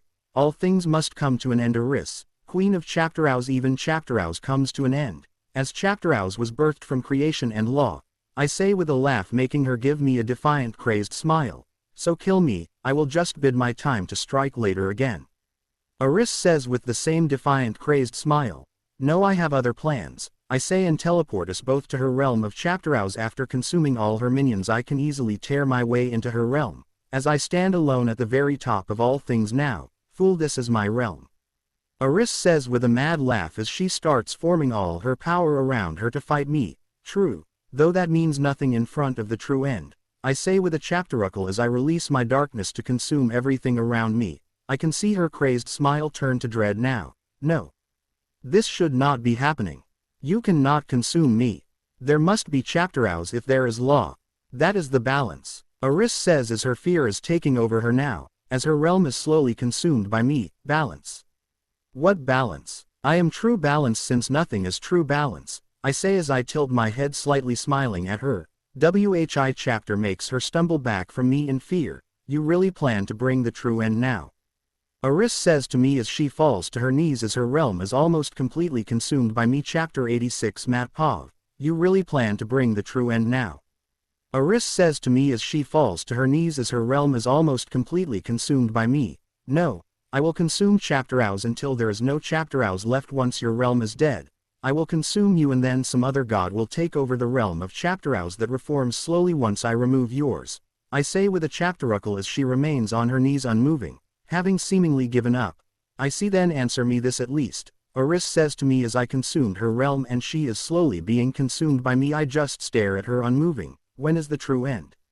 Aris asks me as her body is slowly falling apart from decay. When I wish for it to end. The universe I came from still has several trillion years before Ray chaptering my realm that consumes all, I say as she gives me one last crazed smile before being completely consumed by me. After consuming her, the once realm of Chapterhouse is dead, though unless I bring an end to all things, Chapterhouse will reform eventually and another god will take Aris's place, though that means nothing to me, as I will now make sure to watch chapter over them, only allowing them to inflict Chapterhouse on the soon-to-die universes. That way they can still have their freedom, but will be kept on a leash as I pull my darkness back into myself. The now dead realm of Chapterhouse has a sudden spark that forms, signifying the multiverse's need for Chapterhouse to exist, and now it will sear chapter for a replacement, or one will come before then to claim it, returning back to where the battle of Chapterhouse took place. I see all my allies taking a breather and accounting for those who were lost, though once I return they all turn to me and become very uneasy at my presence. Even Alice is naturally afraid of me. Matt, you've returned. How did? Alice tries to break the eerie silence that took place on my return. Seeing them extremely uncomfortable around me hurts, and I force myself to return to my human form, though my presence now gives off that deathly aura that still has everyone on edge. My now real form makes everyone freeze in fear as true death is near them. Chapterhouse is no more for now. It will take a very long time for it to reform back to what it once was. Chapterhouse will seek out a holder for its position in the meantime, unless someone claims it beforehand, I say, walking over to Alice and looking into her eyes. I give her a hug and feel her body tense up at that, though I can feel our connection still there and she no longer feels uncomfortable, hugging me lovingly in return. I'm sorry, Matt. I don't know why being around you made me nervous, Alice whispers to me in the hug. It is the natural aura I give off, though I will do my best to make you, Muriel, and our family comfortable around me still, I say, giving her a kiss, and she returns with a smile at me. We won. Time to celebrate, Thor yells, turning the awkward atmosphere around and everyone chapteriors in response like that. The biggest party I've been to or seen took place between all the pantheons that are now allied together and creatures that are their warriors. We also summoned Rosalie and Muriel back after the celebration started. It has been 20 years since the battle with Chapterhouse. My new role as absolute death hasn't affected me really, other than now being the strongest thing to exist. Even the fates are now nothing to me. The city that we built in Greenland has only grown in size, with every mythological creature now living there in harmony with one another. Any humans that find that place leave with no memory of it unless they are permitted to live there. The ice giants have grown even more than that city under Alice and my rule. Our daughter Muriel has grown into a very beautiful woman, and so far she hasn't found anyone to take her from me, though I know it is only a matter of time. Alice and I had twins shortly after Muriel, 2 boys. Arn the slightly older one became the ice giant god of the sky. Chapter like Zeus our other son Leaf became the ice giant god of nature. Vasuki has joined our family like another son and everyone treats him as Chapter. Though he has grown closest with Muriel due to them sharing the realm of winter. Emmett and Rosalie also started a family having 3 daughters. Their names are Frida ice giant goddess of Mishaptarif, Estrid ice giant goddess of beauty, and Randy the ice giant goddess of battle and honor. Emmett was as good of a father as one expected him to be, though luckily Rosalie was there to ensure he didn't influence their daughter too negatively. Edith and Jasper had only one chapter together, a son named Frode the ice giant god of wisdom and patience. Our families would visit our realm every so often, but we would mostly go back to Earth to see them all at least once a week. Any of my clan members who died would come to my version of Valhalla on Jotunheim. The same would happen with any of the elves living in the city as they became followers of the ice giant religion. The Egyptians and Greeks still do not get along, but we are all slowly helping make them come to terms with one another while all the others in the city have become good allies with one another. Grandpa, I'm a grown woman and a goddess, stop treating me like a kid, Muriel says to Chapterarly as my kids have come to see him as their grandfather. Muriel, no matter how chapter time passes I will always be older than you and your grandfather. You will always be the little baby I held to me, Chapterarly says with a fatherly smile and patting her head. Chapter to Muriel's annoyance. True, you're a grown woman. When can I expect to come to your wedding? Eva asks as she comes back with food and drinks for everyone. Muriel's face become distraught at the question. Once I die, I speak up, as I never intend to let anyone close to my princess. Alice, Rosalie, Eva, Edith, and Esme all laugh at what I said. Muriel gives me an annoyed look. Matt, relax, you will have to let her go one day when she meets the right person, Bella says with an eye roll, and Muriel gives her a thankful nod. Sure, if she ever meets them, but who to say they don't fall ill with some deadly disease or disappear shortly after?